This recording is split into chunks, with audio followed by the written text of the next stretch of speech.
We're home. Shout out to our amazing production team. We were up and running just like that. And here we go. We're jumping into a game number 2 with Avast and ZP here. I'm your host, Chris Puckett, as we are every week. We are live on Twitch.tv, YouTube, and Twitter. Come follow us and enjoy the show because we bring you the best Rivals players from around the world, but most specifically Europe and North America. Here we go with the European finals. We got Virtus.pro, who are 8-time crown wearers of Avast. This is their 9th appearance. It's week 10. There's been no better team in Rivals, no one more consistent than this squad, and no one has taken multiple maps off of them in a best of 5. I mean, I was just I thought for a minute we were just gonna go the highlights just panning around the map. We were gonna show like anything, but I mean, this team is, I mean, they're legendary. Like I said, like 8 out of 10 crowns goes their way, and the 2 that weren't, it's because they weren't there. The 2 wins of this is because they weren't there for that week. I mean, overall, this team is just incredible. You saw it on this map. I mean, Sparker, I think it ended up, what was it, 17 final blows, final limbs, and the next highest on the enemy team on rather Qadsiah was like, I think like 2 or something. You just can't compete. You can't compete against Sparker Psylocke. It is just ridiculous what was going on, where not only were the ultimates game-changing pretty much every time, but even without the ultimate, Sparker would put up like 4. Just, it was nothing but filth. I'm just watching these highlights and I'm like, how do I do that? Like, my game looks nothing like his. I mean, you just have to be a professional gamer. When you talk about his skill set, though, we've talked about previous teams trying to hard cancel Sparker. They tried to get rid of a Winter Soldier. Then they tried to get rid of the Psylocke. Then they tried to get rid of the Punisher. ZP, he just kept going. He's like Terra from 100 Thieves. He's just got an arsenal of characters. Krakoa's in the bag. You're going to Central Park. I get rid of Sparker Psylocke. What's he playing me on then? Frankly, whatever he wants, but also likely Winter Soldier. You can see Sparker on. We've even seen Sparker on Torch from time to time. Doesn't always have to be Fi. I mean, the reality is that Sparker has a ridiculous hero pool, or it could be Sparker onto the more if you end up getting a game where Banner gets on through. Yeah, lots of whales, lots of headshot noises coming in. Avast, on the other side, we have a challenger who looked pretty clean. They were 3-1 in the opening rounds. They were dominant in their dominations. Now you get rolled by the big boss. What do you change up in your Bands of Protects this time around? You know, I mean, maybe Psylocke. I mean, I think Psylocke is something you could remove, but the problem is that there's just no threat that you can take them and be like, oh, this will be good. This will be really good. Like, let's take him there. Let's take him. Oh, wait, what if we take him to Hela? Oh, what's that? Wait, no, Hela? Virtus.pro and Hela? Oh, no, we don't want to do that. Oh, Virtus.pro on Winter Soldier. Nope, don't want to do that one either. It's just down the board, there isn't like an easy win condition. Maybe we can do a process of elimination where at least they remove the Psylocke and then you just try out the next comp and just see. You got at least another map in the bag. Just remove another comp and then maybe the third map. That's the one, their third best composition. I won't say it was Mr. X, but somebody told me we are on Roshan watch. That means we are looking for a Vanguard to drop 9 or more deaths per 10 minutes. Let's see if it comes in this game number 2. Qadsiah taking on Nevix and Finzi, 2 of the top 2 if you're looking at the global leaderboard for their role. Emma Frost is out once again. That could just be not wanting to get body slammed or a hero, or I guess a respect ban, knowing Finzi's hero pool. On the other side, you have Psylocke locked in. This is going to be Sparker all up in your business. Yeah, I don't agree with this from Qadsiah. Look, I don't care how deadly you think the Torch would be if being played by Virtus.pro. We've already seen what the Psylocke does. It is devastation in your backline. It is Sparker imposing his will on your entire team, just getting kills in the neutral, getting kills with Dance of the Butterfly. And you want to subject yourself to that horror show again? Avast, does Wolverine counter Psylocke? Because that was their protect immediately following Virtus.pro. Not really. So I'm just kind of like, what's the game theory right now? It's a nice like pick of like, oh, he's can be hard to deal with, but like Virtus.pro obviously they know what to play. I mean, you just bring out the ancient lore of play of the thing. Additionally, I mean, the Emma Frost ban. When you talk about like Psylocke dominating, like, yeah, you remove the team up, right, for Psylocke. You remove the ability to get the clones, but it still doesn't change the fact that Psylocke is going to be really, really good, especially in the hands of Sparker. It's tough. It's tough because I think they really want to try to force the Wolverine as like a potential like Hail Mary pick. Like, we're going to use the Wolverine to get some feral leaps, do some crazy tech, hopefully find some value, but Virtus.pro just knows how to play around this pick already. Like, I want to see, honestly, I'm getting to the point now when we get to the challenge match for EU, I want to see teams do hitting the randomizer on the composition. I just want to see the randomizer comp come out. I want to see, like, can you come up with something crazy that no one could ever think of? Namor ban makes 0 sense to me. Qadsiah, please watch your footage. You're never going to see Fi running the Namor. That Sparker's rolling. You gave him a Psylocke, so enjoy it. Central Park, Game 2, loading up. Feel the wrath of Virtus.pro. You know what? I've asked the idea of playing a little bit of Mystery Heroes. Let me tell you, Finzi, and he could say this in chat right now if he was listening, Finzi would not expect the Squirrel Girl Mr. Fantastic rollout. No one would. That's true. That's true. Also, I mean, realistically, I'd say to do worse than what we've seen, but when you let Sparker get Psylocke, you know, right? You've gone to rock bottom to an extent right now, but we'll see if this works. The one thing I do like about Qadsiah here on this map in particular is that they do enjoy playing the Magic, and I think Magic is probably one of the most criminally underutilized heroes in the game right now for how effective the dive can be. So I'm curious if Helis can make this work. It even looked good at times versus Berber Patapim, so we'll see. Yeah, I mean, this is definitely a full, like, dive composition here. You have both your Vanguards, like, enabling your dive just to do a lot of damage, have bulwarks, get leaps going on, and then you're doing a lot of, like, okay, isolation picks with the Terror Cape. I mean, fine, getting caught early there. That's exactly what I find, especially if you're hitting hooks. So this is perfect. I mean, this is what you need from Qadsiah. Qadsiah playing a little bit non-traditionally, which I think is what you need to do in a Virtus.pro. Well, I also think playing just ultra hard dive gives less opportunity for Sparker to get things done on the Psylocke. You're just forcing the fight, period. You are in. And the fact that you're in this much, you limit the opportunities that Sparker has with the Psylocke. And look at Helis, get on in. Nice little juggle here into the backline of Magic, creating a whole lot of disruption. Ends up dying, but not before Sparker goes down in turn. So Qadsiah might be cooking a little bit with the setup right now, Avast. Missile Boundary gonna be used. There's no ults up just yet, but there's gonna be there's gonna be the... What is it, Gravelin time? For some reason it came up as Clobbering time. For some reason I saw him and he looked like rocks. Like, it's Gravelin time. No, I don't know why that came up. But no, it would actually be Clobbering time, as already there's gonna be Eternal Bond used. So Lindstrom making everyone turn around. Really good Terror Cape as well. Yeah, in there, Clobbering time, successful tilt, getting great follow through on the openings that Kaya is setting up. And right now, this is looking particularly good. I like the idea. I mean, it's also, I think also this swap to Cloak and Dagger too, where she's received all these buffs, right? They continue to get buffs. You get some buffs to essentially makes the ult more consistent with how it works and when it goes away. You also have the left click where it does a little bit more damage now when you're hitting those left clicks. So I do think Cloak and Dagger and utilizing the vulnerability that comes out as well is a pretty interesting idea here for a comp that's very aggressive, right? And you're letting your thing get into the backline as well, give pressure with, and also just give overall survivability with the damage reduction. Avast, I know what you were trying to say. It's groveling time. It's groveling. We know your search history, buddy. Oh, yeah, boy, oh boy. Time. Well, you know who's not groveling right now? Sparker, back into it, finding Lindstrom. Early pickoff here. Qadsiah down one, even with the invisible boundary. And the problem is when you're running something that's a little bit more dive heavy is when you lose one person, your dive suddenly loses a lot of its teeth. You kind of need everyone up, and past that, it's difficult to get any extra picks, but overall, we'll see if they stagger at all. It's looking a little bit harsh for Helis, who is just barely able to get out of the pain. I mean, right now, Kaya is just getting repeatedly shot by Sparker over and over again, so a lot of ult being farmed in both directions. Virtus.pro holding strong, letting the poke on this. There's the Eternal Bond used again. Just go early, but Meteor him out. Do they find one? No, they just do not. hides in the corner. Meanwhile, Visible Boundary can be dropped here from VP. VP looking to hold their ground. Clobber in time from Nevix. Hits on 3. Fall through though, not there. Helis able to get to the back. Chops up Dreedro. Tilt.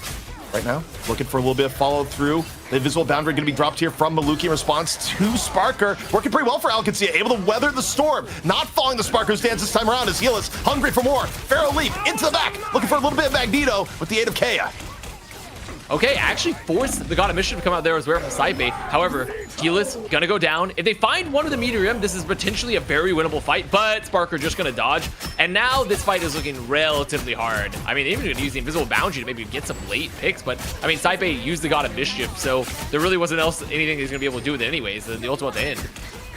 That's better. Also, getting a little bit of swaps here. Lindstrom now moving over to the Cloak. What we're seeing here, and interestingly enough, as Qadsiah sets up here, the main tool they have coming in here is going to be Clobbering time. So We'll see how Kaya sets up. It's one of those ults you don't necessarily want to telegraph, but you still want to try and go and make something happen. Kaya, though, at half HP, just continually getting poked while looking for the setup. Now, though, maybe the time Sparker into the backline, dance to the butterfly. Is now Qadsiah gonna be able to stay alive right now? Looking absolutely fine. The Eternal Bond dropped by Lindstrom right in the nick of time, keeps everyone alive, and they're able to isolate Finzi as they push forward. Oh, what a clobbering time too. I mean, Finzi, that was my worry there for Qadsiah is, okay, you have the Eternal Bond, you're gonna be able to drop it into the Dance the Butterfly, but Meteor M comes out. I mean, it's a classic. That's like, you know, rock, paper, scissors, vanilla Marvel Rivals. You drop the Meteor M into the Eternal Bond, and no value is gone. It's not late, but now they have all these ults available here for the recontest.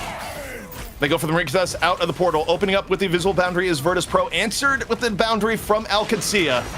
Both teams right now fighting in on the payload, both back up to 6-on-6. Heelless, though, continuing to chop away, finds Saipei into the back, and Tilt. Kraken Impacts has one, going for more resets, and that's going to be the end of the resetting.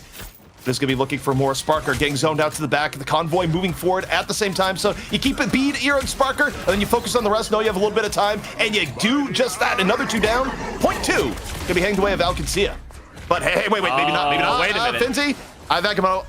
Surely it's not going to be That's enough. a copy too. That's a copy too from Saipei. So they have Eternal Bond. They have Dance of the Butterfly. They're not going to finish it. They're not going to finish it. That whole time, Sparker kept the pressure on, and they just weren't able to find anyone. And even with, I mean, I love the last stand play that comes out from Heelless. Takes them out of the invisible boundary. It's a pretty classic. They use the Wolverine ult just to remove you from the field of healing.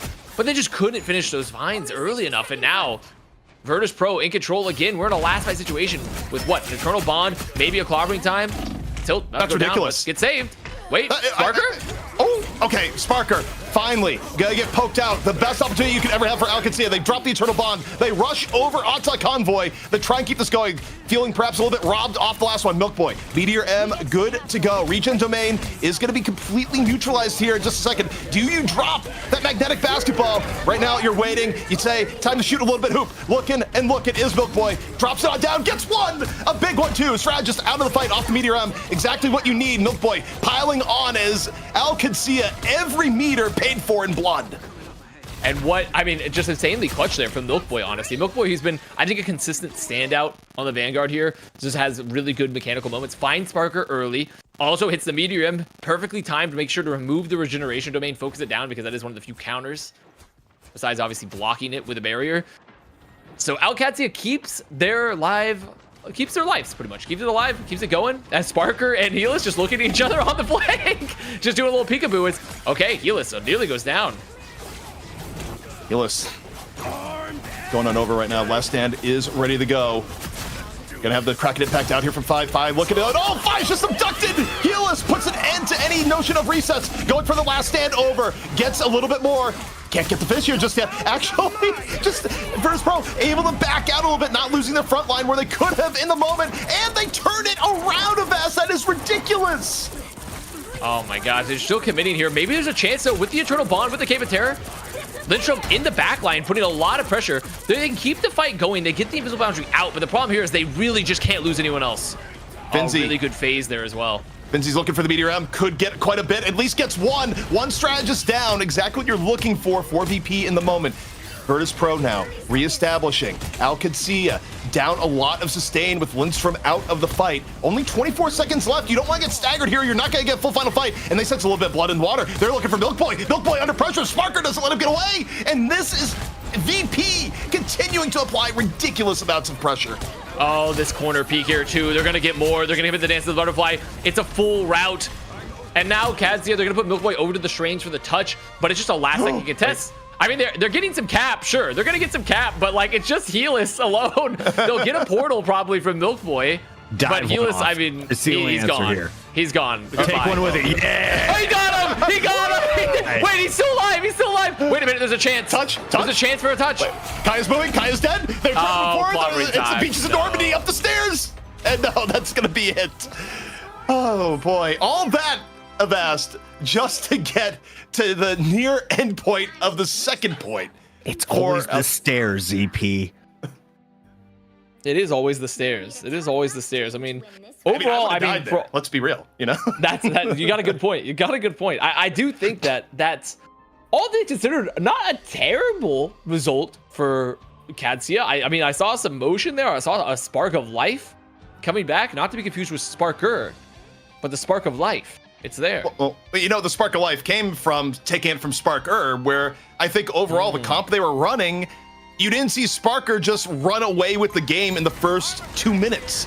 I think running the magic on the first point and going just ultra turbo dive limited Sparker's opportunities. And even then, they had usually pretty good awareness of where Sparker was. And a lot of that, I think, is Tilt. I think Tilt had a great performance of just being Sparker control for the most part. We have some amazing wizards behind the scenes on Rivals Fight Night. Can we get a magic stat? How much footage have we seen of magic at the pro level? I feel like this first point may be one of the few times we've seen it in the last 5 weeks.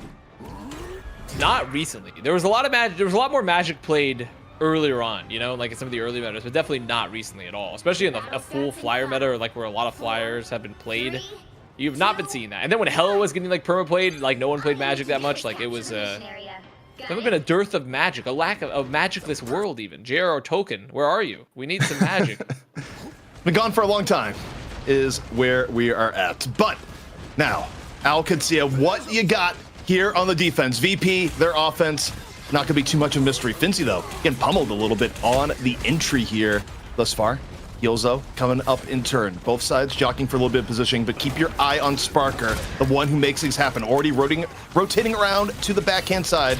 Regen domain, though, forced that VP pretty early here. Qadsiah, gonna drop the cloak, move a little bit forward, try and get a pick off of it. Sparker still being a threat into the back line, even as Qadsiah was trying to move up. Maluki likely about to drop the invisible boundary, needs to, as Z5 coming in with the Kraken impact. No resets, though, to be found. The execute, not there, and the invisible boundary still not even dropped. As Tilt finishes off 5. Super economical. I mean, also just really good peel as well. Like Fi almost had that pick there onto Tilt. Tilt stays alive so they don't lose anyone. So the peel's good. Maybe a bit of a beef even for Fi's. Fi's gone over to the Hawkeye. So they're going to have the Hawkeye here who did receive some buffs. So, you know, a lot more damage to come out of here from the Hawkeye. So some options here for Virtus.pro to maybe play like a slightly more pick style. But pretty interesting, I would say, like with, especially because now they're down the Kraken impact. All right, EP right now. We're with the Hawkeye. See if I can make this work. Don't say it all that often, but the burst potential can be ridiculous. Maluki, though, dropping the invisible boundary. Fi going a little bit deep, still looking for the damage.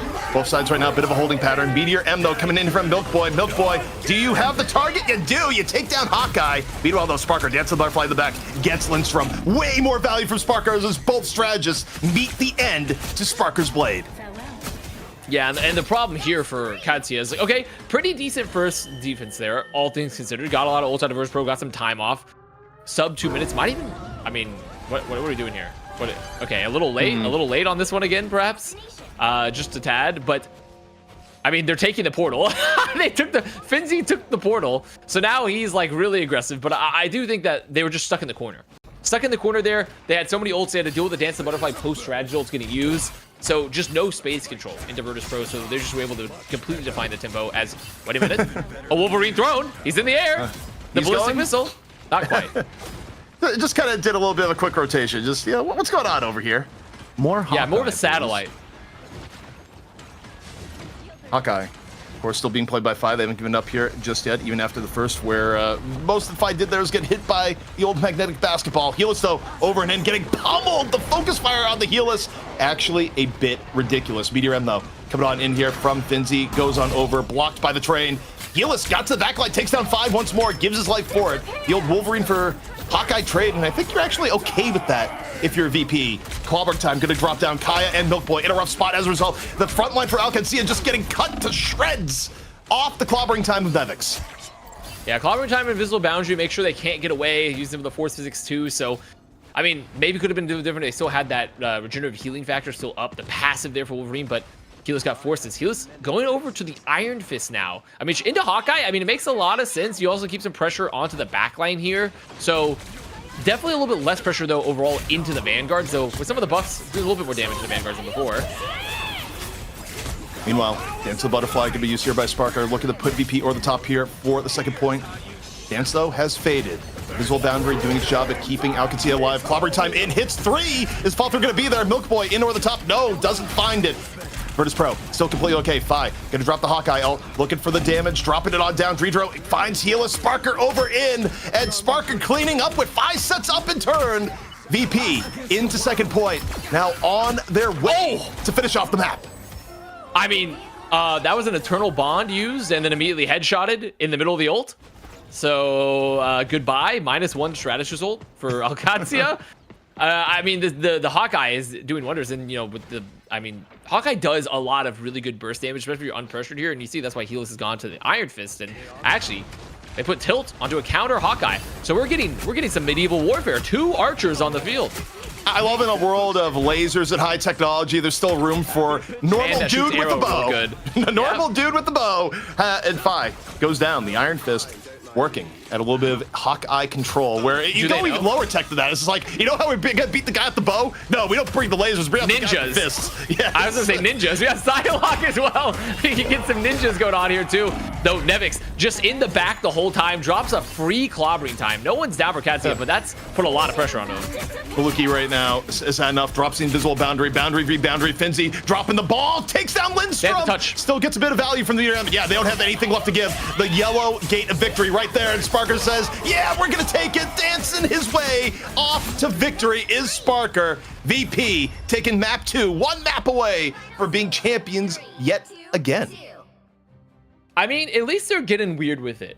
Like we're seeing Hawkeyes, we're seeing Wolverines, we're seeing some interesting compositions kind of get utilized a bit. Like I'm liking that we're seeing a little bit of weirdness come out. I feel like it was at least some fun moments there for Qadsiah. Definitely had moments of brilliance, honestly, with the composition. I liked how they played it at times.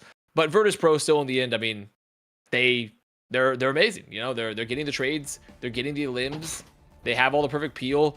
I mean, you're seeing stealth things into the backline there at the end. I mean, Nevix was just sitting in the back with Sparker, and they were looking at him like Tilt was looking at him. Was like, hey guys, you see this big rock that's alive like in our back line? And he drops a free clobbering time to set up the fight. Like, it's just the team is so adaptable. Saipe dropping 23,000 damage as he's running the Loki. Ridiculous numbers here to go with his 28,000 healing. You compare that to under 10 for the opposing Loki. Pretty decent game. But 57, but also nearly 60,000 healing. Nah, I was going to ignore that one. I was going to ignore that part. Yeah. But I mean, also that's just like numbers inflation, right? It's just like complete, like this is the equivalent of just like insane inflation and healing, because they just took damage the whole time. They weren't really making much else happen. Yeah, Invisible Woman had her ult in 32 seconds on the defense. I have to say the magic on the attack was really fun to watch. I enjoyed the archers. Welcome, Hawkeye. Jeremy Renner is back in our game. We love to see it. And hopefully things get a little bit weirder in game 3, because if you're playing normal ball, you're going to get steamrolled by Virtus.pro. They've proven that through games 1 and 2.5.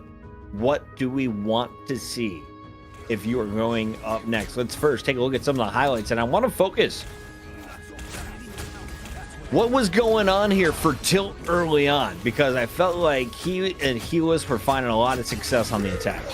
Tilt was full on bodyguard duty. Here's the bodyguard contract. Psylocke is hunting us. You must defend us against Psylocke and her ninjutsu that is going to otherwise take us all out. And Tilt was actually very effective at just continually keeping a bead on where Sparker was going to be, limiting what Sparker was able to do, as the rest of Qadsiah was basically just full on maximum aggro, full dive, especially on first point with the magic. And it worked out really well for a period of time, but it didn't quite work out as well when we shifted to the defense. Banning the Hela makes for a weird game. What will we see without Torch? I have to say I'm enjoying these games a lot more. Avast. This is kind of a weird comp. Some highlight moments like the Hero Wolverine at the end. Can you pull that out again in the future if you're Helis? I mean, you can definitely still try to one-trick the Wolverine into this and just one last ride here. I do think there's playing a slightly untraditional was the answer here to Qadsiah to a degree, because Virtus.pro, God, that was a nasty shot. Virtus.pro, maybe not as used to playing into those compositions. You can pull out something kind of interesting yourself. I doubt they will have practiced it, so it's probably their first time playing some of these comps too. But to a degree, I mean, the way of the drunken fist, there's a reason it's a traditional mastery in the martial arts. You gotta pull out some interesting punches potentially. We got a game 3 loading up here in just a moment. This, of course, will be our challenger's pick. Qadsiah down 2-0. This is another championship match point if you're Virtus.pro. And they say, you know what? We might as well get it over with quick or get it to a game 4 as soon as possible. Hell's Heaven has been, I'm pretty sure, one of the best maps for Virtus.pro. It was game 1, all of season 1.5 ZP.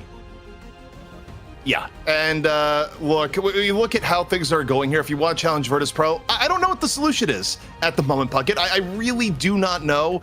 It's just one of those things where even if you take away their best tools, right? Like, let's say you go in here and you take away the Psylocke. Well, you're still just, you have to deal with the rest of VP that's so good that they just pull out the Pocket Hawkeye and make it work. They're just, it feels like they just have infinite options right now, no matter how you try to play. I saw them bleed once on Midtown. I'm like, there's a chance you could beat them there. Well, no, it took Luminosity 5 tries. I mean, Here also, we go. have Groot the stat. is removed for the 235th time by Virtus.pro. You guys seen that stat production dropped us? Puckett? No, what is it? In Rivals Fight Night on Hell's Heaven, Virtus.pro is currently 8-0, and Qadsiah is 1-1.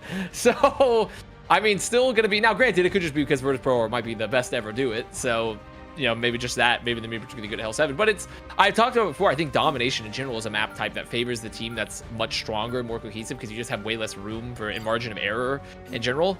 But looking at the bans, Virtus.pro protecting Psylocke, protecting Sparker on that. I mean, it's looking pretty similar across the board, I'll say, ban-wise, yet again, which, I mean, honestly makes a lot of sense because I think if you want to force the chaos compositions, protecting Wolverine, get rid of Emma Frost are probably one of the better ways to do it still. And I think getting rid of the torch has made things a little bit simpler. Hela is going to be removed for the 3rd time in a row. Which Vanguard do they save? It's Thing this time. So more just Magneto Thing expected. Is that the plan here, ZP? Yeah, I would expect. I mean, realistically here, not much is going to be changing from what we have seen. VP, they very much enjoy running the Thing, and Qadsiah, they've been willing to match Thing for Thing. So that part, not going to go away. And, you know, for me, I'm just a little bit disappointed that Qadsiah didn't, at least facing elimination here, decide, okay, maybe take away the Psylocke, deal with the torch. Because it's, I mean, we saw Helis play fantastic on the torch in the last series. I guess there must be something in the Scrimbucks that terrifies them from taking that matchup against VP. Here we go. Yeah. Loki is gone this time around. Saipet, you're not dropping 26,000 damage on us. Good luck. It's game number 3, the final game. If you're a VP fan, they are $1,000 richer at the end of Hell's Heaven. Avast, ZP on the mic. It's your EU final for week 10. Hell's Heaven, and this could be a quick end here. It's Domination Avast, where VP could be your champions once more. Another $1,000 on the line, and, you know, Qadsiah, they've had some good moments over the course of the series, especially thinking about the Magic Dive in the last map that we just saw. But overall, VP has had answers to all the questions that have been asked, and it's a final opportunity for Qadsiah to keep this one alive. This is it. Do or die. There's a small sliver of hopium, but a very large sliver of non-hopium, of the anti-hopium, I will say, currently. So this is for Qadsiah to just, and I feel like for me, when I was going into this match for them in general, it's to prove that it's not a shameful thing in Europe to lose to Virtus.pro.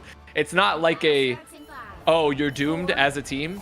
It's more so, how do you lose to Virtus.pro that determines like where you stand in Europe currently. And I think this is where Qadsiah needs to show what happened is, holy speed on that throw. Oh, it's not the speed that gets me, it's also the rotation that goes in. Like the ability to get thrown to that extent, but then still be able to just adjust your body in such a way to just alter the trajectory. I mean, the core strength coming in from Wolverine is actually phenomenal. For sure. It's a poke going out here early, very early, fine there. But I mean, you got a Hulk, very bulky, has some shields, a lot of pressure though on a Finzi. Helis right now, a little bit low. Gonna look for another opportunity to dive and decides, wants a piece of Sparker. Not gonna quite get it, but does force Sparker off, and oh boy. Getting isolated out here for a second while looking at the Gamma Squid. Both teams though still 6-on-6. Sparker actually gets caught. Sparker down the tilt, and when Sparker gets the BRB, that's right. Rockets being played, and kills are not necessarily final while the BRB is available. Finzi punishes Helis, and here comes Nevix into the back line. VP up 1, and now Qadsiah bit on the ropes. invisible boundary for Saipe used there, so no one's gonna go down more than likely during this. Hornet Proteus doesn't find anyone just yet, so okay, Virtus.pro, I mean, it's pretty equivalent right now. They're just hoping that maybe Finzi can find one with a Meteor Rim. Not gonna do so. And so this is just a long, sustained ult fight, and they're gonna immediately burn the CIA too. Fine, able to take down Helis. Note that the first point has not been kept by either team here just yet, even as Tilt goes down. VP, though, more of a presence on the point to be found, yet the delay from Qadsiah still a thing. VP not in control here just yet. Nevix trying to stay alive. Kaya in a bit of danger himself. Dropping the Hulk ult, a little bit of pummeling action on the other thing, but Kaya is going to get sent back to banner form and sent back to base in short order as VP continues to get cleanup kill after cleanup kill. It's Qadsiah, they continue to delay here, Vast, even dropping the Eternal Bond. I mean, they really do not want, they don't want to give up this first point or the cap. It's taking forever. This might be one of the longest first fights we've seen in fight in general. Hornet Proteus gonna get used, but Nevix is just gonna have the ult, gonna have the indestructible guard. Now gonna be throwing, pummeling everyone around, and at some point, surely this fight will end. No, the fight will never end. We will be here forever. The longest domination surely and Rivals Fight Night history. I mean, look, I'm kidding, but right now, no one is control this point. Sparker tried to put an end to it, working on the flank this time around, but now off into the front. Last stand from Helis. Helis didn't get anything with that last stand. I don't know who he was standing against, but you know, it's not the last stand. It's the second to last, if nothing else. Qadsiah still fighting. Surely at some point it's over. It has to be done at some point. The Meteor Rim blocked. I mean, this is another Fi is gonna block that with the bubble. And right, it's still going on. It hasn't been capped. This has been like, what, like a nearly 3-minute fight? 4 minute?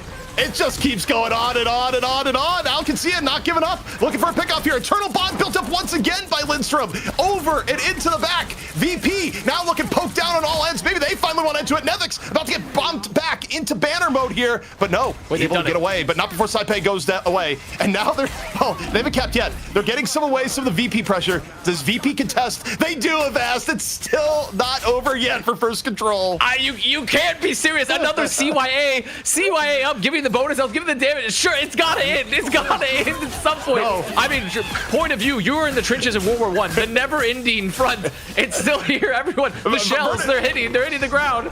Virtus.pro, I've come to bargain.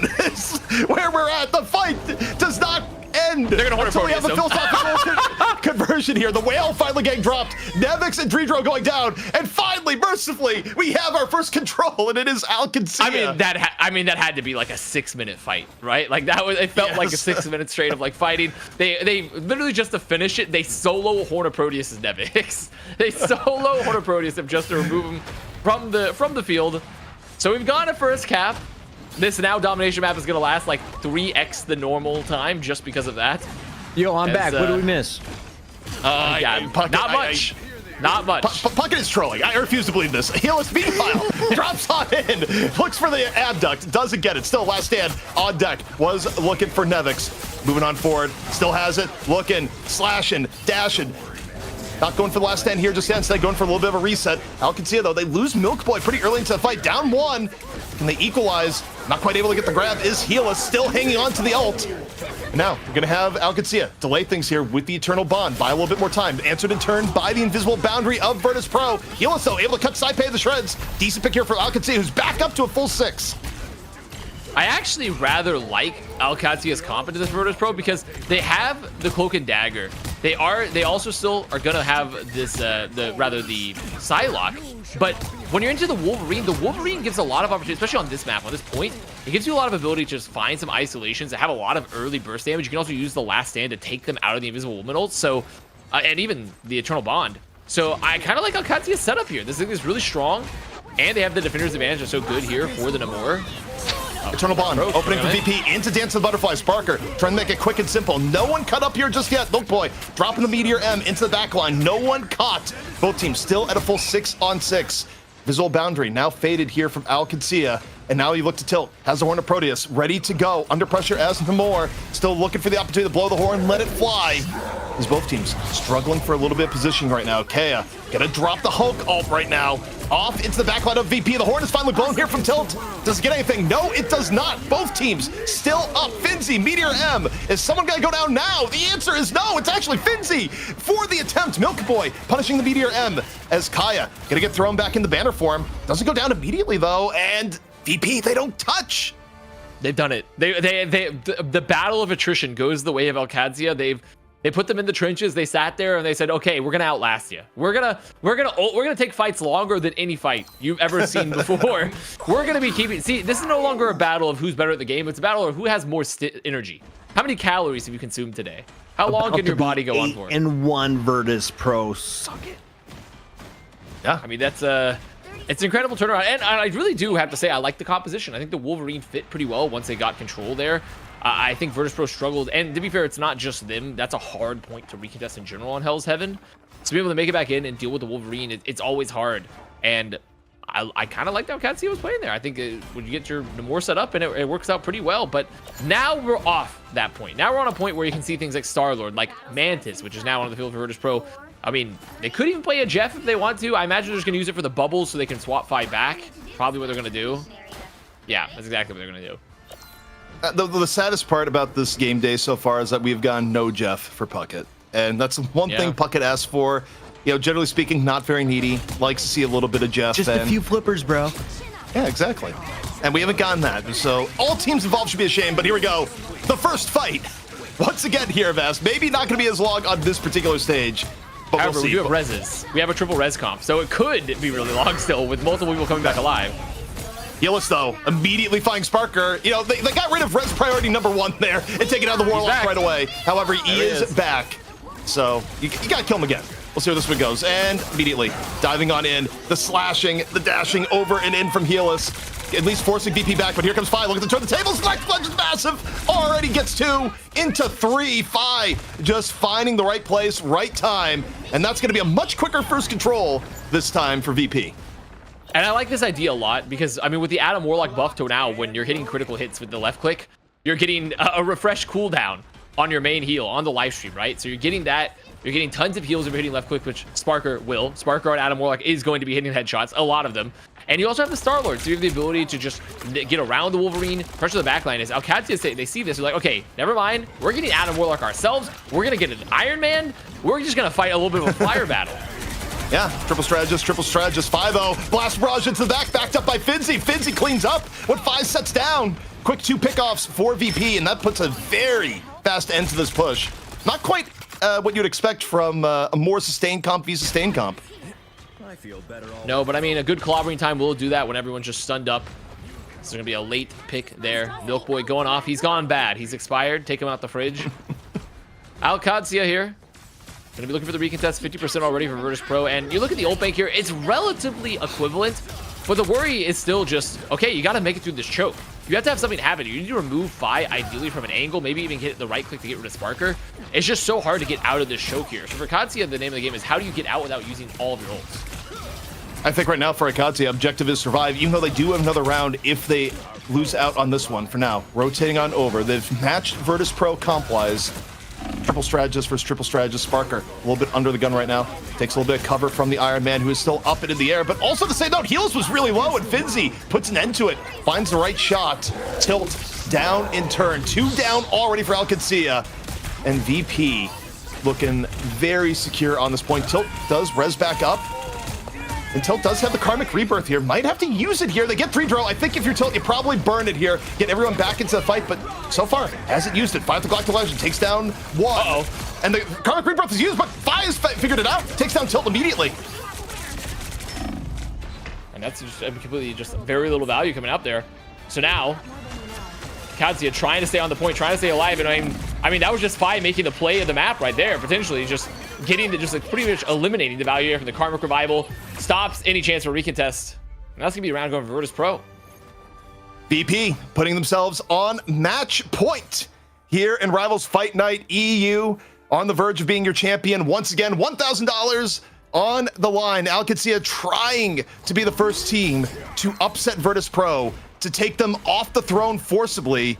But VP adapting, having all the answers, even pulling out the pocket triple strategist comp. We'll see what Qadsiah does in turn. Taking 1 round was impressive, but they need to take another Avast if they want to keep the series alive. I mean, and Fi there with the Star-Lord just completely, I would say, extending the gap there for the final hits between these duelists. Just very uncontested. looking extremely strong, just hunting throughout the map. But signs of life from Qadsiah, right? Like, they were able to win the longest fight of all time for the first round, get a victory there. Looked all right there for that second round. So there is a chance that this comp, I mean, they have the pulse cannon available for the first fight, so they have a chance to just maybe get an early fight win. But I imagine Finzi, Nevix, etc., they're all going to be looking to block this. So it's a question of a lot of pressure here on Helis in terms of getting value for this pulse cannon. We'll see if Helis is up to the task. The pulse cannon is armed and ready here for the first fight. Sparker, though, Karmic Rebirth in reserve, even should it get high value. You can see right now, a little bit of poke here onto point. Virtus.pro, a little bit better positioning in onto point, focusing it on early. Helis still darting around, looking for the right opportunity, and Maluki is down. Just gets focused out in the neutral game and down one this early. Kaya's gonna get knocked back into banner, and this looks like a relatively painless first take for Virtus.pro. Extremely. I mean, and Maluki just gets found there on the cross, and additionally just having so much pressure from Fi, because when you're playing this triple res comp, so you're getting the allied inspirations, you're getting the ability to get constant live streams, and even the soul bond. So like Fi is able to be so aggressive right now for the Star-Lord. Just make sure that there's no breathing for Qadsiah here. So the question becomes of, okay, you have to remove Fi or you have to remove the front line. You have to choose one of the people to remove here. And Qadsiah just gets a lot of pressure. They have 4 ults, 5 ults soon. I mean, really about to be a 6 ult v 6 ult fight. Yeah, meanwhile, VP, they got everything. They dropped the clobbering time early, hits Milk Boy. Milk Boy, though, able to stay alive. Answered by the Eternal Bond. Qadsiah trying to burst on out, take advantage of clobbering time being out. Tilt, soon they have the whale. Fi, though, Galactic Legend can be used here on top. Woo! And oh, down he goes! Oh boy, bad time there for Fi. Milk Boy, meanwhile, dropping the Meteor M, gets on the Nevix, and with the error coming on in, yes, Sparker is gonna get some reses off here at the Karmic Rebirth, but Qadsiah, way better positioning now on the point if they can stay there. Looking to punish Nevix, who's back on in, getting pummeled from all sides is the thing. How much longer can Nevix survive? Kaya gonna drop the Hulk ult right now. Be more of a force here into the front line. Qadsiah still looking for the flip, still delay coming on in here from Finzi, but it does not last. Qadsiah flipping the point. I mean, what an insane radioactive lockdown there. The exile that comes out from Kaya, I mean, completely mitigates it all. And that's just, what you can do with a Hulk that you can't really do with a lot of other Vanguards. But what a shot. What a hit there. That is freaking insane. That comes out there from Kaya. Well, the thing is, Hulk gets banned out so often. How often do you have to worry about getting hit by the Hulk freeze over the pits and getting the environment used against you? You don't have to deal with the anti-air Hulk. Like, that is definitely an uncommon. So now Virtus.pro on the recontest. Coming in here, going to be dropping the Soul Resurgence immediately. Qadsiah just going to be looking to survive, find one post-ult. Goes on in. Invisible Boundary already dropped it. Virtus.pro looking for everything on the recontest. Tilt, though, with the whale, able to get Sparker down fast and early. However, the follow-through by Finzi, followed up by the Galactic Legend, completely cleans up Qadsiah. Virtus.pro going to be at 70%. One team fight away from taking the rest of Europe. I thought Fi was about to counter. He was about to do the counter into the pit there versus Kaya. Kaya gets essentially de-hulked mid-air, and I thought they were about to land a pit, but not quite. Still, hold on to the Eternal Bond, holding on to a Meteor M. So Qadsiah, they have some options to make it through here. It's a dangerous cross considering they have to deal with the Meteor M for Finzi, but Finzi knows he's going to want to save it for this strategy ult here. He's going to want to save that for the strategy ult. So Fi's just going to pressure really aggressively, try to force it out early here, potentially Virtus.pro as Qadsiah trying to make an entry. Fi doesn't want to let them out through the choke. Fi nearly got the pick off there, but also didn't want to stay. Blaster Barrage in over the top. VP on the verge of taking it. Finzi, a massive pick off with the Meteor M. Gets rid of Maluki. One strategist down is Qadsiah. Down a Vanguard. Qadsiah only 4 versus 6. They need a miracle. Does it come in the form of Milk Boy? Goes for the Meteor M. No. Gets nothing. Helis, meanwhile, cracking impact. Taken down by Sparker. Overtime ticking down. Virtus.pro. They have done it once more. VP, your champions of EU.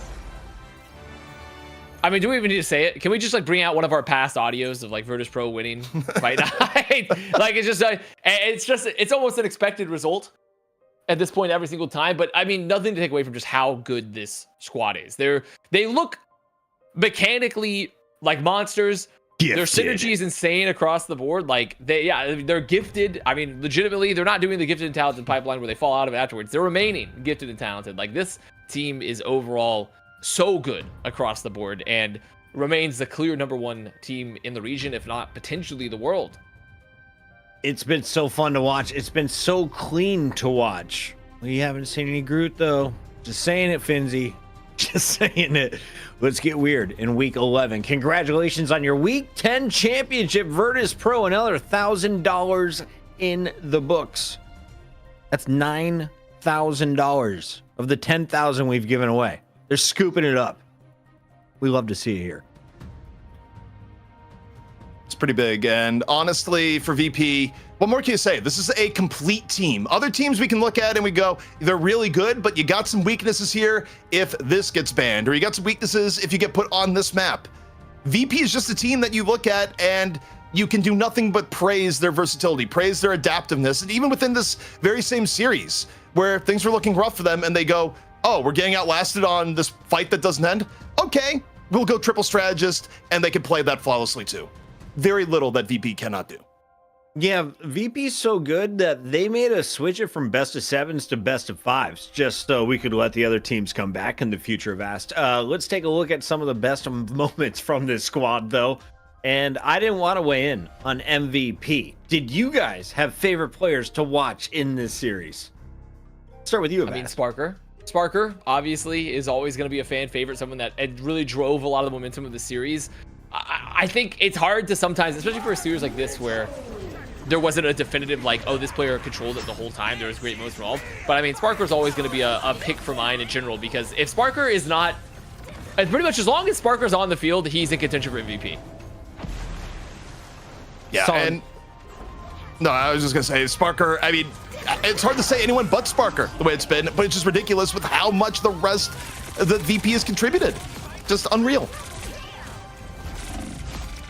Oh, the highlights bring so much dopamine. If only my gameplay looked a quarter as efficient as this man. Sparker, dominant, regardless of what hero you put him on. He is devastating in the sky, in your face, behind enemy lines. He can do it all. I don't want to see his Psylocke. I don't want to have to deal with Phi, though, on the Star-Lord either. And I feel like that is what is going to make this Virtus.pro team so dangerous. They are a dual threat in all three roles. Is potentially their weakness being forced out of a 2-2-2 meta, Avast? Or do you think they got that too? No, they got it all. They really do. And I feel bad. I honestly feel bad because we're talking about Sparker, and this entire last map and this last round was Phi literally just dominating the entire map. I was expecting another Sparker clip to come. No, it's just more Phi. No, it was just all Phi the entire time. But overall, he really was a driving force for all the maps previous to that map. But Phi, obviously, there's a reason why he's on this roster. He is really, really good. Now it's the Sparker time. There's the MVP. That was on me. But there is, and to answer your original question, there is not a meta, I think, right now, where Virtus.pro, where I can confidently say they would not be good at it, right? Because we saw them pull out triple strategists during this. We've seen them pull out, triple vanguards. We've seen them play out all sorts of variations of 2-2-2. Like, this team has they played it all to a degree already, and they've not looked bad on anything. ZP, it's always a blast to listen to you on the mic as we close things out here with our Sparker MVP highlight reel. Can you give me as many S words as possible while the gameplay rolls? Go. As many S words as possible. I mean, silhouette would be one. Slip. That's good. Slide. Slouch. 4. Show. 5. Shine. I don't know. It's hard to do off the. I can keep going. Come on, man. Come on. Is never on my team. If we have a game show and it's esports squad, they're like, build your own team. By the way, Finzi would defy Giddy. He's always good for it. We give him 1,000, he gives 25 back. It's how this mob works. You can join the family. All you got to do, put your Prime subs to use, and your name will show up on screen. Sorry, ZP, for putting you on the spot. I just have to entertain myself when I know the devastation is kind of expected at this point. Here's a look at tonight's schedule. We are only halfway through the show, and I put the sunglasses on because the party is getting started. Avast, Shroud-X, Shikigami. For those who don't know, what does NA bring to the table? Because it's normally much closer matches. Yeah, I mean, it's a lot more parity in the region across the board. Shikigami, a previous Fight Night winner. Honestly, for us here on the North America side, and Shroud-X obviously has had many deep runs. The roster looks really good across the board. So it's going to be a really interesting first match coming into making that challenger for FlyQuest, who won obviously last week, who have looked really good in this new meta, in this flyer-based meta, and have really taken towards Captain America. So I think overall across North America, you should expect really fun matches, A lot of flyers, obviously, as seen here in Europe, and hopefully, I think across the board, as is tradition with North America, to be a lot more chaotic and a lot closer.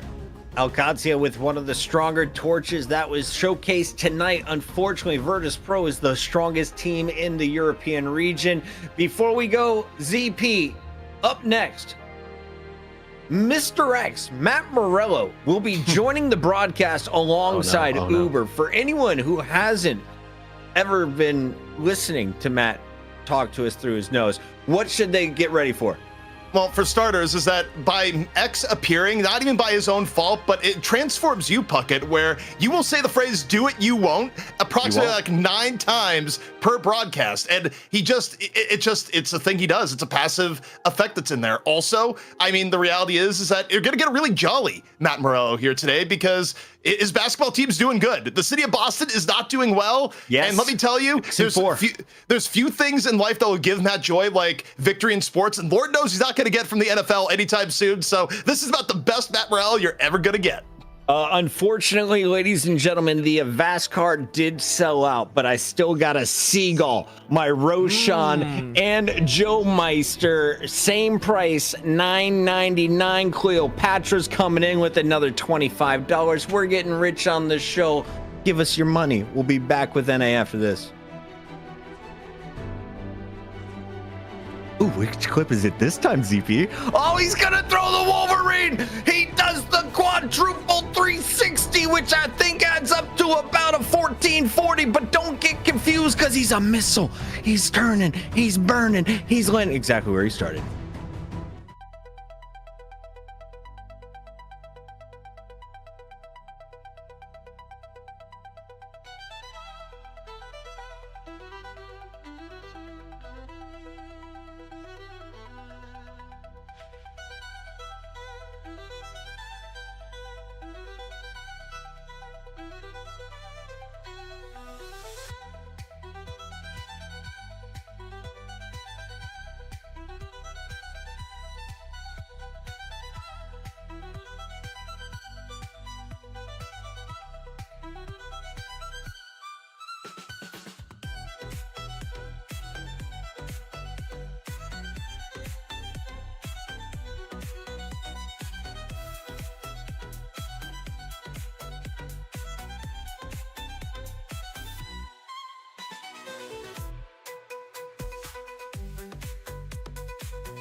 Welcome back to the warmest, moistest competition you'll find with a keyboard and mouse. It's Rivals Fight Night. Turn on your aim lock, spray away. It's time to stay.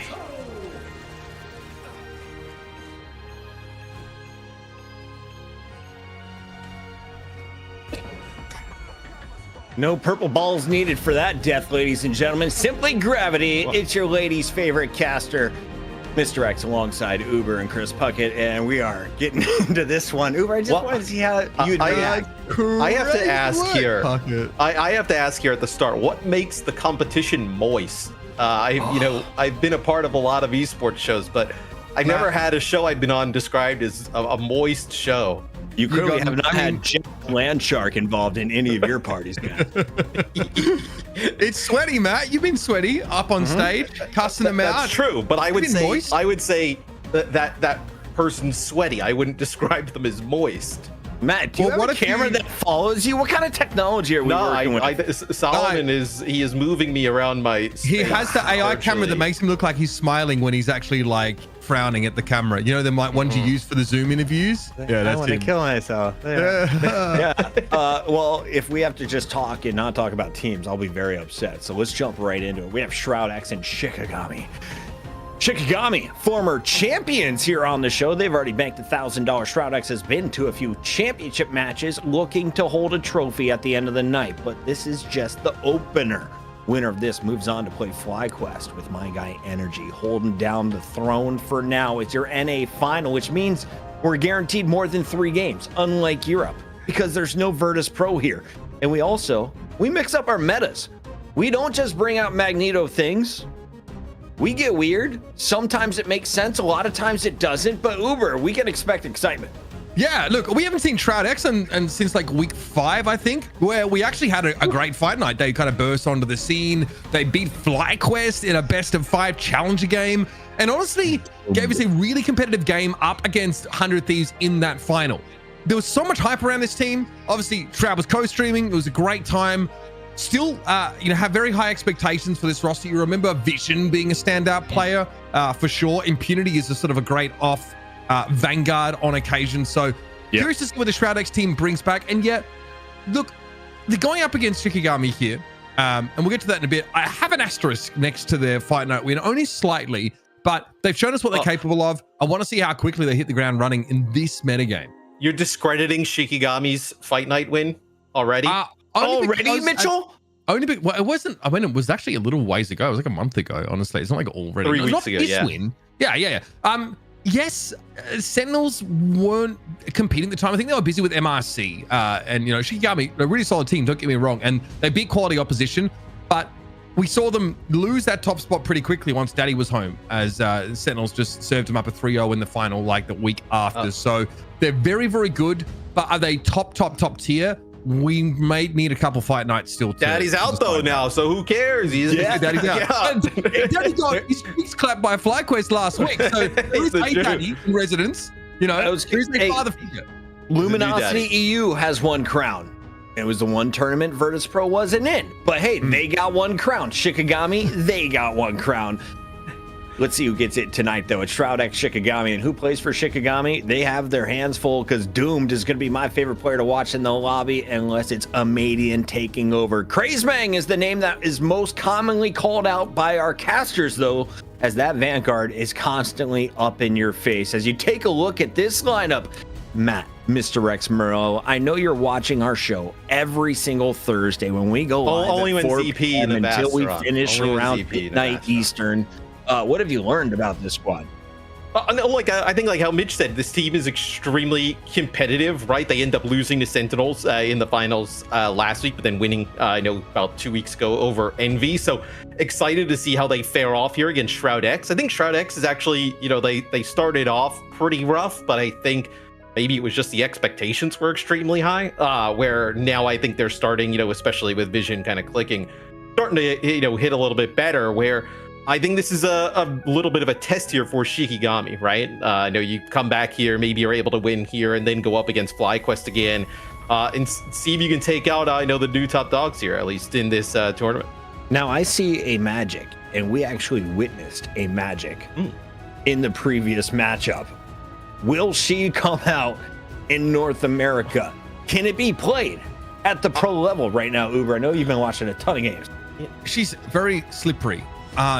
Yes, she actually, surprisingly enough, can be quite effective at dealing with some of those airborne units. Her Umbral Incursion, like the knock-up, actually gives her the height, and when she has it, she can use the stepping discs to maintain that height. So she can quickly like gain altitude.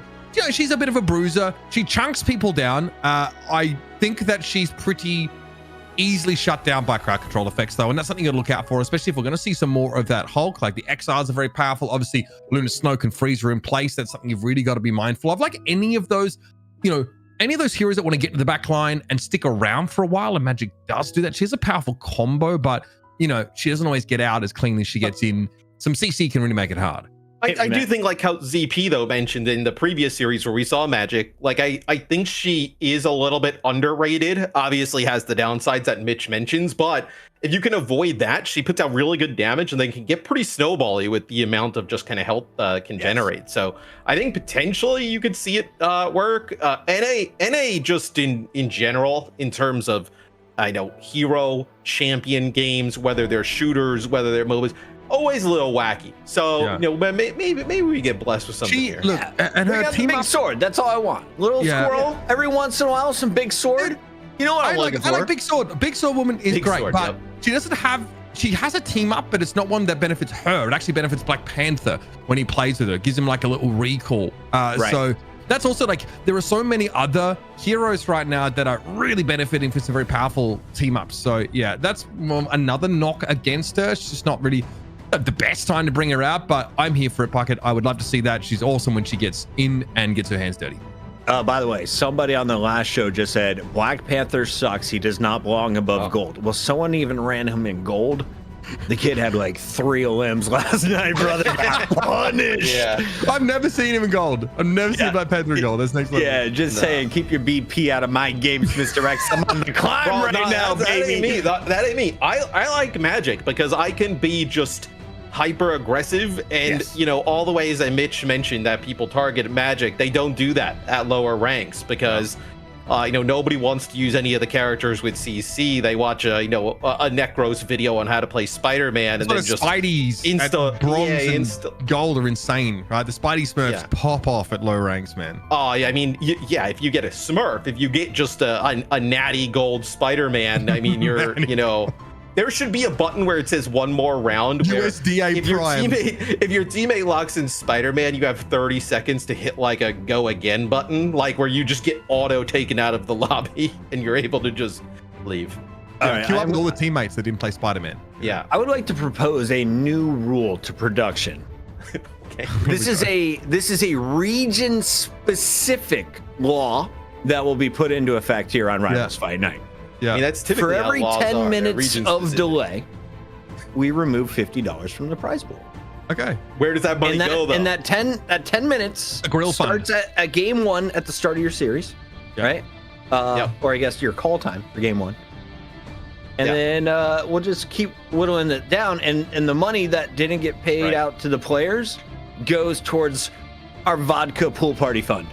Okay. I was going to say, this sounds like a tax with no benefit for the people, but No, the people know are going this to is a get tax that now USDA just- Prime Angus beef on the grill. You know, I mean, we're now- The primest of now it's a Angus. tax that benefits us, so I'm about it. I mean, to be fair, like this is very NA coded. I'm not gonna lie. We get this on our other show, Delog Fight Night, where like 2 to 3 players just go to the toilet without any reason. So clearly, nervous Shroud-X haven't realized the tech of playing with a full bladder actually keeps you alert.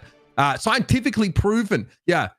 Scientifically proven in multiple journals to make you more alert when you have a full bladder.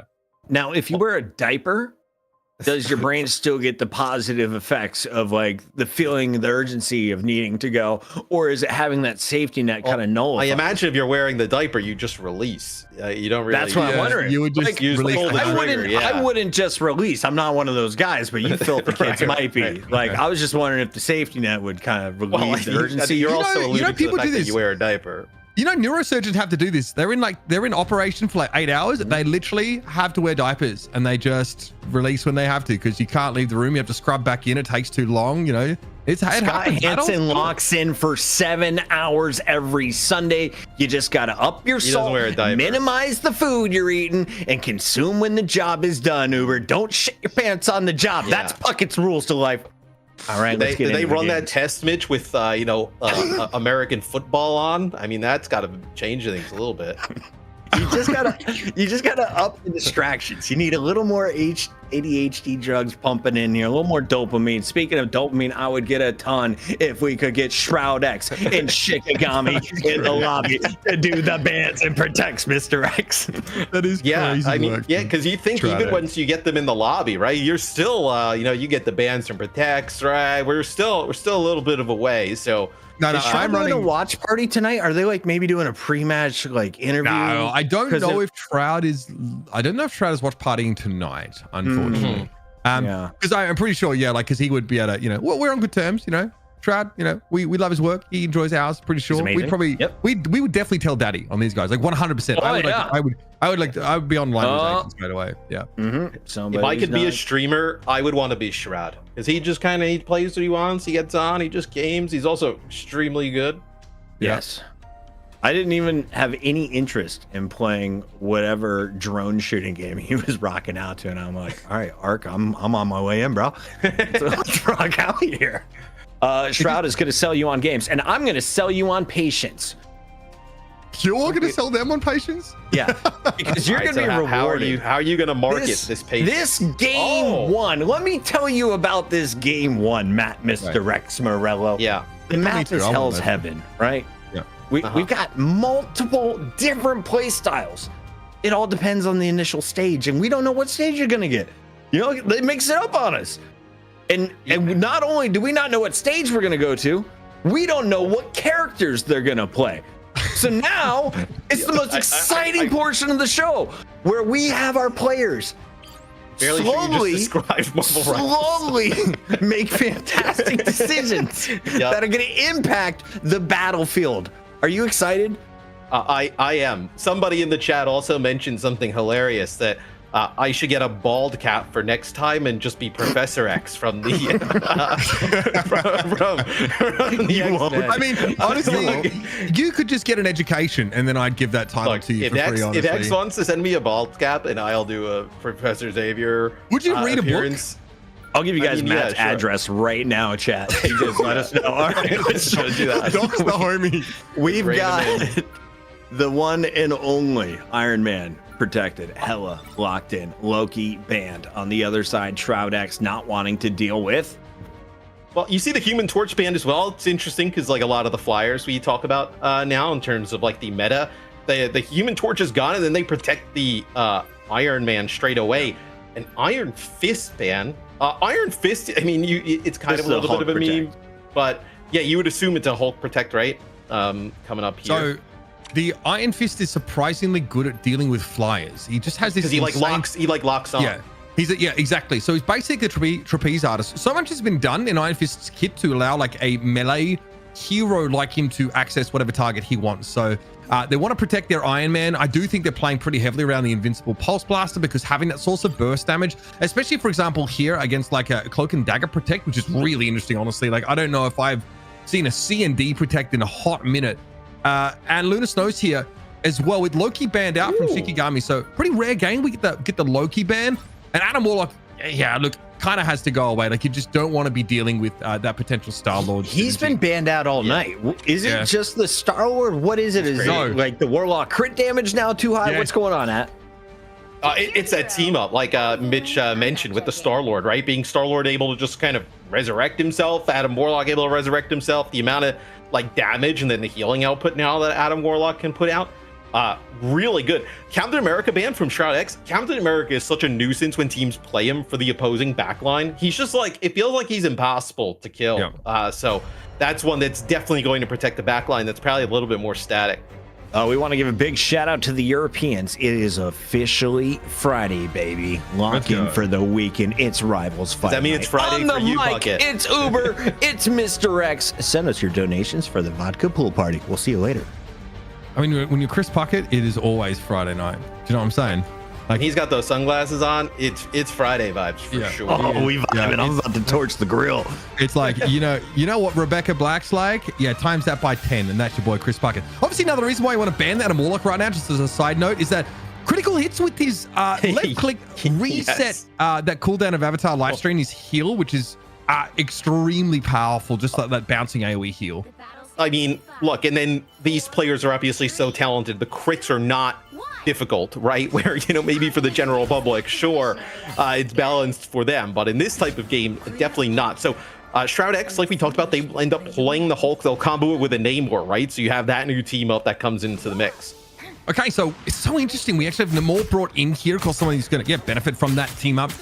Psylocke here from Melophobia.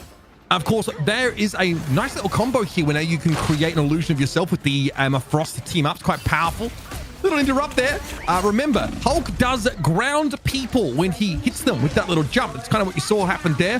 Krasmang already knocked into puny banner form, so not the start that Shikigami are looking for, and Shroud-X really want to play off this and get that pressure on towards the mini Hulk and walk away with it. That Shikigami, by the way, with you. In theory, there's strategists in play, just not enough.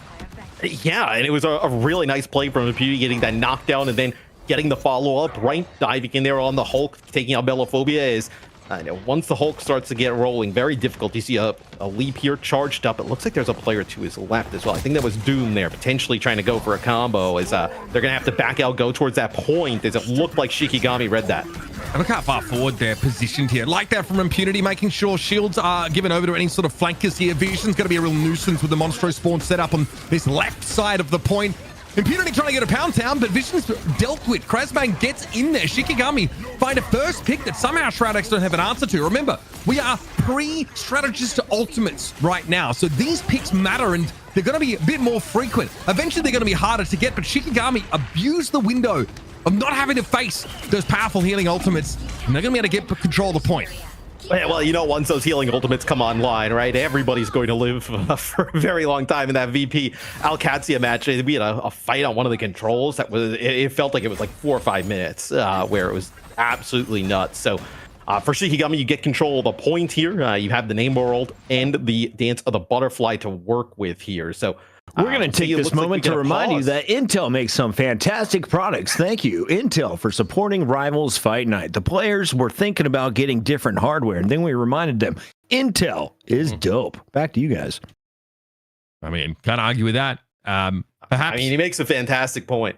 Yeah, perhaps Doom called pause because he did not have the requisite Intel gear in the PC.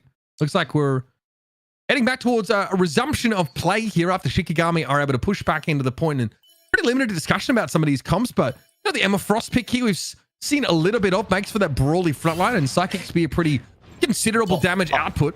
Yeah, and it feels like Emma Frost can do just a little bit of everything, right? Which is also just annoying for a lot of the other tanks to work with. As, oh man, Melophobia able to get out. There's a nice barrier thrown in there by Ricky, able to give him a little bit of protection there towards the end. Now the Mind Link, of course, pretty big. It puts you in a 50-50. Your opponents have to guess which one is the real you. Here comes the Dance of the Butterfly now from Doomed. Shikigami, of course, Fate of Both Worlds going to be drawn from them. Fidel has one as well. Horde of Proteus, though, big hit from Amadian. Both Vision and Nucky go down, and that's a tough fight to bounce back from. Even through those healing ultimates, they get brought down. Of course, the Psionic Seduction now at the ready here for Scatter. Genki should be required. Shikigami get into the lead. You take the lead there behind that Horn of Proteus, right? You're able to use that Namor ult, get the knockdowns pretty massive. But Shroud-X, you'll be able to come back in here, Mitch.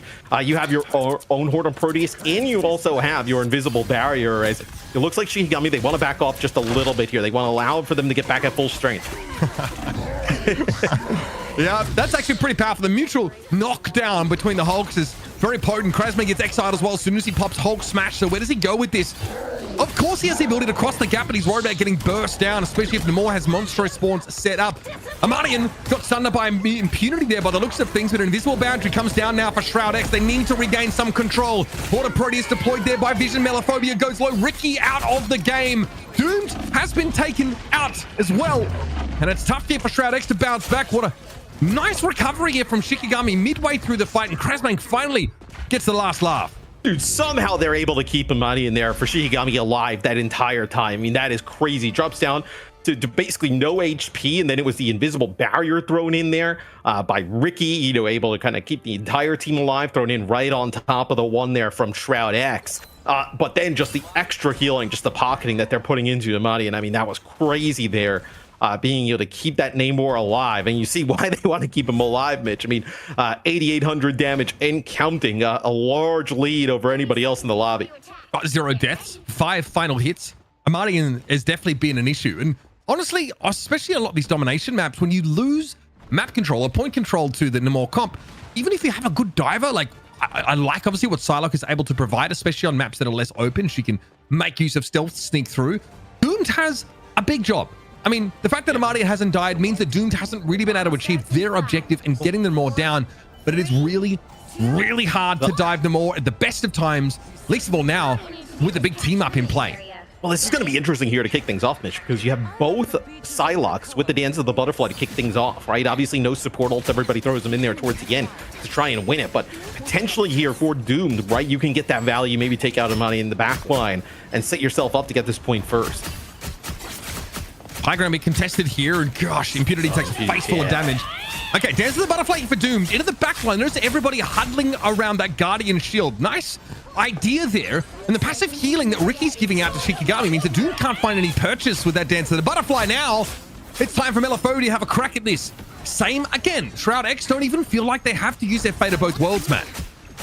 And you see how much the Invisible Women end up building up towards ultimates there. They each gain like about 20% towards those key ultimates as the Melophobe will take out Doomed here off the rip. That's going to be the Fate of Both Worlds here used by both teams. Blown up inside the Lunar Snow ultimate. That is a tough pill to swallow. And that might get Shroud-X in a bit more of a commanding position. Eventually, Dinks goes for the Fate of Both Worlds. There has to be some sort of fight here for Shikigami, especially now they've committed that Strategist ultimate. That seems to have petered out. Krasmang out of the picture. Peppered down here by Vision. Invisible Boundary in play. Power play moment for Shroud-X now. But it's a Hulk smash, in play. Krasmang needs to find a target to isolate. Nuck might be the play. They get flattened, and the exile comes in too late. Yeah, you know, Amanian's Horn of Proteus comes in a little bit late there, Mitch, you know, but it does allow them to get that Hulk ultimate, then start to get their way back onto the point for Shikigami and Shroud-X. They use that invisible barrier, but it doesn't end up working out, right? You get that Hulk with the ultimate inside, you know, very difficult to take out large HP pool. That's enough to just kind of kite that, keep the point contested, and then allows them to take it in the end. And they hold on to their own invisible barrier. I mean, huge fight win there for Shikigami. Yeah, and that whole round so far was just for initial point control. These fights really definitely get drawn out to a great extent. Even with so much burst damage, Doomed there was looking for a bit of a flank angle, but Melophobia had them pretty much pegged. And these monster spawns here just gonna have to be cleared out before Shroud-X can actually make any forward progress. Shikigami don't want to give them the option. Here comes the Psionic Seduction, and it's pretty rough. Shroud-X, their players being drawn forward now. Shielding being given out for Krasmang, and here comes the Horn of Proteus. Pretty big hit, enough to get Dinks. That is a massive pickup, and now Shroud-X have another opening. Yeah, like no speed, able to get anybody out there. The bubble actually used, you know, Crazy Man giving it over to the rest of the team early on is they'll actually use the invisible barrier here, so they still want to continue to try and fight this. Full back behind that makes sense. Drag out the fight, buy a little bit of time for Dinks to come back because the Fate of Both Worlds off the rip could be pretty huge here for Shikigami. They lost Krasmang though. He couldn't quite get back into Hulky Hulk form. Psionic Seduction would be available here. Force Physics, so pulls Dongmin in. They're a little bit low. They notice the Horn of Proteus go into their backline. No one really affected by it by the looks of things. And now it's time to go for the Seduction. Quick Cocoon there, used by Amani to stay alive, but Melophobia's gotten into the backline and emerges with both strategists, Matt. Yeah, I mean, that is brutal stuff there because Shroud-X, you invested so heavily into that fight there, Mitch. You ended up using your Fate of Both Worlds there at the start. You end up using Doom's ultimate there towards the end. I mean, you still do not get it. Shikigami so good at extending these fights, keeping them going, forcing Shroud-X to invest, and then just kiting it, keeping the point contested, and then eventually taking the lead. Is this going to be a portal here from Dongmin, trying to get everybody close to the point? That stagger on Impunity, Matt, was so punishing. They've only just now spawned in, but they've got a portal, at least to make use of. Dongmin here, of course, has had to switch over as a result to that Doctor Strange. It's a tough matchup against the Emma Frost. A little bit difficult for Strange to succeed there, but there's some backup. We've got Impunity down there on the point. Invisible Boundary thrown up here by Nuck. This is Shroud-X fighting to stay in the map itself. They lost that first round, and Shikigami been all over it here in the second. Melophobia goes down. Hulk Smash being popped here by Krasmang, and then a Hornet Proteus doesn't really catch on. Vision can't really find a key pick off. Shikigami close as well to a Psionic Seduction, and Vision finally goes down. That's the Hulk Smash for Krasmang, finally yielding some results. Here's the Seduction. Shield up for Dongmin, but how long can he resist for? Not long enough, apparently. Dinks, though, falls. Doom's able to find a double kill off that dance of the butterfly, and it might be more where that came from. A bit of a save here with the Psylocke to keep Shroud-X in the game. Oh, I think it absolutely does keep them in the game there, because I think once that Fate of Both Worlds would have been over there, you would have ended up seeing Amidin use that Horn of Proteus, right? They've been kind of using that when that support ultimates aren't available. You would have seen that Horn of Proteus come in and probably pick up a player or two, and that would have been the game there for Shikigami. But Shroud-X, they hold on here. Doomed coming up big there with that Dance of the Butterfly, but you do have to fight back here through that Fate of Both Worlds that Dinks is going to have. It's going to be very difficult to get through some of that healing. No team up here for Doomed after they've switched to the Doctor Strange to get a portal, so that's one less defensive cooldown available to the blue side Psylocke. Still plenty you can do with the Strange. Dongmin does have an Eye of Agamotto. Maelstrom popped here, goes a little bit low. Dance of the Butterfly coming in. Dongmin's in trouble. It's just so hard to play Strange effectively in this meta. Melophobia comes out with 2 from that Dance of the Butterfly, and that's even with Dinks having a Fate of Both Worlds in play. He just wasn't in the right place or at the right time. Whichever way you slice it, Shroud-X now are running out of options. Overtime will expire, and that's a comfortable map 1 take for Shikigami. And you see there why the Doctor Strange is such like a terrible matchup against the Emma Frost, right? The Emma Frost just runs past the shield, and then it's just a ton of damage, quick stun. Then all of a sudden it's the Dance of the Butterfly, and there's nothing you can do as Strange, where, you know, Emma Frost just seems to be able to play just about every different style. Yeah, I mean, and it's really important, I think, just to, you know, have that secondary ultimate in terms of importance, that Psionic Seduction to disrupt and also deny enemy wombo combos. If they're trying to set something up and they get seduced, well, they do not have access to those ultimates. 13 final hits for Melophobia. In that first round, I think they had like 3 or 4. That is a massive Psylocke round. And I mean, not a lot of final hits there for Amidin, but 21,000 damage. I mean, that is crazy on the Namor to kick things off, right? Just getting lots of value and really just putting down heat in that round. Yeah, but every time though we see Impunity try and dive in, right, just getting chunked out in terms of health, and that's a lot of just like the Namor turrets, the Namor spam, right? Makes it very difficult for that Hulk to gain positioning.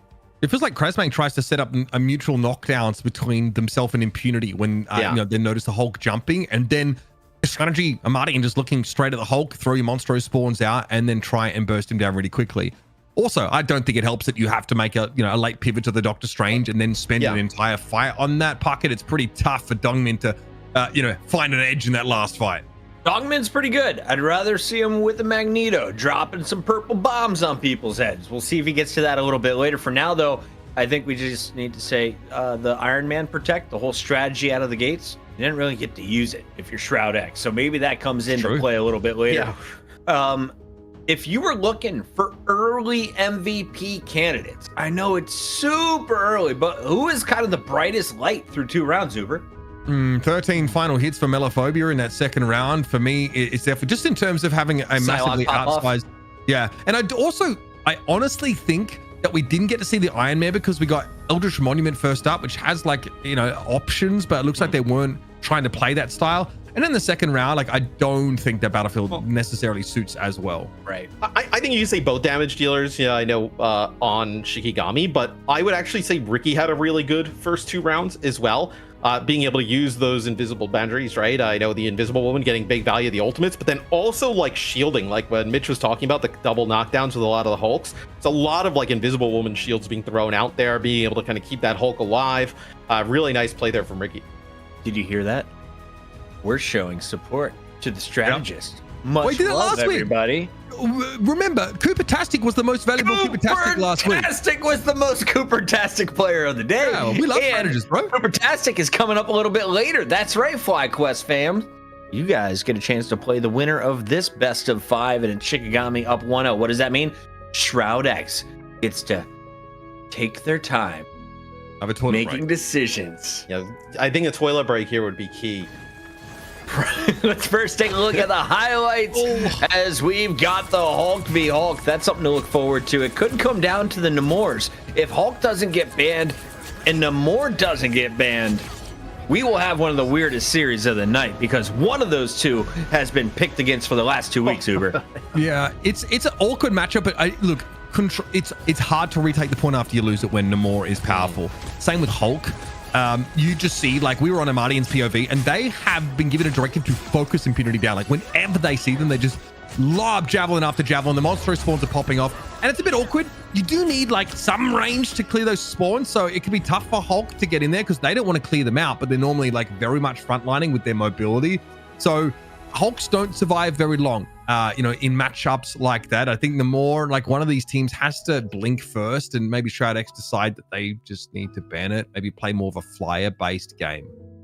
I mean, they did end up banning in at least the first map there, Shroud-X. They banned the Human Torch, but then they protected the Iron Man. So, like, maybe they would go towards, like, a flyer strategy. Coming up, yeah, you see the bans there. I like the Iron Man against Namor. I think that is pretty decent. I think maybe, like, the Hulk monster spawn is a bit more annoying, but you can clear them from that long range with that sort of AoE damage, and Magneto has that same capacity. So there are options here, but yeah, those squids live for a long time in this match. Guys, we speak in the deepest of rivals language. Only the experienced and knowledgeable can understand us.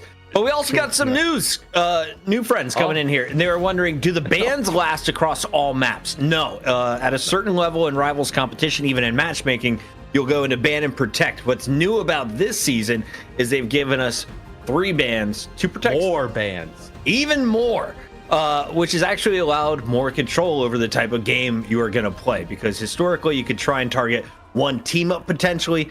Now you can shut down Poke, or you can shut down specific flyers. Like, you're going to see the Torch shut down by Shroud-X with their first ban after the Groot is removed by Shikigami. And they did that in map 1 too, right? So we'll see kind of how things kind of transpire here with Shroud-X. They get rid of the Human Torch, so we're kicking things off pretty similarly. I wonder if they protect the Iron Man again, because they, like Mitch said, they didn't really get much value out of it. Okay, so they go with Loki this time.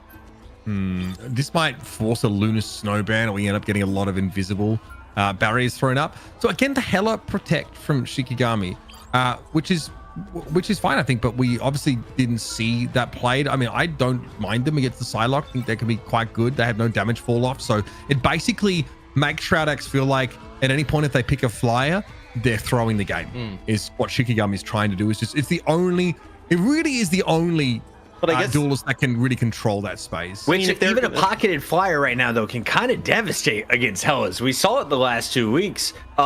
Matt, quick note.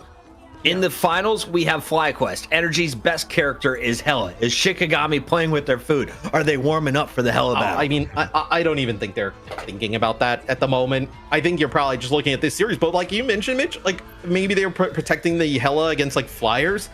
What would at least lead you after the first map to believe that Shroud-X is even going to go there? I mean, they protected a flyer and then didn't play it.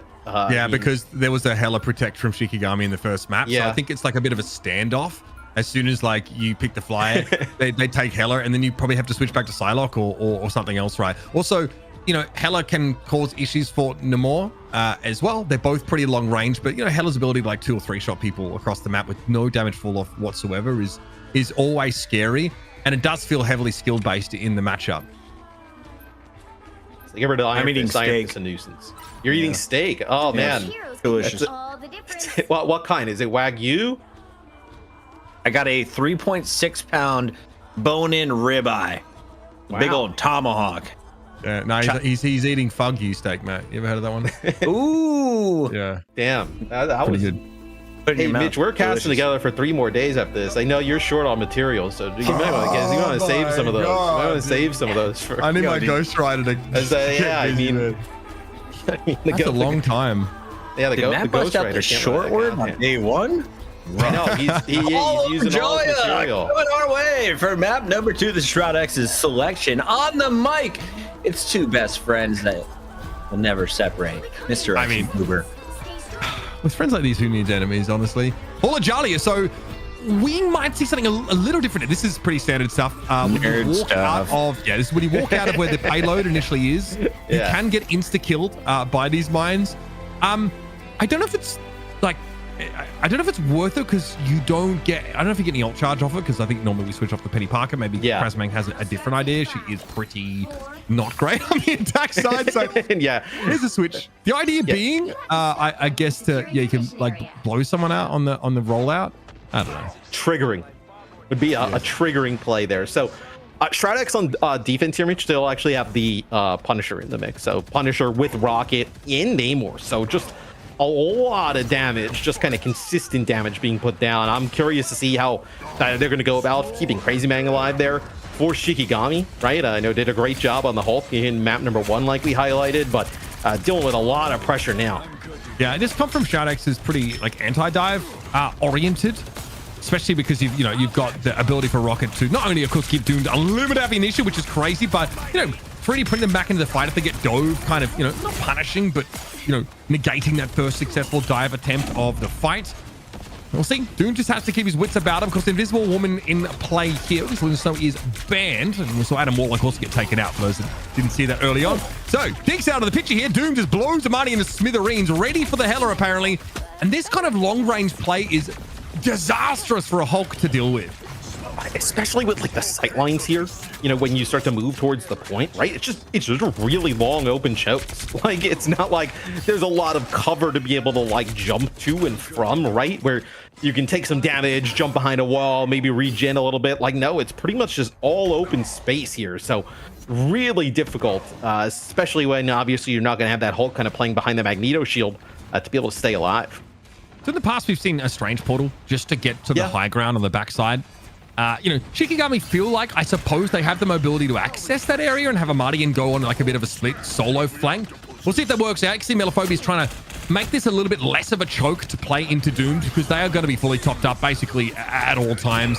Monster Spawn getting thrown out. Melophobia trying to bleed out on that high ground. It's a little bit risky now. And again, here comes the CYA and Scattergenki gets absolutely vaporized.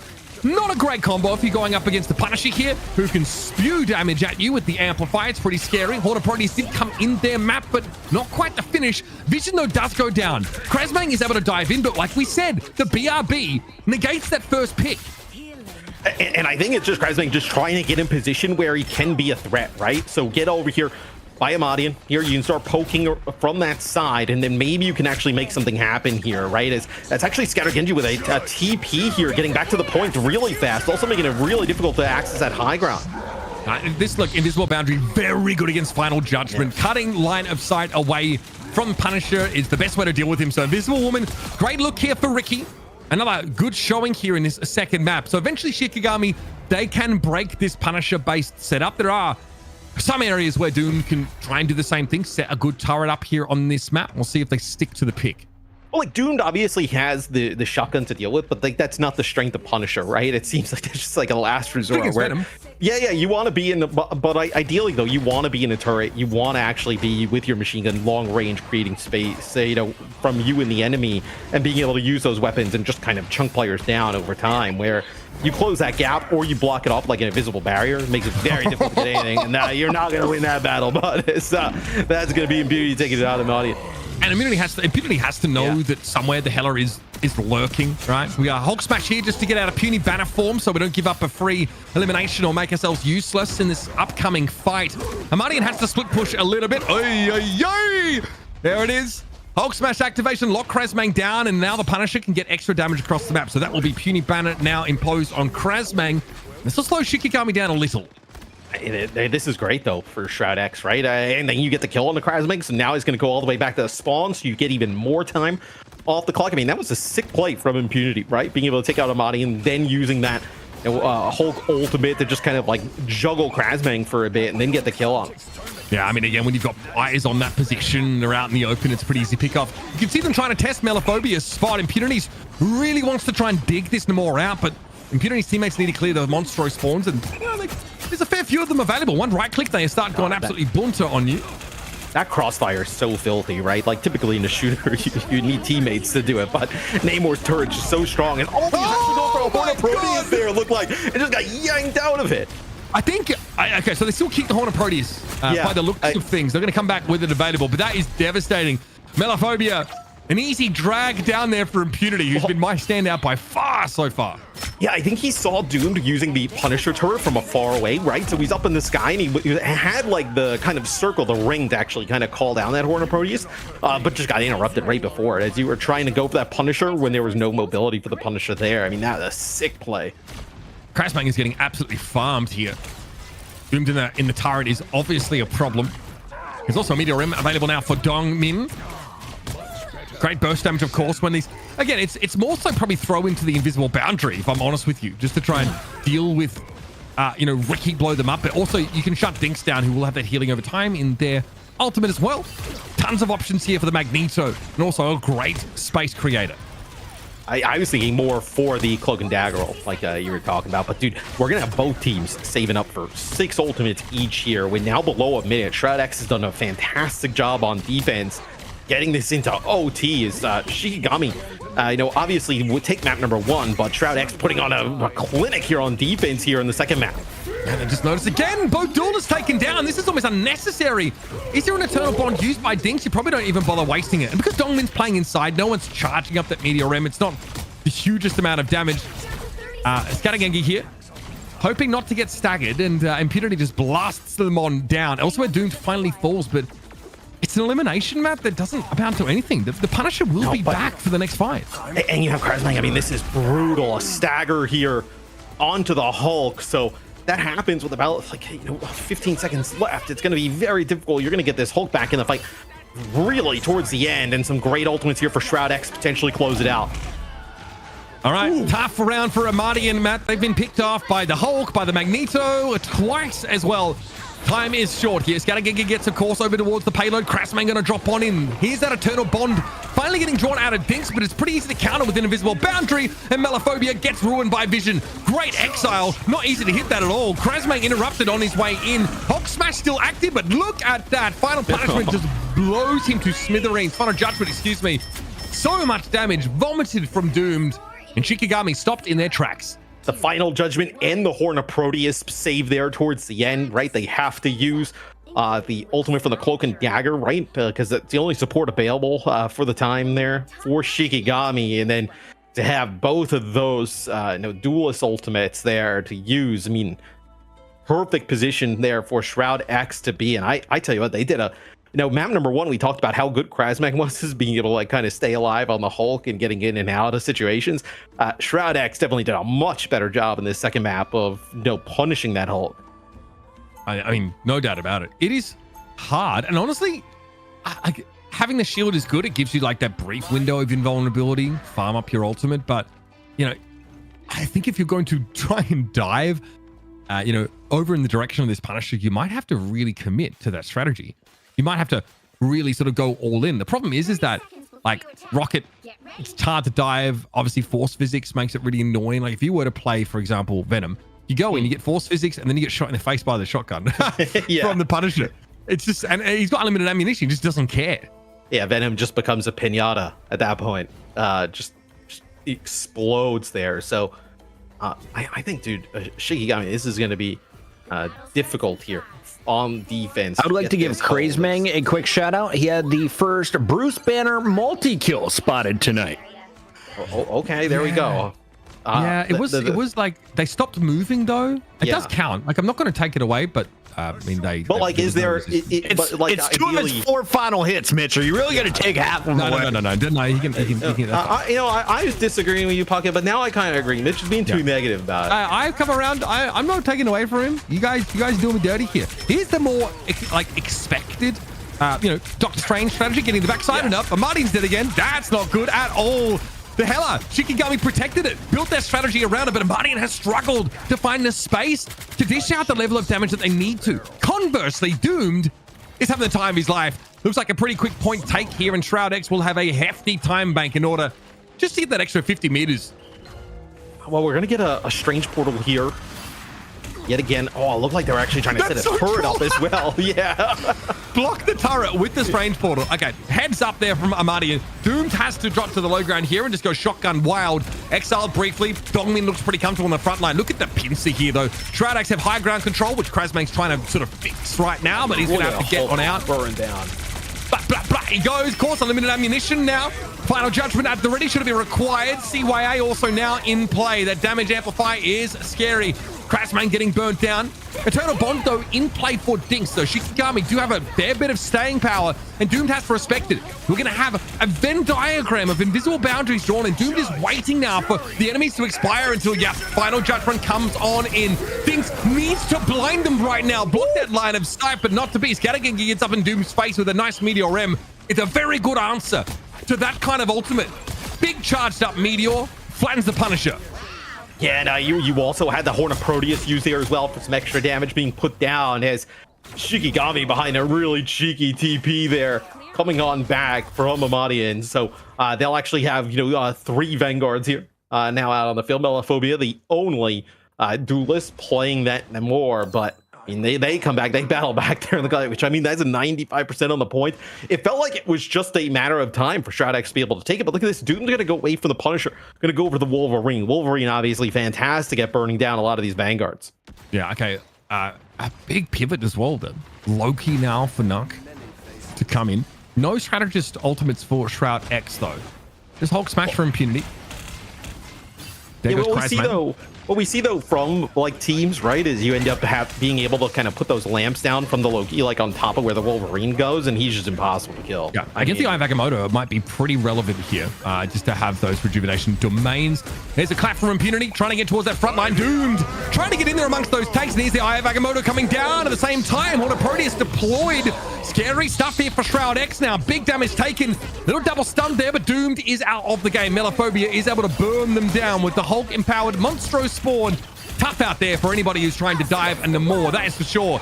Impunity out of Hulk Smash form now. Force Physics 4, but Invisible Boundary going to be in play for the attackers. They're going to make this work. Meteor M ready for Dongmin. Nuck is going to be able to get that Invisible Boundary down, and Fidel has one in reserve, so a lot of healing still available for the attackers. Here comes Meteor M, though.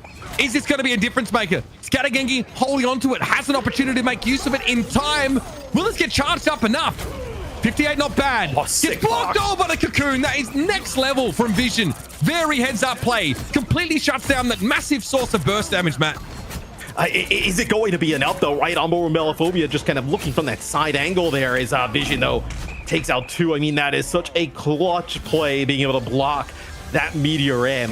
When you kind of waited out those invisible boundaries, right, from both sides, it was actually getting towards the end of it where Skadagengi then decides to go with that Meteor M, and looking at it from a distance, Mitch, it was fairly charged up. You would have been able to get at least a player or 2 there, and that is just a game-changing play from Vision. You have some control of where you end up inside that shield, but not a whole lot. You can't just drive it up there like an alien, bubble. But there wasn't a lot of time though for the Meteor M. Like, it was kind of, you're in that form for a while without throwing it, so you had an idea it was coming out in a few seconds, but still, I mean, in game time to be able to do that's crazy.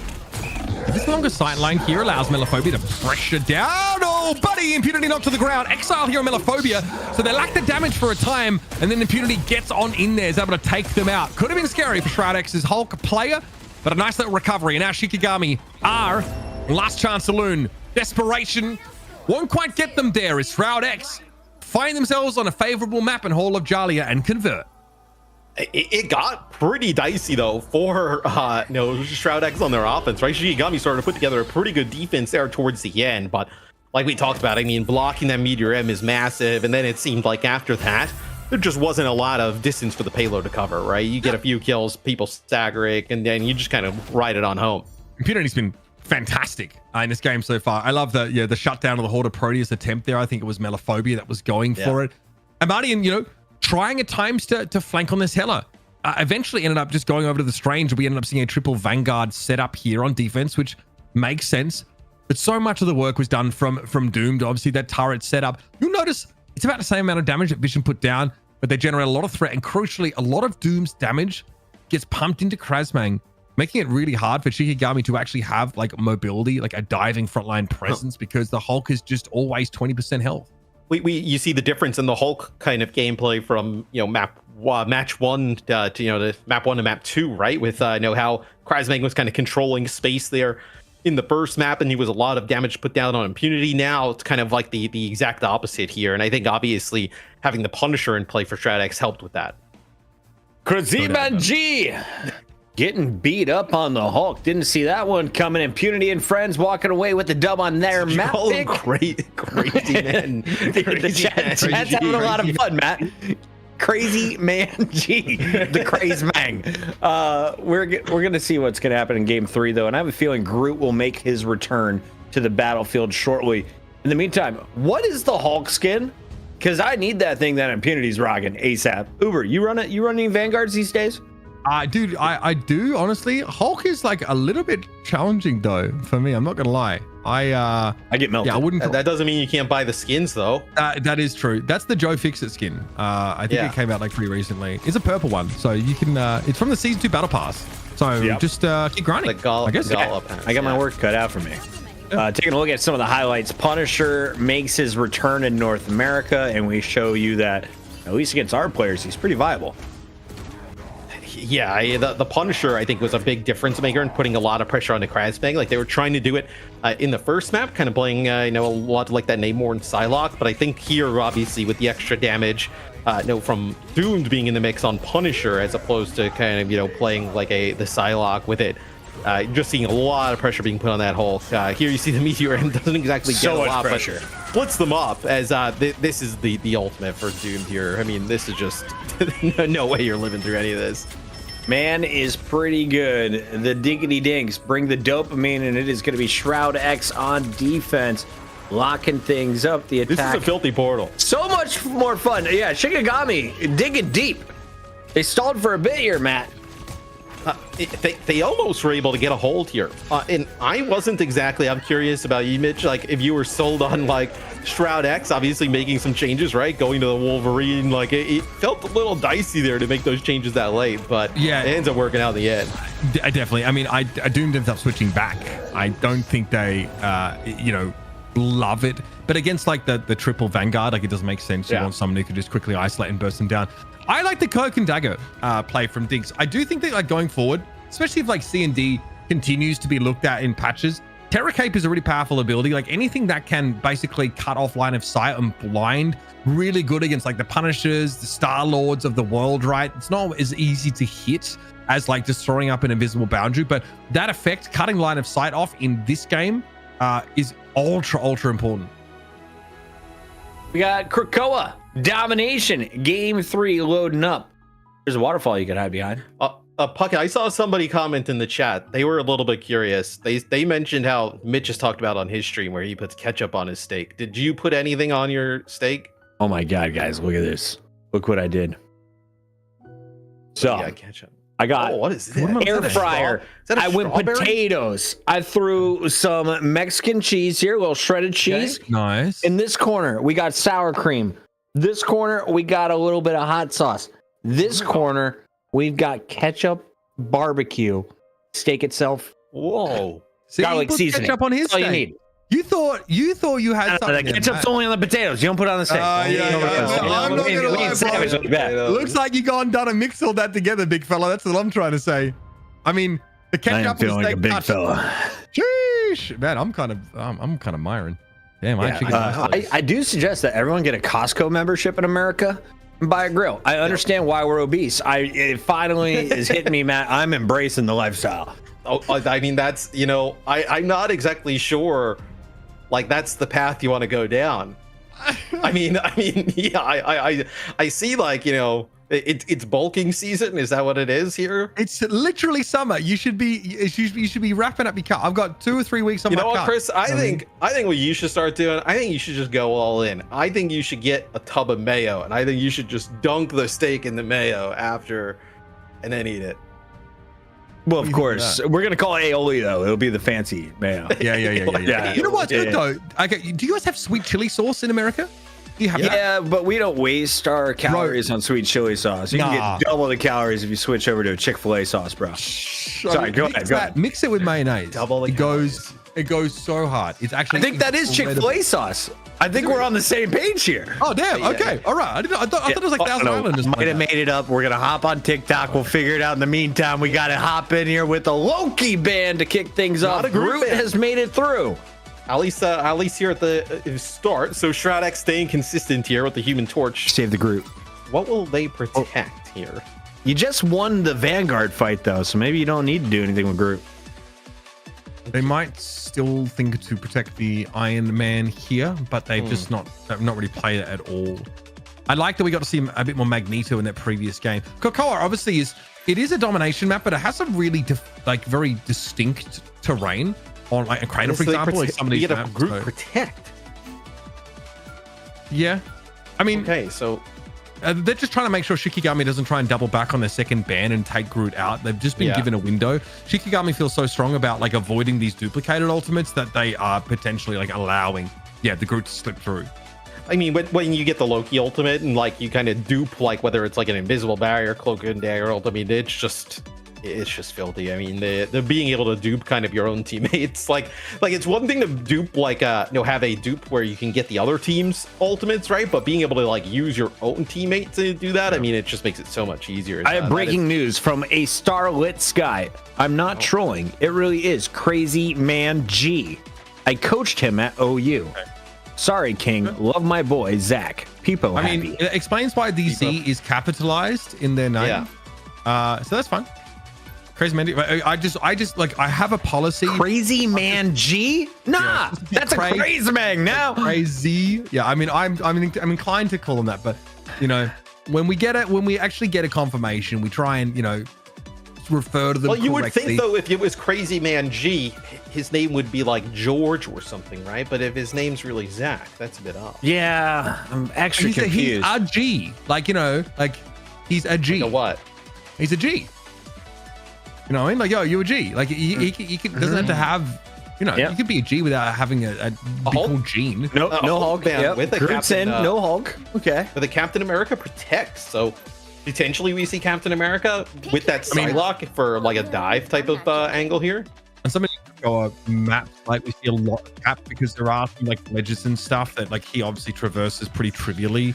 Quite powerful. I think the Adam Warlock being protected is very notable, and the fact that you would go to the extent of like trying to ban Emma Frost. I don't know if you're trying to shut down like the Psylocke team up or you just don't want to deal with that. But I get sometimes like for Cap, he doesn't like being stopped in his tracks by the choke slam as much as I would like that myself. But it's annoying if you're mobile to be stopped in your tracks like that. Chat with the downtime we have as Krakoa is loading up and you have 30 seconds of players sitting inside their spawn. I would like to know, what does the G stand for in Crazy Man G? I'll be checking in on YouTube, Twitter, and Twitch for your answers. But now we get confirmation from the chat that he doesn't care how people say it. Okay, well, Christmang it is. Maybe I'll just mix it up in case I feel like getting a little bit spicy. A little curveball every once in a while, right? I don't know about you guys, but it feels like they turn up this Krakoa music to 11 every time we jump into the map. Something we also should talk about. I mean, obviously, Jeff the Shark in the mix, but Adam Warlock makes it through with Star-Lord, right? So you have that extremely strong team up that we talked about a little bit earlier in the day that constantly was getting banned out, at least in our first two maps, now become available. These comps might be two of the most differing comps I've ever seen in a Marvel Rivals game, buddy. He's got a Genki. Nice. At the streets of London, Dongmin just appears there and deals with him. Obviously, Shikigami have this triple strategist set up where Melophobia is going to be more of a flanking threat and have great mobility in doing so. But losing your frontliner immediately is not a great start. Whereas Doomed, of course, could be a flanking threat and also come back to life.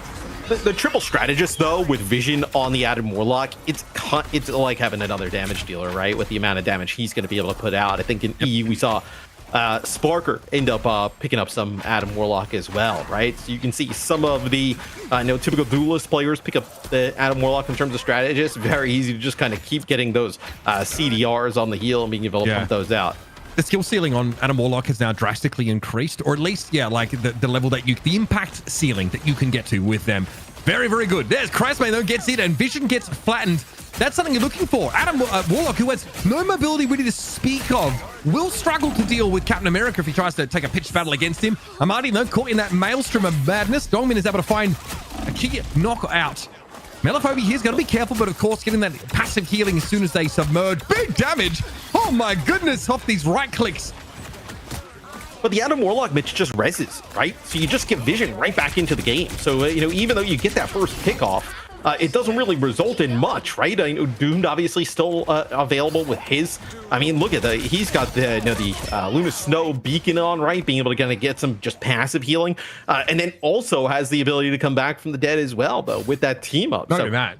I mean, all that, Matt, and then you've got a Mantis on your team, so Doomed is also getting like healing over time when they sort of go elsewhere. A damage boost as well. Yeah, I mean, again, you can really turn this Adam Warlock into, rather Star-Lord, excuse me, into a raid boss, and Doomed is definitely someone to look out for right now. Galactic Legend is at the ready. Both teams, of course, got 6 ultimates, but Shroud-X have already got themselves 82% and counting.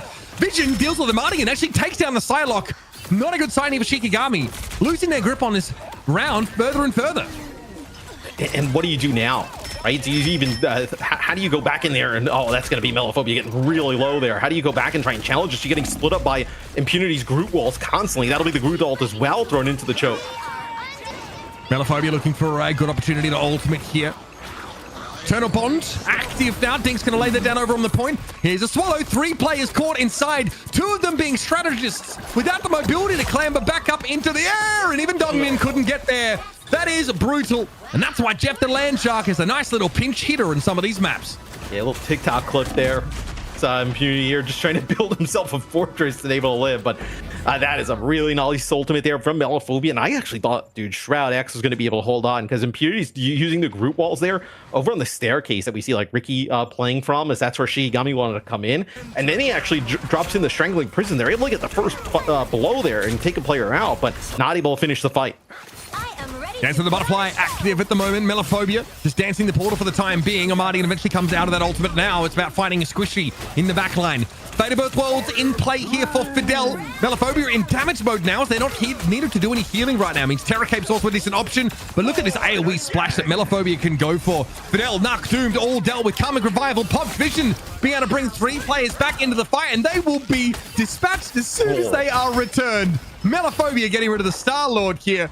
And Shikigami will solidify this hole. Yeah, that's one where you wish you can cancel out of getting res in that type of situation. Just in a corner with all of Shikigami just barreling down on top of you.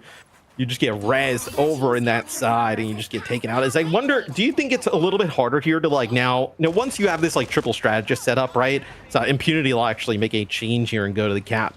I was like wondering, like, is it a little bit harder to be the attacker here going back into a fight, right? Where Shikigami can dictate the pace and you have to be aggressive as opposed to, at the start where you were holding on to the point. It's not as bad to come back in because we're not dealing with a bunch of Namors here. But I still think like Shikigami is such a big advantage. Shroud-X needs time set up, Matt. And need to get Doomed in position, topped up with the damage boost, with a bit of healing. And so it just gives over a lot of percentage to the other team. Like Shikigami have turned this now into almost an even game. Looking to catch up. Big freeze on Doomed. Here's the Galactic Legend coming in over the top, though. Doomed needs to find a big pick here. But the Eternal Bond is going to be hard to cut through with this damage. Basically, Star-Lord shut down as soon as there's a healing ultimate in play. And Melophobia ends up using the Jeff ult here. Okay, so gets one, actually gets Fidel. Don't know if he's going to make it off the side. Yeah, he's going to get just launched for a riot. It's a Meteor M there from Scatter Genji, but doesn't get anything. You're going to actually have Vision come back to life as well.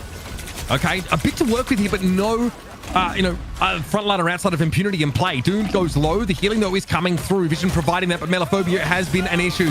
Here's the Freedom Charge, buddy. This could be curtains for Shikigami now. Shroud-X get the flip in overtime, and Shikigami get wiped off the map. He's a triple strategist off the start. Okay, we have actually a TP that comes in here from Crazy Man G. Going to get Amadi and Ricky in the action. It's, dude, you can get this, Fate of Both Worlds. Potentially, you can make something happen here. It's just some TP shenanigans there for Amadi and just trying to dodge the cap. Strangling Prison comes down, but it's going to be another Galactic Legend deployed. This time, Doomed might have to contend with a... Oh, never mind. There is Sport Ultimate in play. Healing there is pretty good, but Doomed is still able to get Melophobia because they're playing outside of the Fate of Both Worlds. That's pretty big. Ricky's ultimate now expires. Fidel's Fate is active, though, and it's another Karmic Revival here for Vision. Wanted to try and pop it there, but Eye of Agamotto could be an issue. Scattergenki finds 3. Vision goes down with that Karmic Revival, and now Shroud-X get wiped. I don't even know if they have enough time here to switch over to a Strange. Overtime starts all over again once Shikigami flips. So Nuck can get a Strange portal into play, but they have to be quick about this. Real quick. I don't think they are not going to be able to make it through. So you get the Strange portal there, just not able to get anybody out there to keep it contested. So Shikigami steal away that first round as It was that Shikigami ended up TPing back to the point, and even with the strangling prison throne in there from Shroud-X, Ricky had the fate of both worlds going, right? You're able to just kind of keep players alive for so long without Luna Snowball that even with Doom getting a res, and then also Fidel was playing the Mantis, being able to get a res there as well, without Vision popping his ultimate, you're still not able to take the point there for Shroud-X. And again, pretty nasty showing from Jeff the Landshark. Carousel is the kind of map though where it's easier to get those environmental eliminations. Cradle, a little less so. Obviously, there are parts of the map where you can try and knock people off, but it's a bit more, enclosed. But there are less of those ledges close to the fighting areas. We'll see though. Melophobia seems confident. Still, that Jeff ultimate, still very handy if it's not going to guarantee you, mass team wipes. Out of the gates we come again. Shikigami off to a good start here on Krakoa. It's time for Cradle. We'll see, though, if Amadian and Crazy Man G can collapse on the back line, right? Get in position with that Captain America, maybe cause some chaos here as Melophobia getting close to the Jet Bolt as well, but the Dance of the Butterfly available for Amadian. Nothing to be really kind of counter it on the other side. Maybe the Spirit Bomb there from the Adam Warlock, but still probably going to lose a player or two. Amadian just takes some free poke damage at range, but Blaster Barrage comes in from Doomed, keeps him honest though. Again, Cloak and Dagger has some amazing area of effect healing, pretty potent in situations like this. Quite the fight for Melophobia to try and take here, but Amadian with the Dance of the Butterfly has certainly softened Shroud-X up significantly. Karmic Revival comes out though from Vision. Back in the game, Arnak and Fidel, now 2 of your 3 strategists once again take to the field, and Doom found a big pick off as well. This fight might be swinging, but Amadian's found yet another big pick. Dude, the timing there, though, from Melophobia, I mean, a little bit better, and you would have had a crazy play that comes on through, but it'll be a Mantis ult here. Use Ricky's got that fate of both worlds if needed here. Is Shroud-X going to have that Star-Lord ultimate coming online? It's going to be a Meteor M here used by Scatter Genji, just trying to find one, maybe even soaking up some of this damage from the Star-Lord ultimate, but it looks like Shikigami going to win the fight on the ground. Okay, Doom finds one, but that's all they're going to have. Crazebang heads a very, very gainful fight there. Is all of Shroud-X again softened up considerably. Not a fight you win here if you're doomed. They know it. So Cocoon and get out of the action for now. I don't know if you saw the timing, but so the Dance of the Butterfly is used by Amadian, and then Vision ends up using the Adam Warlock ultimate. And Melophobia has the Jeff ultimate rolling and ends up like he goes for the eat, but just like misses the timing with getting the players on the respawn. Oh, I would have been so sick if he got it. I could have sworn I saw people getting revived though underneath the point from that Karmic Revival. At least that's what it looked like when we had to come back into the game. But Vision switches over to the Iron Man now, so wholesale changes. It's going to be Magneto. Captain America looks here. Crazy Man trying to get away. 4 health and a Dream Shield doesn't keep him alive long enough. Doomed eventually able to drag him down. Shikigami lose a key frontliner. And now Shroud-X in a position to clean it up. Amadian, the Dance of the Butterfly, no backup, no reason to make use of it now after you already have a decent lead. I was going to say, it feels like you're just going to have to kind of give this up if you're Shikigami, right? You lose Crazy Man G at the beginning. You lose Ricky as well as after that. In a world of trouble. I mean, not going to be able to kind of live with both those players down. Is Shroud-X, we finally get to see the Iron Man. They protected it map number 1, didn't end up playing it. Now we see it, 2 maps later here, building up that ultimate already. Big shout outs to a Starlit Sky and Elfie Elferson. Thank you for making use of your monthly Prime sub. Anybody got Primes in the chat, feel free to send them our way. I'll keep the lights on here at Rivals Fight Night. Is somebody in the chat give me a sub? Because sometimes when I watch, I get hit with ads. You get ads? Make sure you target. Why don't you use your free Prime sub on this channel as well? No, I actually probably I might. That's a good reminder to check to see if you have a Prime. Always check, fam. Okay, things taken down. Blaster Barrage accounts for the Cloak and Dagger, and Vision is sitting back on this invincible pulse cannon. Ooh, that's a lot of damage, and the Melophobia is not able to get away after the eat. And now it's going to be Shroud-X taking the lead, man. And you just had to use that Fate of both worlds here. So you're going to be able to come back in this next fight. As Crazy Man now gets caught out again. I mean, dude, they are doing a great job of chasing this Cap, right? The Cap going in, trying to put down some damage, annoy the backline, but not letting him get out to safety easily, right? They're doing a nice job chasing him down. And also, they're pretty slippery, right? I mean, there's like a freeze from Fidel. Nuck is very hard to chase, even when you have Freedom Charge active. Doom is not going to be hit. Vision doesn't even interact with Captain America at all. Dance to the Butterfly. Oh, that's clever from Amadian. They make sure they get enough altitude, so they really were a butterfly there. Vision back in the fight, though. Narc is able to 3D print them back into existence, but the CYA's dealt with pretty quick. Here comes a Pulse Cannon, though. Look out for it. There is a Fate of both worlds active. A lot of burst damage ultimates coming out of Shroud-X right now. Looks like the Pulse Cannon missed. Meteor M? Anybody? No. Okay, Freedom Charge giving some very important overhealth now to Shikigami as they look to play the long game. The burst damage ultimates are down. Impunity, though, does deal with the Psylocke. Player advantage by 2 here for Shroud-X, and it's only getting worse for Shikigami. Big spend for Shroud-X, Matt. Dude. But it works out. Yeah, well, at the end, they don't have anything to deal with Vision up in the sky, right? They're able to deal with them with the Dance of the Butterfly, but then coming off the respawn, nothing to deal with that Iron Man up there, just pumping down so much poke damage, then coming in, finishing players off with the beam as they tie things up. So we're off to the Grove for our final round here. Again, this is the kind of map with a lot of those taller spires where teams in the past have tried to really make use of flyers or those dive comps, so expect to see Iron Man remain a factor. Doomed is at 19 final hits, and it's rare to see this, but also topping damage on a Star-Lord. Normally, they're going in and getting these eliminations, but Doomed has really been sticking around. I think a lot of it has to do, Matt, with Dongmin able to throw a bulwark on them. They go in into the middle of the enemy team and get these big blaster barrages off. That's a big part of softening up Shikigami. You also think about how they kind of created Doom to be a little bit of a raid boss early on, right? Playing that triple, exactly what they're going towards here. It looks like, yeah, that triple strategist yet again, and then just kind of pocket this Star-Lord and let him run crazy. Okay, so we have 3 reses now. The Guardian's composition is pretty scary. It's been powerful for the last couple of months. Shikigami opt for a different tack. So something to, I think they're trying to anticipate a Iron Man, but Doomed is already switched off of that. So Amadian, curious to see if they stick to the Hela here, if there's a better application. Dinks, Cloak and Dagger 1 trick apparently. Going to be back on that pick. My eyes are on Melophobia though. What can they get done on this Psylocke? I'm curious how they deal with Doom as well. I mean, just look at just being able to go in there and get that bulwark there, and then just being able to just kind of fight in that neutral. But here, Amadian off to the side, takes out Vision, Nook dies as well, right? So they're going to force these supports to end up using those reses really early. We'll be back though, and there's a Fate of both worlds active. So again, Shroud-X are virtually playing with 8 or 9 players as opposed to just 6. It is pretty amazing. As things going down to Doomed, Impunity punches the bejesus out of Ricky. Shroud-X, because they have an extra 50% of the number of players on the field, Shikigami, virtually, will be able to take the first fight. I mean, just having those reses, right? You get those 2 kills early on there for Shikigami, one from Amadian and one from Melophobia, and it doesn't really go for anything, right? Because typically, right, you'd be super stoked. You get 2 strategists off the rip, right, in Vision and Nook, and it doesn't matter. They just come right back, and you're able to just outlast and out-sustain there for Shroud-X. It's going to be a problem. Soul Perseverance is really good, and they're going to have it available like all the time. So again, it's you got to do more than just pick them off here. And again, Doomed can just play their life. No, they have essentially a second bite of the apple, so they need to come back.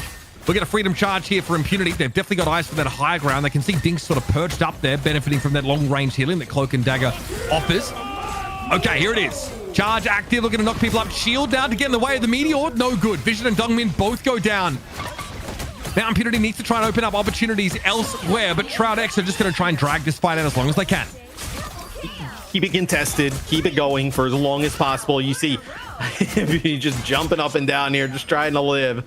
So it feels like you kind of did your duty there, getting it to 60%, and then you're going to ditch this triple strategist. So you're actually going to have Vision going back here to play that Iron Man. So maybe with the, you see kind of like the Jeff on the other side, right? The triple strategist. Maybe you feel like with an Iron Man, you just kind of get this like poke damage just constantly, right? Making it hard for them to kind of sustain on through it. I think also the Mantis was getting dove too easily by, Melophobia and Amadian. It's really hard. Mantis has a 0% win rate on games Puckett has worked. There we go. we saw Sentinels try a lot of it. I think Aramori was still trying to play a fair bit of it last week, and it seemed a little exploitable. Although we know just how powerful Soul Resurgence is and the ability to buff your teammates' damage, but I digress. Here is interesting. Cloak and Dagger ultimate used up on that high ground here. Yeah. Shikigami just want to stave off some of the early damage. They've got to fear this pulse cannon though. Down. Yeah, they get forced down there. Biggie. Fidel not affected. Oh. It's all allies. God, oh no! Yeah, they're never going to get the end of that one. 5 teammates eaten up by Melophobia. Eaten good, but not in the right way. Do you think that was the comms? Clip there? it. Oh no! That is so rough, man. Okay. Unfortunately, that does mean that Shikigami ended up giving a long period of reprieve over to Shroud-X, and they also had a Qadsiah in place. So now Shikigami have Dinks switching off the C&D over to the Strange here to try and make something happen. Crazybang is blocked, of course, by Dongmin, and this is getting out of hand, folks. This is I like it. I mean, we are like on the it. silly sauce big time. This is North America right here. This is what I expect when, you know, I tune in North American esports. I expect things like this. So Puckett is insisting the Jeff clip. That is going into the seen it yet, but they will. Give it to us. No, I just saw it on the stream. It is so it is so rough. Okay, all right. Let's take stock of things here. 90% counting for Shroud-X. They're gonna get there. Ramani got picked off at the start of the fight. And Matt, I've gotta say, a couple question marks from me in the hella play from Shikigami. They've not been able to find value there. This is a pretty whelming Meteor Rem. Zoning. Skadagengi. They needed a bit more than that, I think, as Dongmin runs them over. Yeah, and I really like the adjustments that Shroud-X has made in terms of like compositions throughout this map, as Shikigami looks like going to be able to fight back here towards the end. Vision are going to use that pulsar. Oh, it connects with 2. This is going to be Shroud-X. It looks like they're going to turn this here at the very last moment. Meteor in there for Dongmin, but that's not going to be needed, as Wait a minute. Shroud-X will take it. Was that Jeff Eat intentional to protect from the pulse cannon? Potentially, we'd have to actually take a look at it again. I would rather die. Cannon was coming That in. was gross. It is honestly, it's possible. The problem is, so obviously there is a problem because you're disrupted if you're sort of trying to do something there as Shikigami, maybe interrupted. But if that is the case, then that's actually quite the opposite, and a very, very, very big brain there from Melophobia, who, I mean, you comes out of the game with 10 final hits. You rarely see like a Jeff ultimate used in that fashion, right? To like help the team in a way by like kind of obviously making them, you know, almost like immortal in that sense. But I mean, that would be crazy if that's kind of how it worked out. Said that in the chat. So I wonder, yeah, okay, we'd have to go and check it out, because I do think there was a pulse cannon coming in from Vision at the time. Yeah. Interesting. Okay. Well, that said, Dongmin has an amazing map, by the way. Krakoa, they end up with 15 final hits and only 7 deaths here on the Magneto. A great showing in general. Shikigami looked really competitive, Puckett, up until things get a little bit out of hand, a little bit haywire in those last couple of moments of the Grove. Did you know over on youtube.com/Rivals Fight Night, you can scroll back to the Jeff highlight over and over and over and over again? Or you can join us on TikTok and we'll post clips like that for your entertainment. Shroud-X up 2-1 and we're going into a game 4. Mr. X, I love having you on the show. You bring the chaos. You bring out the best and the worst in our NA players. We knew they had these ceilings. What I aim to do. But did you know they could have these floors? Yeah, I'm a ceiling raiser and a floor lower. I know for gameplay. I call Matt the builder at home. Yeah, I'm definitely not a builder. I am terrible, but I really liked just kind of Shroud-X using these different types of compositions, and it also seemed, at least to me, right, where as soon as Shikigami would make the adjustment here, you know, with changing their comp to play, I noticed something maybe a little bit more advantageous against this triple strategist setup, they were able to pivot rather quickly. Shroud-X, they knew exactly what they wanted to go to. I love it from Melophobia as well. You make sure that the enemy Strange doesn't actually have time to hit shift by getting right to the edge and completing that elimination. You can see how powerful the sort of Karmic Revival is, but you kind of need big healing throughput instantly. If you don't get that, then you're in trouble, right? And Shroud-X, they were on like a Mantis.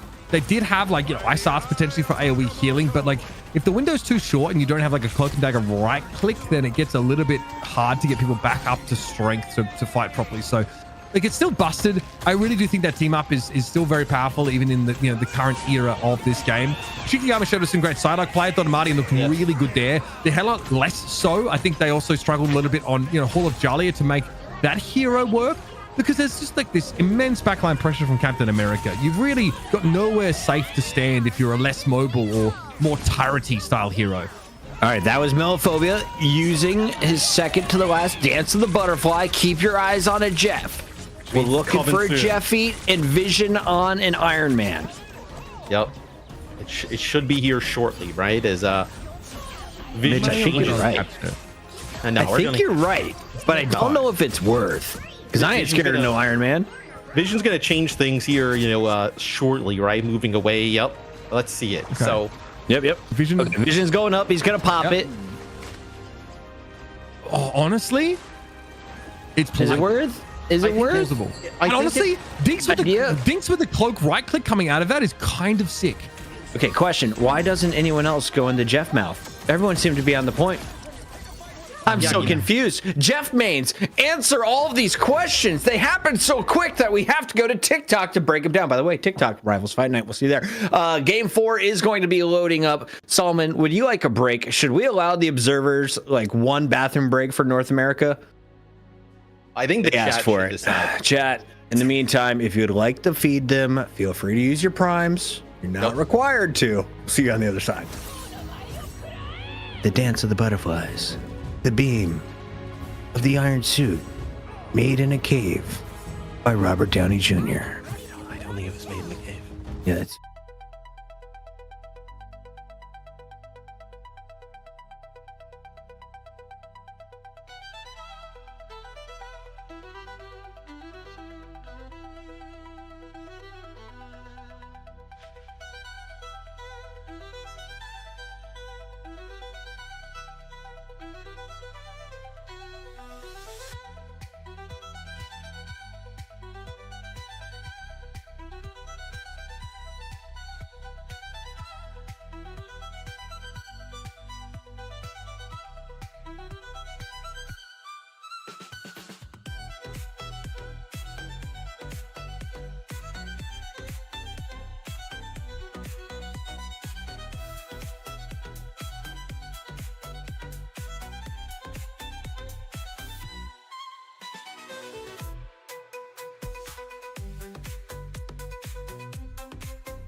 You remember that time you were taking a test and you farted? And everybody laughed at you. I don't remember. Forget about that moment. Look at Melphobia eating his teammates, saving the day, just so they can die all again. Well done, Shikigami. You made it interesting. You brought out a Jeff. You've made Puckett happy. And despite that one play, that was a big brain play to keep your teammates alive. It didn't work out in the long run. I'm also fantastic highlights. The thing that I've been thinking about for the last 5 minutes is, Pucky, you said Iron Man's suit was made in a cave. Are you confusing him with another superhero who, is maybe like based off of like an animal who actually made his, cave in a suit, drives a car? No, not Batman. Car? Are you confusing him? Definitely not Batman. No. Was it like Tony Stark's origin story? Like, hey, I gotta put this battery in my heart. Yeah, but I'm pretty sure he was like stupid rich. I don't think he was in a cave. Oh, he was over there, man. Also, I'll make you sit down and watch some movies with me, son. I'm down. We should do a rewatch here. Yeah. By the way, Thunderbolts. Do you guys just want to move my camera onto the edge of the screen? Like, what you want to do that? What do you mean? Well, we know you don't watch movies, Uber. You just read books and then tell people about it. I don't read books. I don't watch movies or read books. I'm basically a hermit. Yeah, are you really? Yeah, I mean, I don't have time. This man was skiing in Italy in April. Don't listen to him. Chat. We're going into game number 4. 2 years. This guy, me and my social elite friends went down skiing on a snowboarder-free zone. It was fantastic. It was Switzerland, first of all. So unbelievable. I don't do anything more except to essentially yours. Thanks for the Prime sub. Thank you very much for supporting the stream. Keep it coming. If you guys have a Prime sub, check for it. You might have it renewed. Give it over to us. Whoa. Sub goal of 210, Matt. That's a big number. That that means Puckett 600 and personally doubles $30 to feed the observers next month. Junak, thank you for the Prime. Thank you for coming in. No, more Primes, bro. Look at this. Dude, Twitch is pretty wild. You just ask people for money and they just come through. This is like pretty sweet. Courage taught me this move many moons ago. He's like, just tell them to use their Prime. It doesn't cost them anything. Why not? It's free money. Somebody in the chat said Iron Man was in a cave. Maybe I am unfamiliar with this deep lore. I didn't want to embarrass you because it was your first Rivals Fight Night show, Mr. Rex. I wasn't going to call you out. Oh yeah, didn't he make the prototype of the arc reactor in out of junk or something like that? Oh no, that's crazy. Yeah, we'll catch you up. Don't worry. Well, we got plenty. Matt, this is only episode 10. By the time we get to episode 52, you and I will know the lore of Cerebrus, which I think is that guy with the X that was stuck. Cerebrus is a 3-0 in Marvel Snap. Cerebro, that's what I know about Cerebro. Is the helmet. He's a head. Right? It's just a helmet. Yeah. It's not a head. It's not like a floating device, entity. Right? It's the room that Xavier goes into when he wants to get Giga Brain. You know, now, Shroud-X and Shikigami. I know that break was for our observers.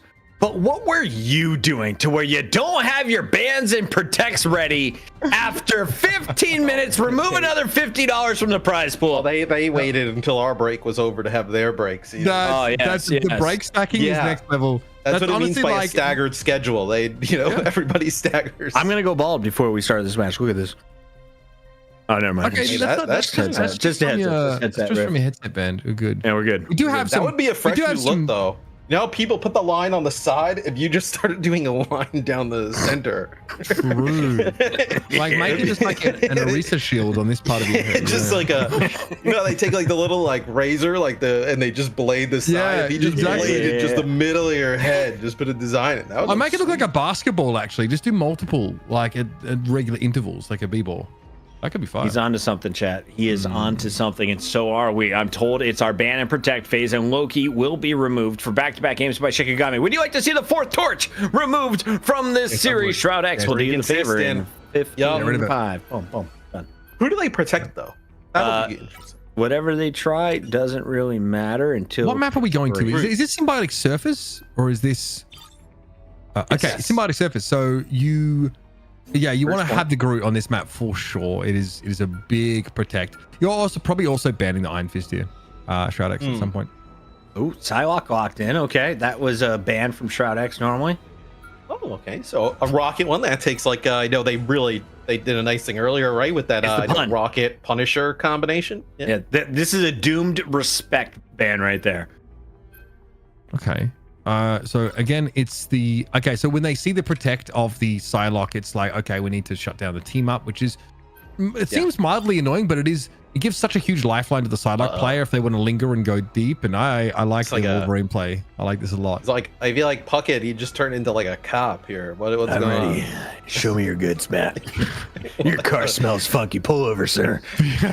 Search your trunk. I mean, bro, an automobile. He's on a weird diet, bro. His wife put him on some weird, like, fun exclusion diet. So that's the car stench. Puckett gets kind of wild when I'm here. I hate to debate you, Matt. This is pretty standard for Puckett on this show. I've been really chill so far tonight. Yeah. We're going into a game 4. You get to see it in game 5 if we get there. Shroud-X, the giant party. Could make all the difference. So they do get rid of that Iron Fist, like you talked about, Mitch. So they do get rid of it there, but it's at the very end. So they protect the Wolverine. So potentially, like if they run any type of like tank heavy comps, like with that Groot in the mix, you have that to go after it. And the Hela is protected in case Iron Man is the play for Doomed, I think. So I think that's fine. Symbiotic Surface Course is, we saw the Wolverine get protected there. So there's obviously a concern that maybe like Triple Vanguard is something that Shikigami could run. So Shroud-X trying to already sort of game for that. And there's obviously like those little high ground platforms that are pretty good staging grounds for Wolverine to go in with a leap and try and dig someone out of formation. So those are all well worth keeping an eye on here. It's very defender favored, especially if you have a Groot that could just make it really costly for attackers to walk up. We've seen teams try and play dive comps on this map just to try and dig defenders out. It's very Hall of Jalia-esque in that sense. I saw something that was really funny that Puckett putting on his sunglasses is him turning incognito mode on IRL. I was like, that's pretty good. That's pretty good. Danger mode. Zero sleep set. That's a good one. 1 point for you. It'll be Shikigami here on offense. So we'll see. Do we get like a? Oh, maybe we'll get like a TP here from somebody. Nope. It'll be just kind of move it up here behind this Groot and Mag shielding combo. Yeah, so we have a double Wolverine, but it is the defending Iron Man here. Of course, you can play in the skybox and be really hard to dig out. It's also like really easy just to hide away from the attackers as they approach. But Amadian now, spotlight on them. The Hela really has to take the game over here. You have to, with the Iron Man, how you mentioned, there are so many great, like, not necessarily hiding spots, right? But being able to kind of like sit above some of these positions that you know that Shikigami has to push into, like make it really difficult for the Hela to like, look like completely vertical, like up above. And you see the amount of damage puts down on Amadi and it's going to back him up. All right, big empowered Unibeam here from Vision. Just trying to play behind as much of this defensive architecture as possible. Often getting the Guardian Shield there from Nuck as well, just to make sure poke damage gets staved off. But the Hela is still a concern, as Vision sending those shots out to try and keep Amadian's head down.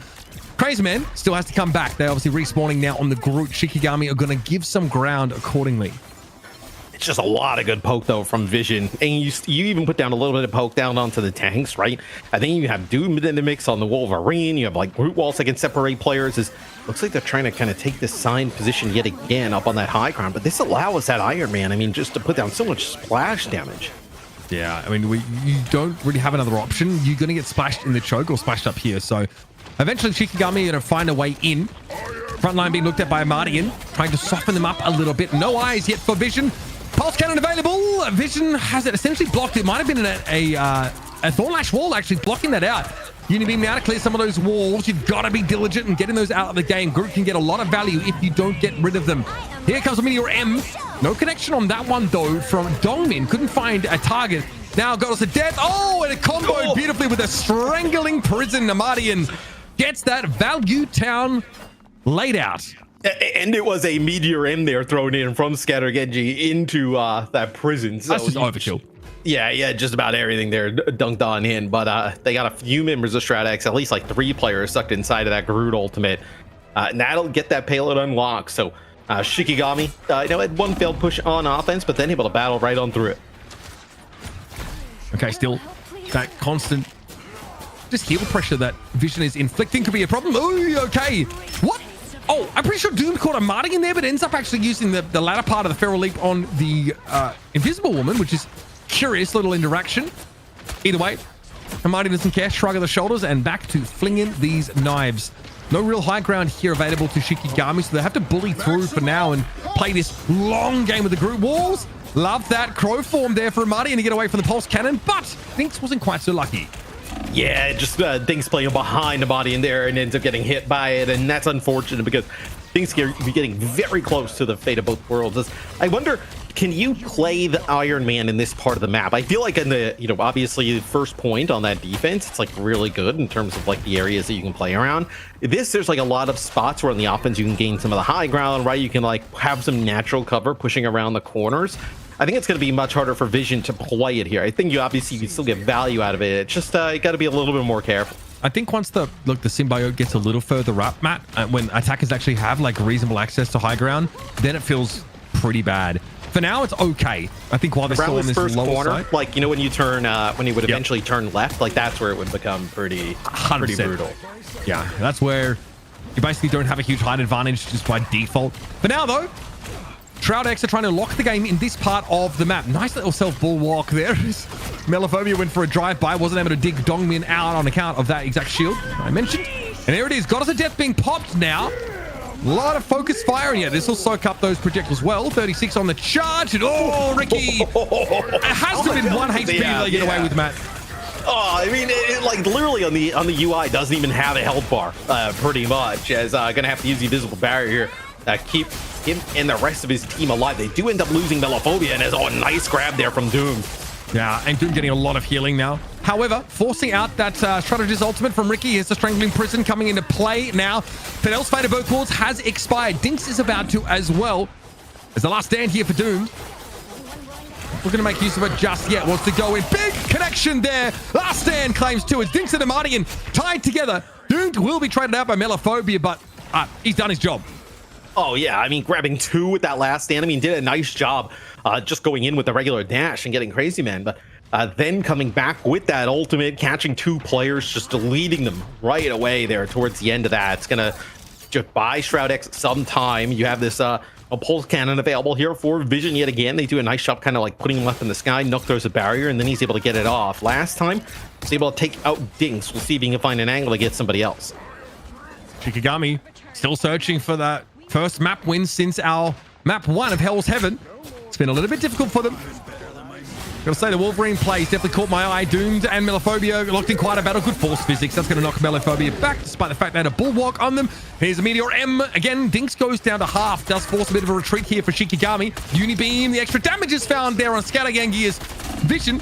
It's able to find that one shot to finish them off. Drop down, and we'll get that contact lens healing. Oh, it's they do a nice job keeping Vision yet alive. Again, like we were talking about before, like with Nook really playing a huge role in that, right? Being able to kind of use those barriers, make it very difficult to take that Iron Man out. Didn't even have to use the ultimate during that, right? So now you have a potential combination here on the board, right? Where Impunity can use that Groot ult, the Strangling Prison, combo that with the Iron Man ult, and you'd be sitting pretty there at that point if you're Shroud-X. Yeah, they would need some Groot walls in place already, or like a screen somehow from the Magneto stuff. Here it is. Crazy Man 91 caught. He does get an Ironwood wall off, though, and there it is. Okay, Vision shut down by the Meteor M, which of course does suck up the projectile. And there's a great last stand from Melophobia. Catches 2 or 3 players. And Shikigami in overtime now have a crack at one more checkpoint, but Shroud actually going to return to the fight with Fate of Both Worlds ready. They desperately needed that, though. I mean, that is the invisible barrier and that pulse cannon there from Vision, also with Impunity using that prison there. So those 3 big ultimates you were talking about for Shroud-X off the table here. Maybe Doomed goes big with the last stand. Here we go.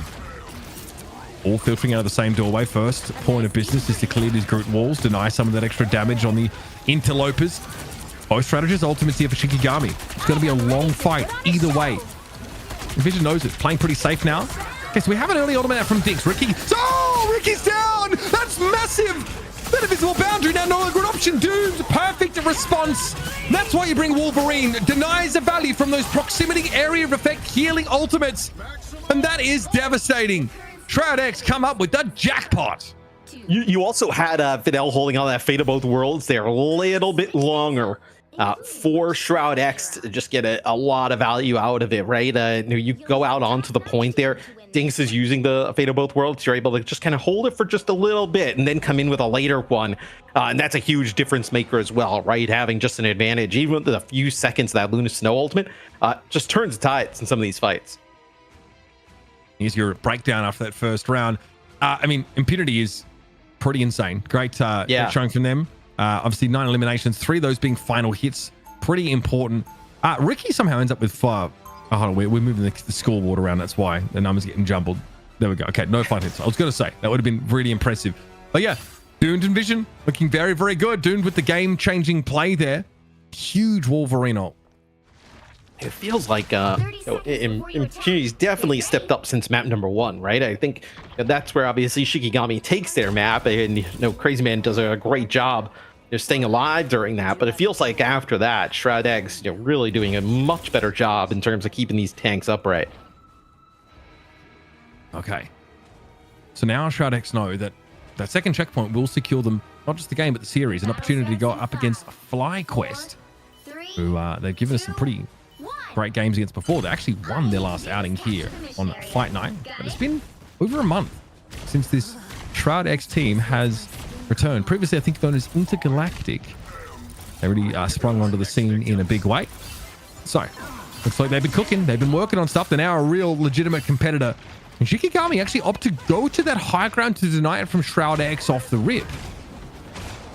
Yeah, so we'll see now how you kind of play this for Melophobius. He's looking to maybe come around the corner, does not get anything. So you see these like Wolverines just go fishing constantly, right? Just trying to grab a tank on the other side. And that time you actually do get Crazy Man. So there's a nice grab there from Doom. That should set up Shroud-X to take this first point. Melo's got nowhere to go, really. Amadi, though, crucial here. High ground position as a defender. Whoa. Doom comes calling Amadi and just gets flattened.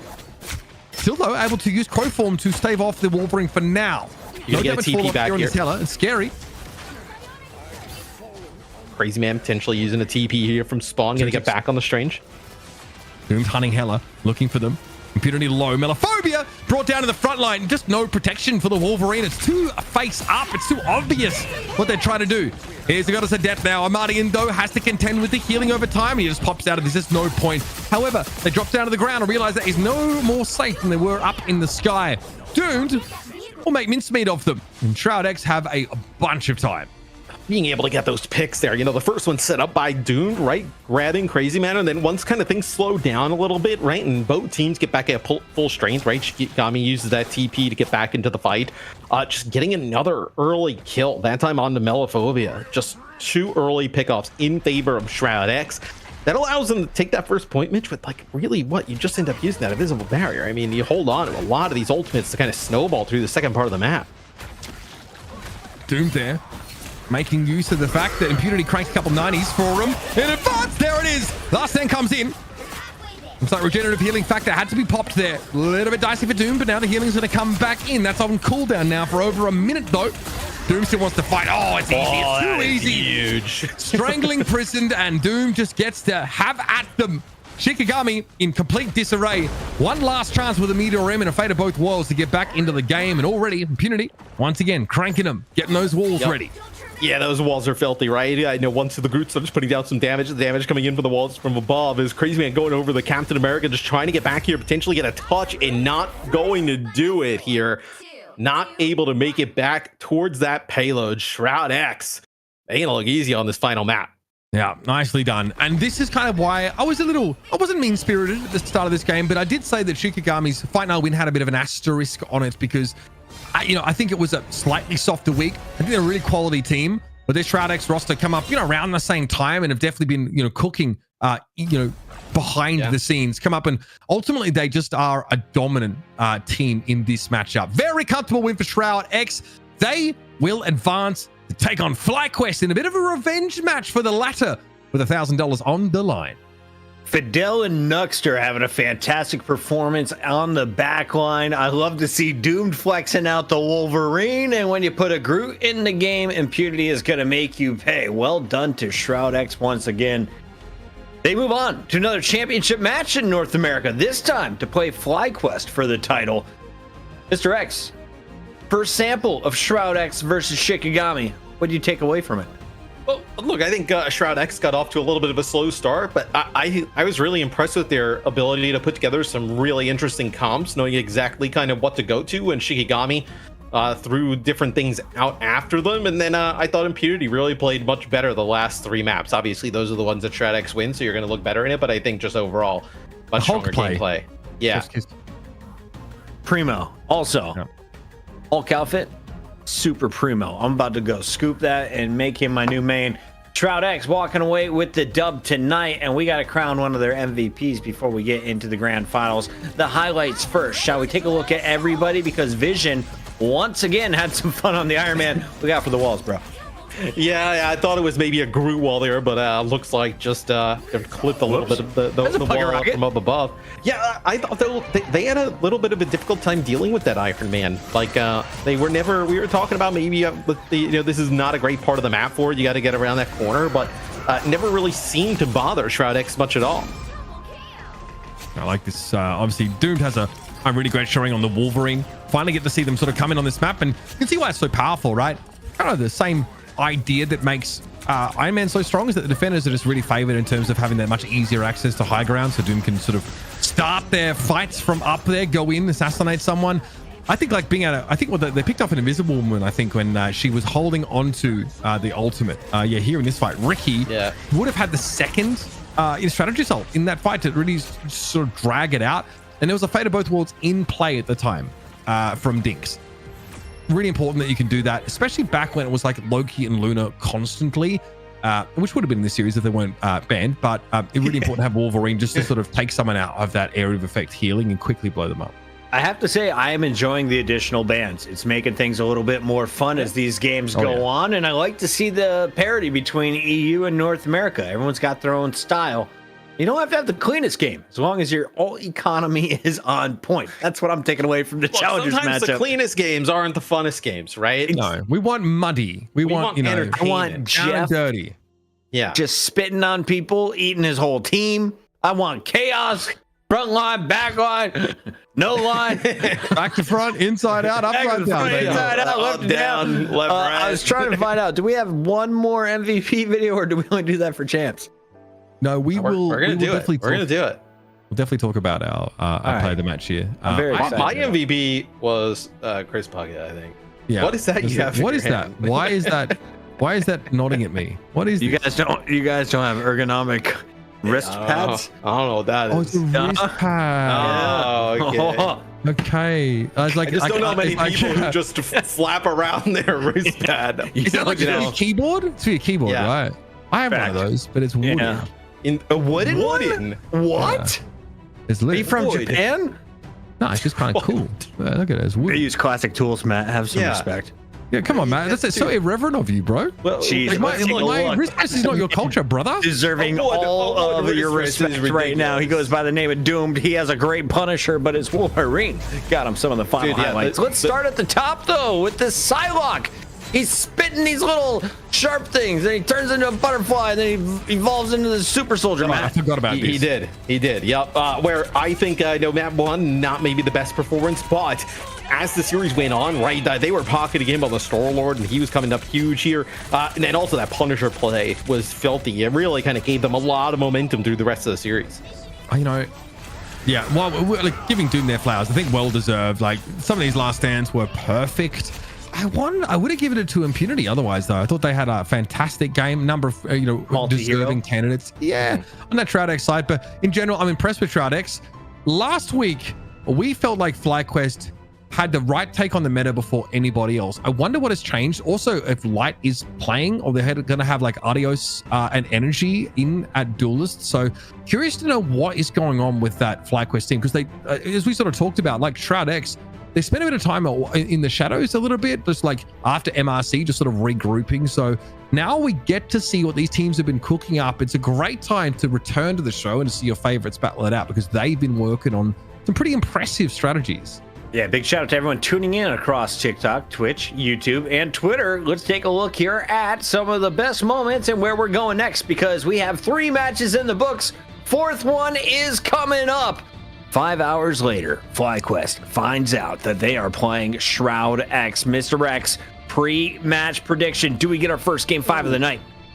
I don't think so. I think you're looking at like a 3-1 here potentially for FlyQuest. That's kind of what I would put on the books here. Do you think there's any chance they play worse than Golden State is right now against Minnesota? I'll let you check in on your basketball. I know you're obsessed with men dribbling round orbs. We'll be back with more Rivals Fight Night after this. Men dribbling, you had me at that, honestly.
You ever want a stuffed animal that barks, looks good in pink, spits on their opponent? Oh. Look no further than Melophobia and Jeff the Land Shark. That was pretty good. Okay, no gagging sounds. We might have some sensitive listeners out there, but Whoa, who is gagging? Welcome in, everybody. that's what I heard. I don't know what you guys did. We got Uber, we got Mr. X, whatever you guys are here for, we're happy to have you. We got FlyQuest and Shroud-X loading up here on Rivals Fight Night. And Mr. X, don't make me bust out the arm pad, okay? Right, Don't get weird on me this early. The bottom of frame, like, can't you just bring it in from the side or something less? Like, Alec, surely. Why is it always like this? Let's get into our squads. All right, shall we? Yeah, there we go. Game time. Yeah. There's a nice little article in the back about Yeah. Yeah, that's LeBron James. That guy right there. He still plays, right? Is he done? That's true. That's true. No, he's technically, Jack? he's eliminated, but he's still playing. Where? All right, we'll see if he signs up next year. Let's take a look here at our squads because FlyQuest ain't going nowhere. Not with energy on this team. He's the only player I remember from week 2. True. But he's still on the squad, and he is still frying. He showed us he can do more than just Hella. But Adios filling in instead of Light last week was the big surprise. Uber, I'll let you break this team down. Yeah, okay. I really like them. They were the kind of team that tried, I think, to play the Human Torch and were able to make it look pretty good on occasion. But the matchup that Shroud-X had to deal with, especially in the Challenger game, it was challenging for Adios, but they're very good. They are more than deserving to be on this team. And they're excellent. Spark Chief continues to show us some great performances. Vess, a newer addition, played a lot of Emma Frost, and we really like what we saw there. And Qadsiah is the greatest gamer to ever fire up a PC. Look out for these, Fate of Both Worlds, and basically just that. But yeah, they're here to take over the game. They put a lot of Loki as well, and pretty on point. So jokes aside, Cooper's definitely someone to watch here. This team's looking good. I don't know what they're doing with their duelists. Like if Light comes back in here, still on the roster, was the captain, right? Kind of leading this team. But they were sort of busy last week. They had collegiate esports sort of had to be out for that. So maybe that's done. Maybe they come back. I've known Light for years. I think me and Matt actually met him in Harrisburg, Pennsylvania when we went out there. So that goes back a fair bit when he was playing for the Storm. So yeah, got a good head on his shoulders and always is good at that. It always has been good, against those dive flanker style duelist heroes in all games, including Rivals. And chat, let me know if I'm wrong, but I'm pretty sure I was told Light was coaching an Overwatch team at that event. So it's pretty cool that he's a current player and then has the brain for another hero shooter. So he's a Maryville alumni, right? So he has been part of the big time gamers programs. Yeah. All right, so that's Light. That's FlyQuest. On the other side, we got Shroud-X, who you just saw a small sample of. We didn't get our game 5. I thought it might go there after dropping an early one. They rattled off 3 dubs with Doomed leading the way. Vision on the Iron Man has been one of our happy surprises of the evening. And then Impunity showcasing he's more than a Groot. His Hulk was much better in the 1v1s versus Crazebank. Yeah, he was sick in the series as it went on there for Shroud-X. I am curious if we do see some more flyers in this series as opposed to what we saw in the last one. Like Human Torch, we didn't see at all. I think it was banned out a few times, potentially. Yeah. I think it was Shroud-X who got rid of it. Yeah, I think Shroud-X gets rid of it first, like every game. So we'll see if that kind of continues to be the story here. But look, if Shroud-X can kind of get rid of that Human Torch off the rip every single time, keep it to something of what we saw in that first series, obviously looking pretty good. Shroud-X, they take their time choosing their maps and modes. FlyQuest, have they taken their 5 hours to decide where they want to play and with who on the predetermined map mode, Krakoa, as we go in to our best of 5. Ladies and gentlemen, it is time for bans and protects, and if the players aren't ready, what do you guys want to talk about? Uber, what are you going to have for dinner after the show? I've been eating, actually. So I've been eating while the graphics have been coming up, but I don't want to talk about it because it's really not exciting. I just ate a meal that consisted of ground beef, sweet potato, and spinach leaves. That's it. That's what I do. Is that a meal prep? Yeah, no, bro. the whole week? The people's cut is in full swing. I'm telling you, we're getting them results. Yeah. It's like a Brazil, prison look diet. out. My man is heading down south soon. Torch out of the action on the other side. FlyQuest. Always the one, big guy. Any BBLs up? Not on group. All right, let's take a look here at our protect Matt. It's gonna be a captain. Dude, when Cap's in, he is just a nuisance for the backline. We've seen it like constantly where when the Cap comes into play, just diving in onto the supports back there. The Human Torch, a consistent ban there for Shroud-X, and then they'll end up protecting the Iron Man. So keeping the Iron Man still in the mix. They just want to have a flyer option, I think. Yeah. I think that the Cap is a real problem for Heller to deal with because he just runs at you with his shield up and you just go, okay, yes, 3 bags full, sir. I don't have really anything to sort of do here. So that's also an option. I do think though, like if you want to pick yourself into an Iron Man mirror, that's fine, but it gets really volatile. So that means if you don't want to play Heller, if you don't want to try and counter the Iron Man with some kind of hit scan, but don't forget, Shroud-X also the kind of team that can play that Punisher on, you know, some of these maps. So keep an eye out for that. But historically, as we know, I know obviously a lot of us working these hero shooter games, teams tend to sway hard against variables coming into play and randomness. They try to limit it as much as possible, even going to the lengths of just doing the same thing over and over again against each other. So we'll see. The Psylocke Rocket get Raccoon protected. Ooh, okay. Bring him out, Doomed. Let's see it. Show me some pun. Is this really a Punisher? Oh yeah. Okay, so on Grove, I think you can. Carousel, it's a bit claustrophobic to play. So it could be Barky. Get rid of the Emma. There's no Groot. There's no Mag. So they're saying, okay, come at me with your Venom, I'll shotgun you. Come at me with your thing, I'll blast you. Yeah. Who else are you coming at me? Like basically, you don't have any shields unless you run in Banner. Yeah, Hulk and Cap. I think it might end up Hulk being. Cap. Yeah.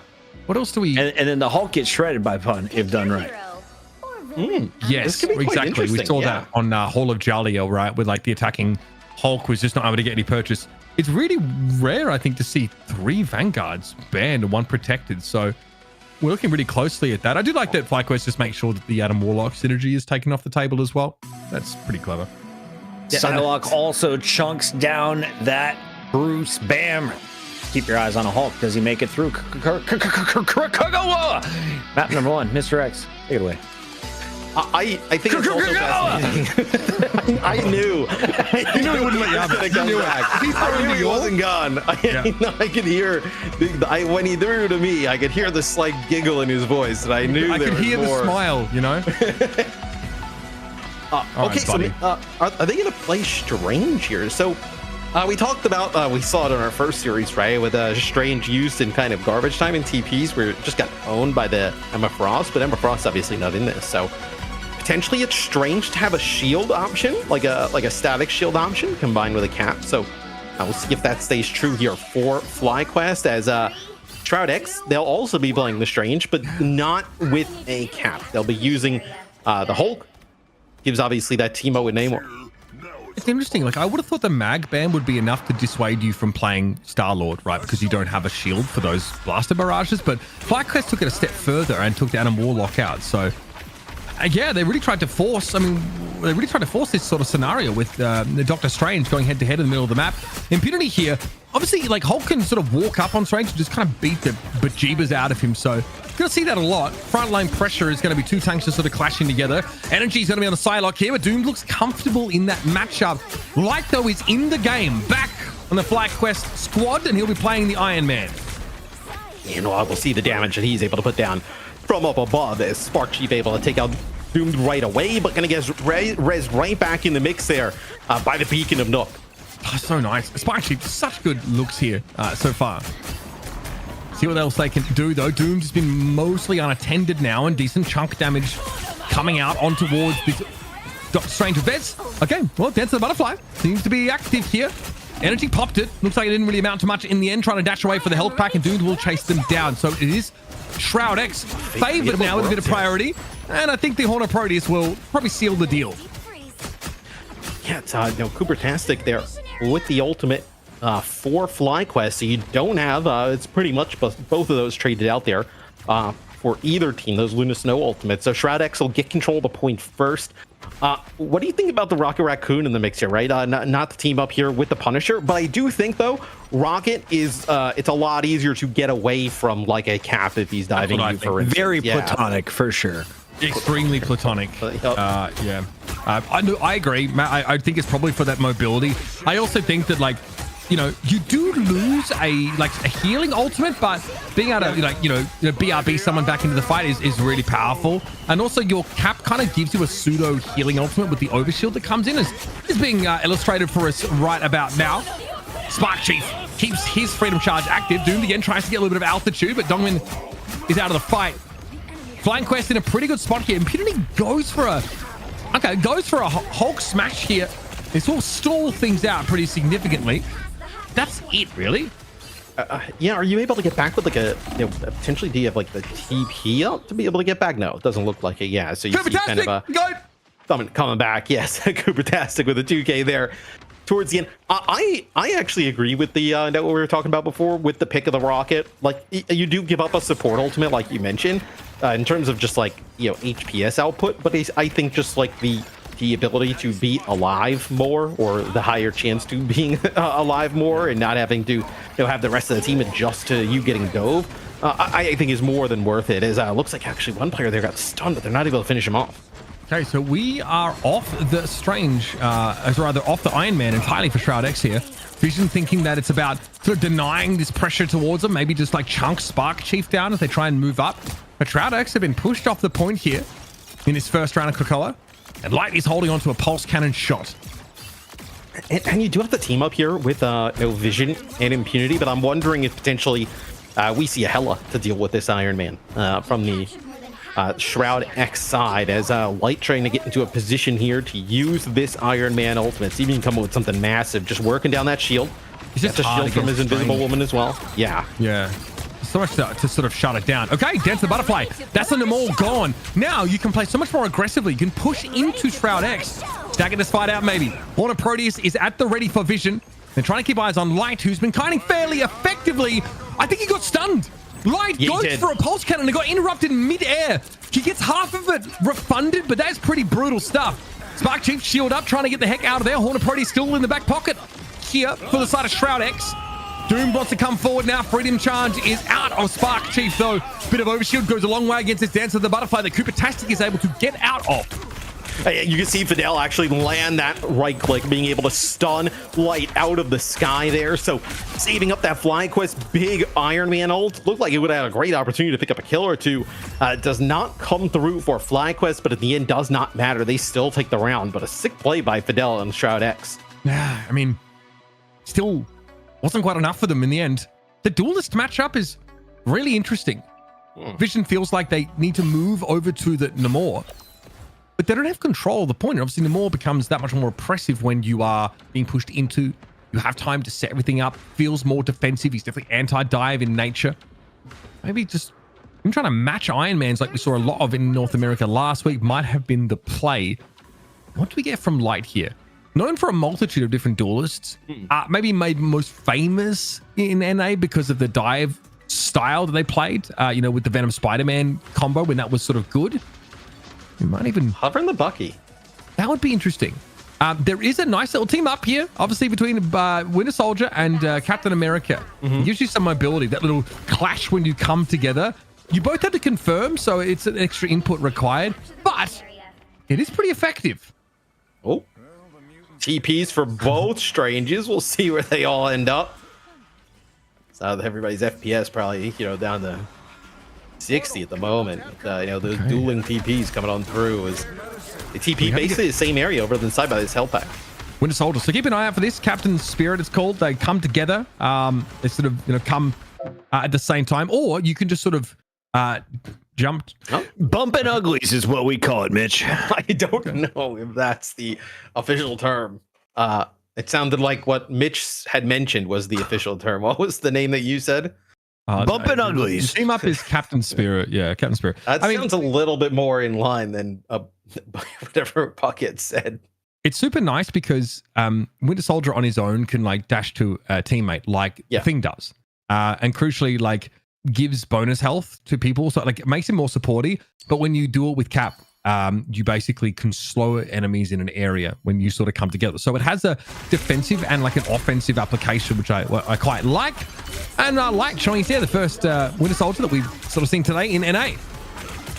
And Bucky can be very difficult for like the Iron Man to deal with, right? You know, just putting down damage in like that medium range will actually be an invisible barrier here used from Zillow. So FlyQuest wanted to fight this, but they had already been down 2 players, right? They lost energy early on, and then they lost Vess.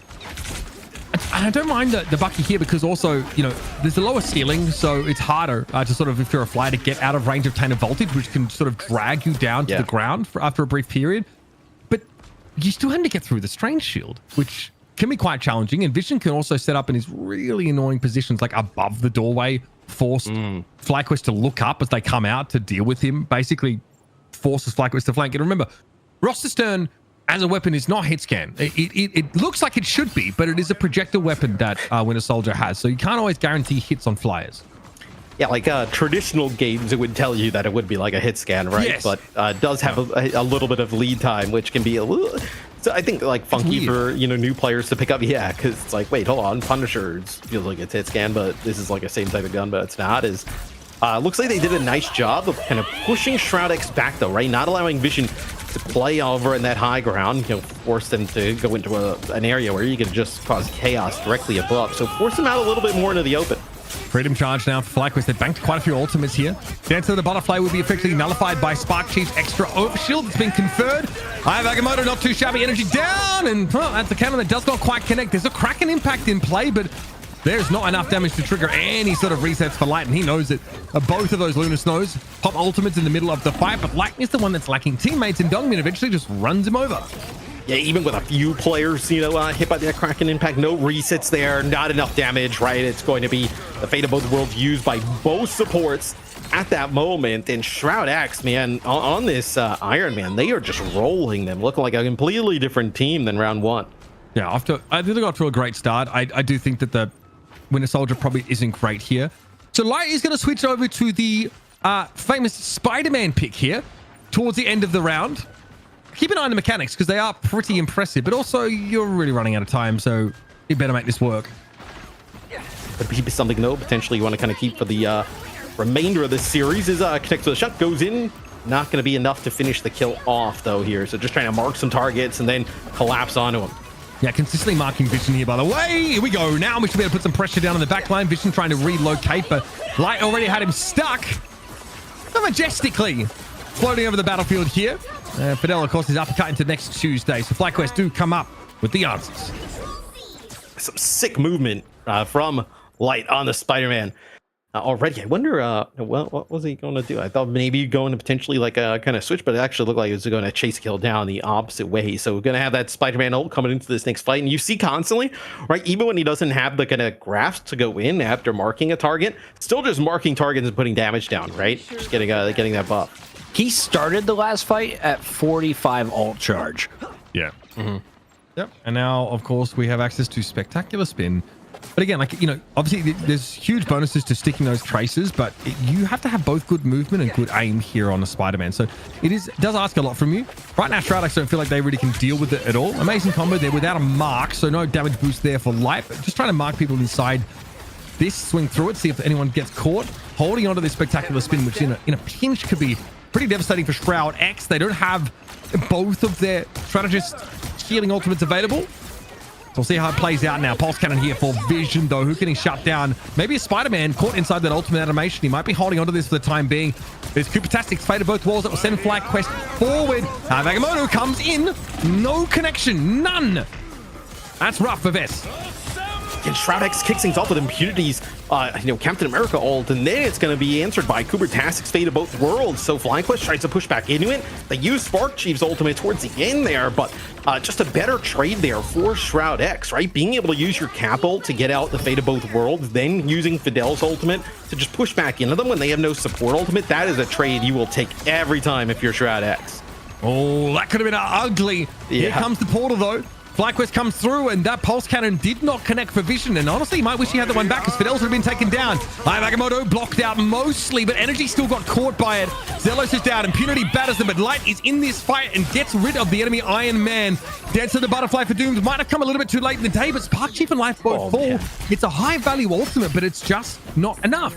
Dude, if you would have hit that, Vision Pulse Cannon through that TP, you could have potentially even denied that invisible barrier that came through. That is a huge kill, though, chasing down Energy.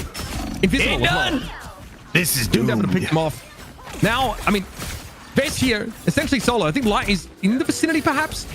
He's going to have to ultimate to try and save the game. Here come the reinforcements now. Light gets in there.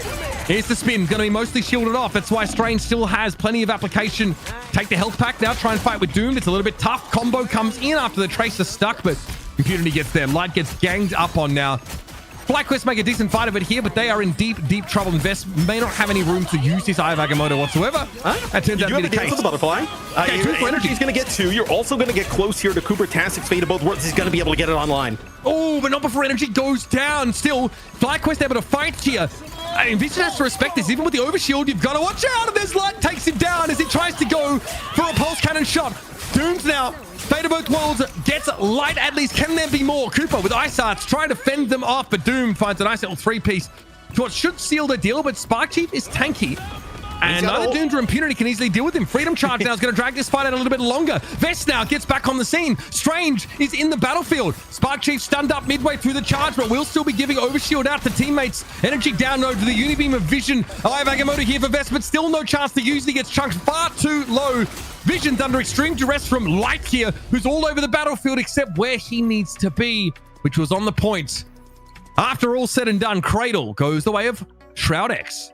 I mean, that last fight went back and forth, where every time it felt like Shroud-X was going to walk away with it there towards the end and hold on. FlyQuest comes in with some ultimates, battles back. Then it's Doomed coming in with a 3K there towards the end, which is really what sealed the deal there for Shroud-X. So they battle back in that second round. Rivals Fight Night final round community. here. Can we take a moment and just appreciate that round? Hop into chat, spam some emotes, and if you haven't yet, hit the follow button.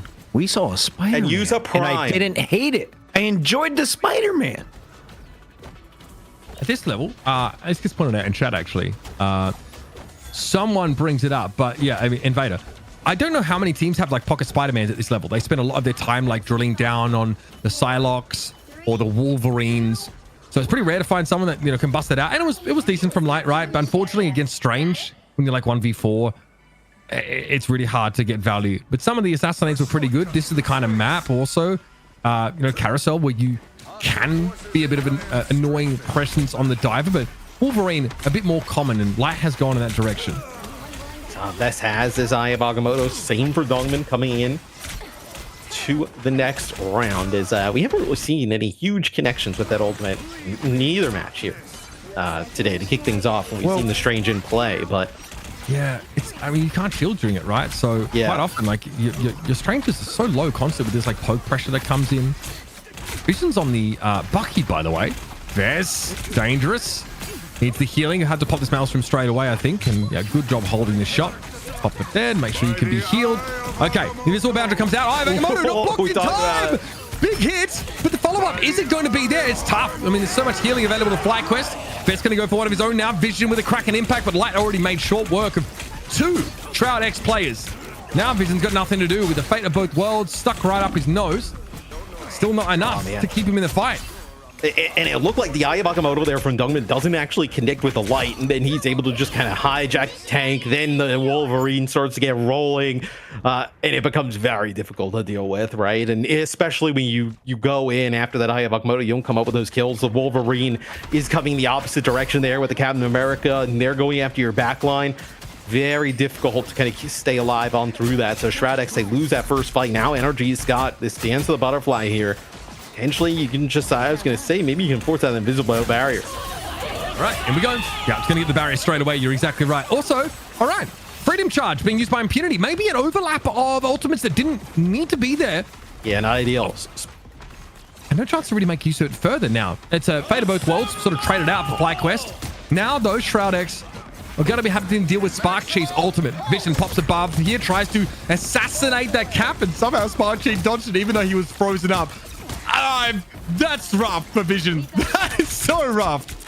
Well, I thought that Shroud-X actually had a little bit of a window, right? Because Doomed ends up finding Zelos before Qadsiah is able to get the ultimate off, right? So you have an advantage with an extra support alive, but then they use that Fate of Both Worlds, they use the Cap ult, and they push right on through. And I mean, you see even with the Iron Man ult, seems like Captain America just invincible. I couldn't believe he survived that. I don't know if he like shook off the stun and shielded it, but I think it like a quick turn. Maybe. Yeah, benefit of the doubt always. Light Nice stuff. throws it up. Lucky to get out alive. Regenerative healing factor not quite available for another 10 or so seconds, so that could have been the end of the Wolverine. Great healing, good response. FlyQuest is not giving up this carousel. Oh, Dogman, you're in trouble, son. Sliced and diced. Zelos able to find that final blow, and now there's no shield. No shield at all for Shroud-X. Yes, I mean, dude, I feel so bad for some of these tanks playing against a Wolverine. You take like 2 steps up, and then all of a sudden you end up on the opposite side of the map from your team. And like, what do you even do? There's nothing you can even say. Is now we're going to get into OT.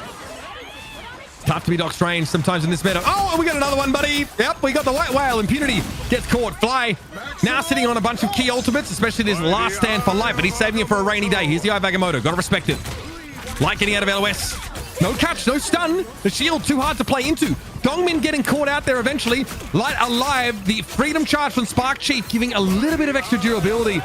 And Dongmin was brought down. Big Eye! 3 players caught out by that one on the side of FlyQuest, but the damage follow-up just isn't there. There's an invisible boundary active for Nuck, saving Shroud-X, giving them a chance to get into the round. I was gonna say, man, like Shroud-X, this is like two fights in a row, pretty much, that they've ended up taking out Zelos first. And the first time it doesn't work out in their favor, right? Qadsiah and Spark Chief end up popping off. But that time they finally get it to go in their favor. Doomed is finding that support pretty frequently. Yeah. Big shout out to Babazuka, by the way, for the Prime. Thank you for your support. Make sure if you got Primes up there unused, consider using it on us. Keep the lights on here. And Arrivals of Fight Night.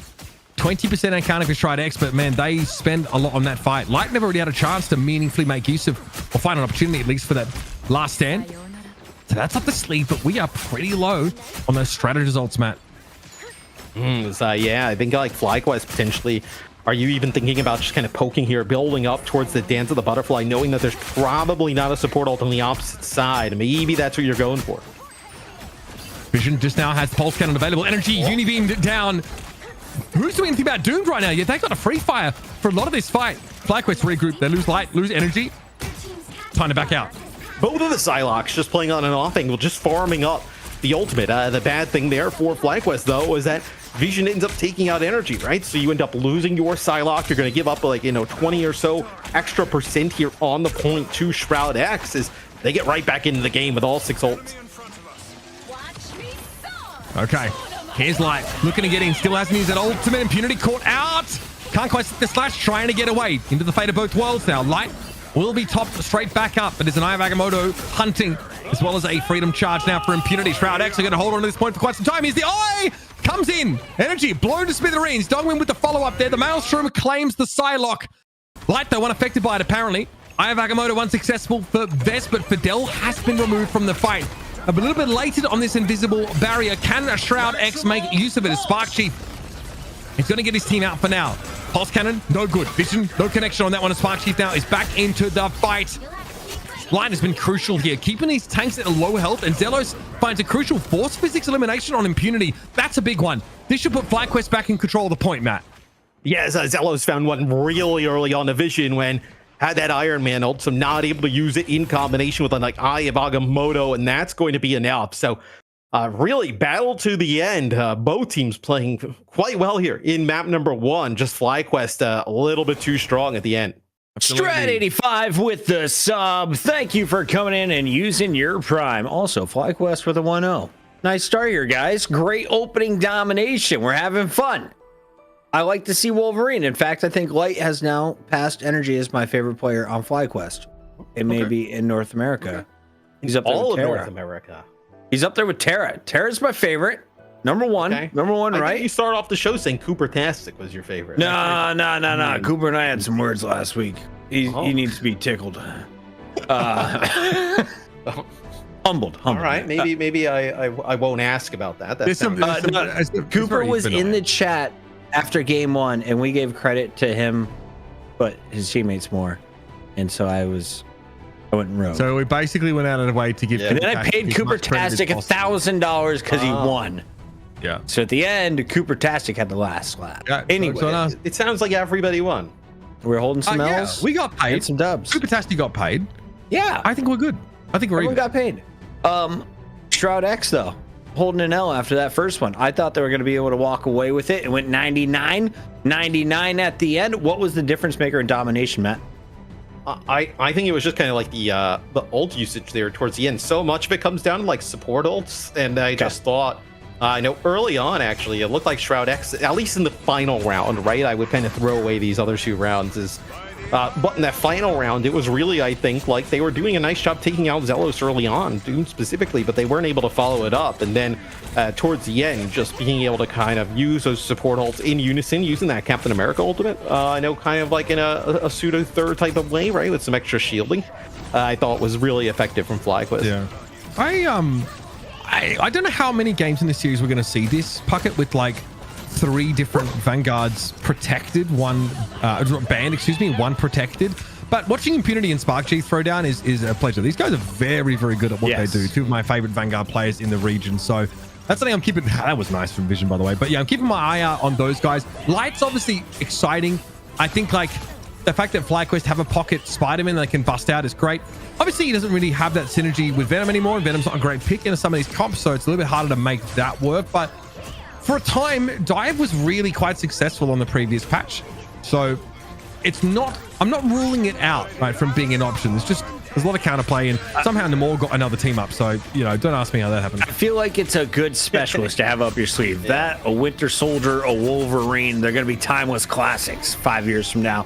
FlyQuest, excuse me, I ate the whole frog. FlyQuest looking pretty strong with Light back in the lineup. Is there any chance, though, that we see the platonic one, Adios, making his return?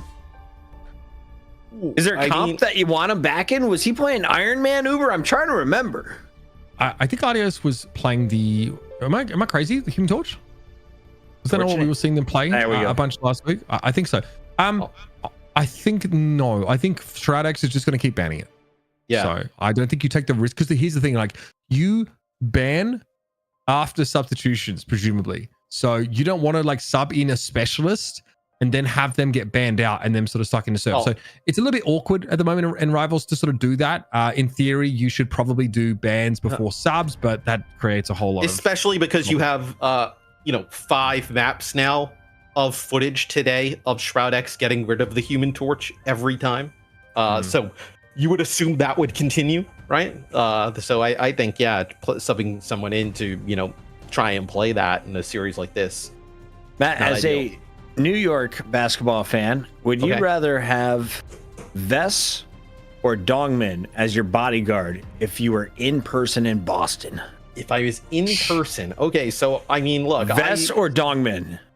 Dongmin. I think the name sounds very imposing, so I would probably say Dongmin. Now that has 0 things to do with their gameplay. In terms of what we've seen, because I thought Vest was pretty good. I mean, same with Dongmin. Dongmin's been good, but just if I was going based off of, I mean, this is strictly off of if vibes, you're going off right? of gameplay, Vest would be pretty good. Can I get impunity though? I mean, I would take it.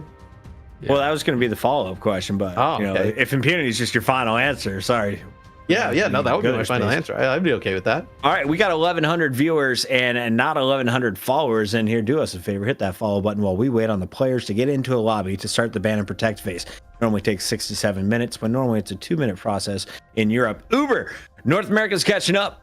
Maybe not in lobby joining, but in gameplay entertainment, we saw a round 3 going 99-99.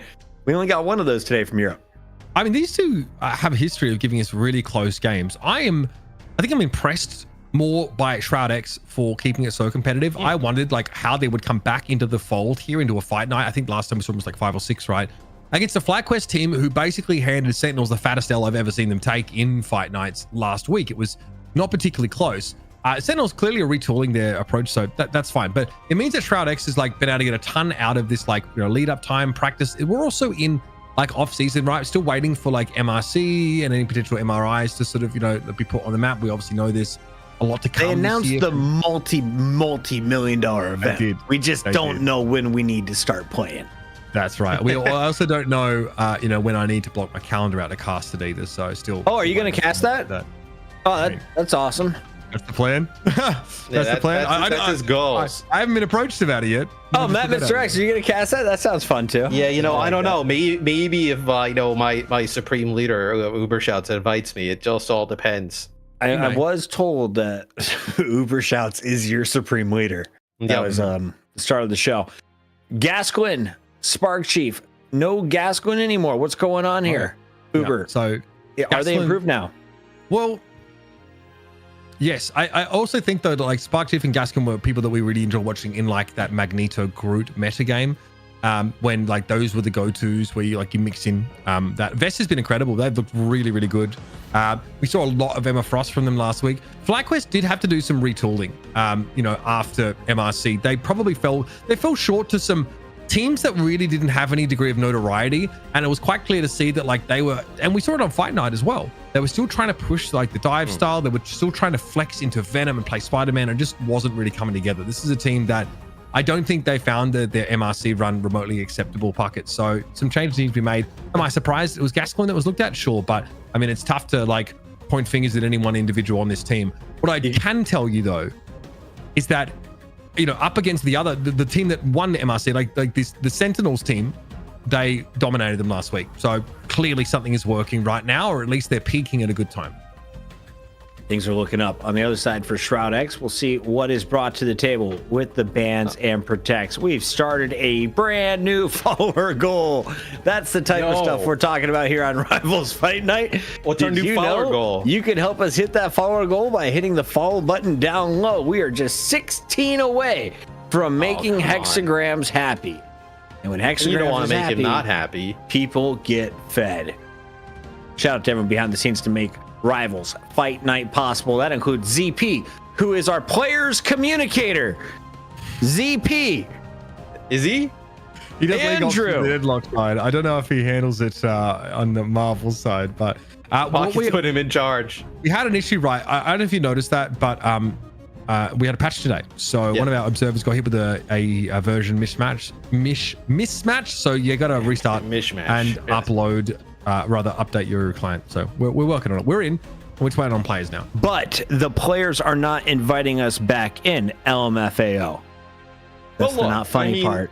I think it's not the funny part, players. We're going to tickle you. We are getting into the games. I'm told it's no one's fault.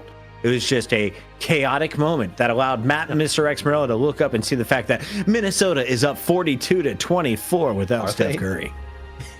Chris Bucket doing it all here. I know sports updates. We got just a little bit of everything. Like he's chiming in with like an ad lib every once in a while. Like he's just been blasting some Migos and just getting motivated. Just drop those ad libs every once in a while. You know what I mean? Little prime sub shilling as well. And I like that there's also like no rhythm to it, right? It's just kind of like, you know what? I'm going to throw it and then I'm going to pop back in right away. It's like, boom, they're calling a fight. Boom, here I am. Like, I like it. It just keeps you on your toes. Yeah, we called that the old razzle dazzle. I think. Yeah. That's the best part of this show is we break all the rules, because then I go back to real work tomorrow and I have to follow all of the rules. Yeah. But not tonight. It's Rivals Fight Night. It's about to get dark or bright. Let's tune in with our players for a ban and protect. I think Shroud-X, take it away. They may ban the Human Torch here, I think. There may be a torch. And then there may be get rid of the Human Torch. I mean, that would might look at a Rocket Raccoon ban here, FlyQuest, because we just saw what Shroud-X did last time in Hall of Jolly. The Punisher play was kind of gross. I was right. I knew it. Good job. Maybe Groot ban. Gascoigne leads the team. They just don't want to play Groot anymore. Yeah. Wow. Okay. You called it too. Do you get a Captain America Protect? Captain, show me your captain. Well my God! Will you get on fire? What do you got? An Iron Man Protect right now? Iron Man. Iron Man protect. Stop wiggling that thing. Give us. Bro, we're getting slow rolled on this, man. That's crazy Right? work. Just protect the They're Iron Man. taking right? Come 15 on. seconds to decide they want Iron Man. Come on, Vision. We know you He is want him. hella good on this map, honestly. I do expect to, He's not to just see that. good, he's Damn. hella good. Oh, they did it. Good. They did it. I guarantee it won't be an Iron Fist. Definitely won't. They would not do that two Makes me games in a wonder, row. like, what is like Vess's? I wonder what Vess's hero pool is, because I would have Frost? thought that they would like be, yeah, I mean that is definitely one of them. Strange. Strange we've seen. That's just like because we have What's that? 3 Psylocke Okay. Band's pretty interesting because Doomed was actually pretty good with it. Same with Energy, Energy, here though, yeah. in round 1. Yeah. Does this mean also- Iron Fist gets through? Will we see our first Iron Fist tonight?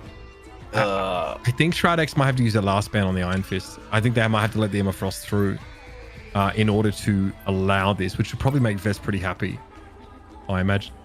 Group mag out. So we got. Protect It'd be Iron different. Fist. You won't- Oh, there it is. I was like, Light protect on them, the my Iron God. Fist, baby. Bro. Oil up, Shroud-X. I am on fire. Any Oilers? Any Oilers? Get ready. This is about to get pretty Oil crazy. bucket up. You've been volunteered, Chris. Not my first time. Emma Frost locked in, and protect. we will see the final ban is going to come through on a Luna. Okay, so with Luna gone, do you answer back with your own Loki ban?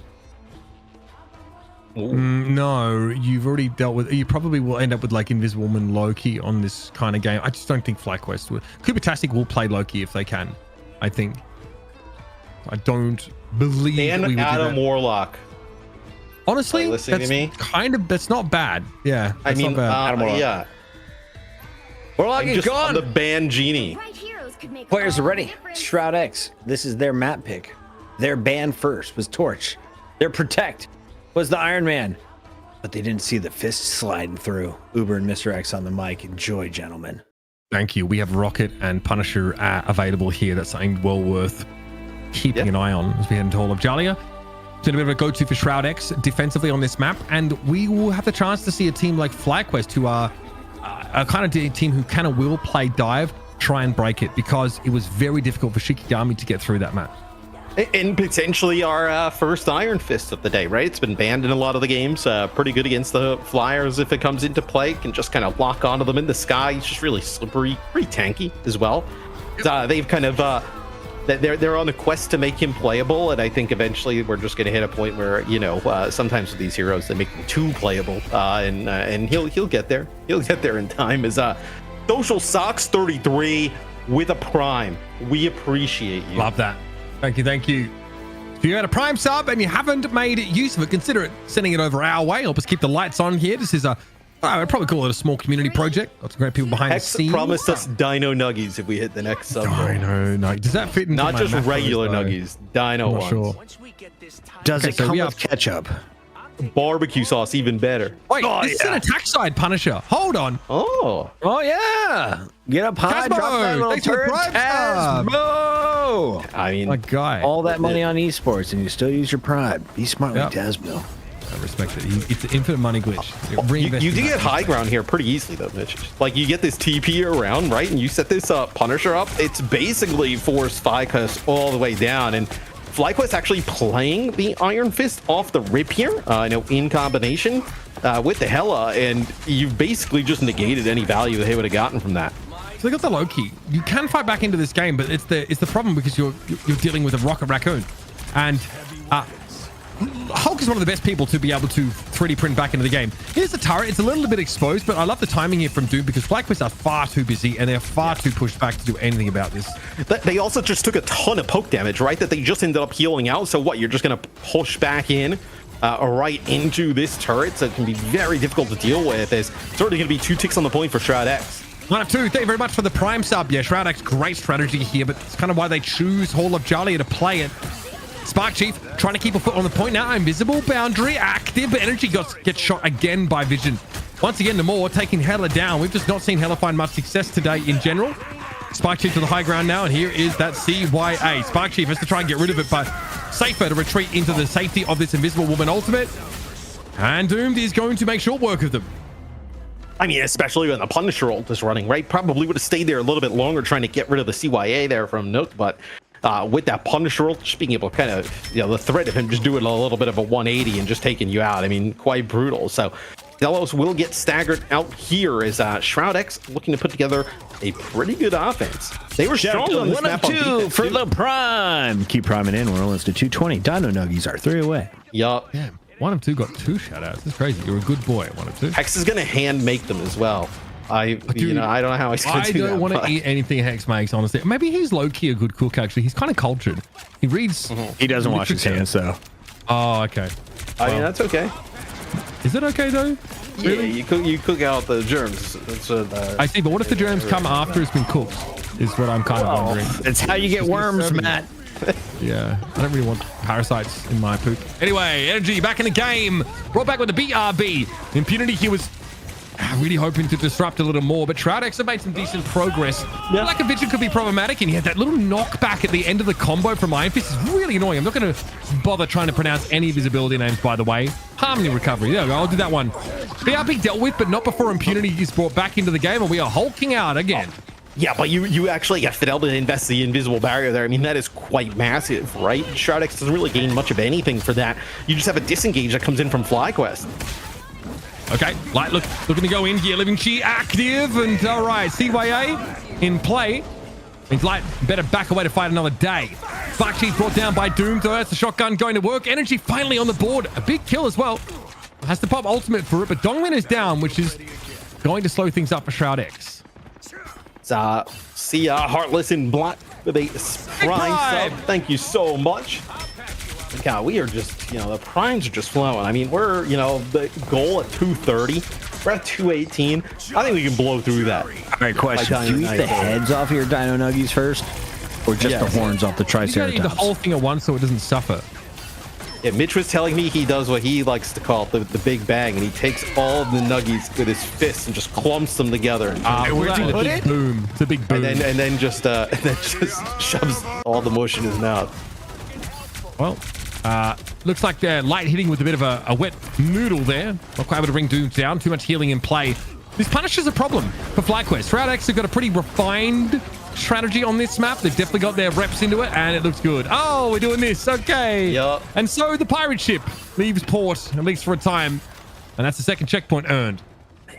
Do you think the Iron Fist has been that effective here? I was going to say, okay, but we have to switch over to the Wolverine, so I think that would probably tell you how they felt about the effectiveness of the Iron Fist. I think we talked about the Iron Fist really good against, like, flyers, but playing it into what we see Shroud-X doing, you may as well just play the Wolverine, right? A stronger option in the same type of category. 100%. It's just been hard to see it get value. Although this Mystery Heroes approach from Light could be concerning. I don't mind this here. You're using the same team up, essentially. Yep. Energy also having switched over towards the Punisher now, so really going for that infinite ammunition. Now Shroud-X gets a little bit harder. You do want a flanker to try and sort of get in and punish this kind of play, but I don't know if they're able to mix it up on a dime like that. Here's the CYA. It will be cleared very quickly, though. Energy with the final judgment at the ready. Hulk smash those, but scary. Energy could get interrupted midway through his ultimate, but Impunity, just gets burnt down in a second. Oh my God. Not much you could do here to survive this. Final judgment coming through from Energy is now you just kind of FlyQuest essentially, Mitch, is brute forcing their way back through this choke, right? Just putting down the extra damage there with the Bucky and Punisher and just pushing Shroud-X back as they finally get a hold, right? It felt like a little bit of a speed run from Shroud-X up until this point. This is why did FlyQuest watch the first game? Because I did sort of mention, like, a Rocket Raccoon ban probably needed to be made and let the Emma frost through. Either way, like, they obviously showed just how powerful it is. They're like doubling down on it now, of course, when they've got a Bucky that can benefit from the infinite ammo as well, which with Rosterstone is actually crazy because you don't have to weave your abilities in anymore to keep reloading. You can actually just hold M1 and it does work. It is pretty damn good. Oh, Fidel! Oh, buddy, that is brutal. Yep, the tracking is nice, but I mean, what chance does he have to survive there? Pretty limited without any healing, but that's the way the game goes. And that was, by the way, that was without a damage boost. That was not a Rocket Raccoon ultimate, so it gets. That's just a Z-pack. Yeah, just a little Z-pack. It's just a little boost there to the ammo. Vision on the Iron Man here against Punisher and Bucky. Especially with this map where like there's not a lot of like verticality to like be able to hide from. Might be just like enough poke damage to just get them out of place, so to work through the choke, but you can't tell me the Maul's not potentially a better option than that, though. No, Doom here caught inside the seduction. There goes Vision. It's a force physics from Qadsiah that claims that elimination, and FlyQuest, Matt, have really slowed this to an absolute standstill. Shroud-X also have burned through a lot of their big ultimates. Final Judgment used not so long back, and Dongmin went for a seduction there too. So they'll go Hela. Hela is another, we talked about like Namor, right? I think Hela another good option here is, we'll see if you can actually get a use of this barrier here through this choke, right? The last time it was actually Spark Chief who dove into the back line. Fidel ends up dropping the barrier, and then they just ran away. But this is going to be Energy using the Final Judgment, going to push on into it. All right, correction, of course. Winter Soldier doesn't get the ammo from Z-Pack anymore. Thanks for that in the chat. Light doesn't seem to need it because Kraken Impact hits hard enough. And unfortunately, there's nowhere for Dongmin to really go here. That'll be yet another reset for Light, but it's just cosmetic at this point as Shroud-X have run out of time on its attack side. Quick portal.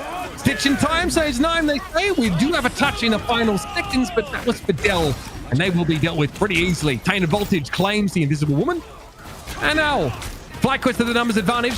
Look to try and capitalize on it. Impunity is able to have a freedom charge, so a bit of overhealth to work with. Light might have to respect this Emma Frost shield, but Doom just got kicked in the face, so I think Shroud-X are in trouble.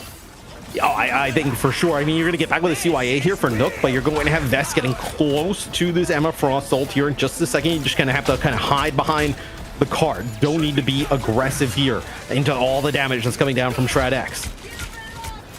Decent shots here off the roster stern. Okay, that could be a problem now. Impunity able to break line of sight and avoid being, oh man, tempted forward, we'll say. Fantastic back into the fight though, and Impunity went down, and the end Light is able to punch them up into the air and out of the game entirely.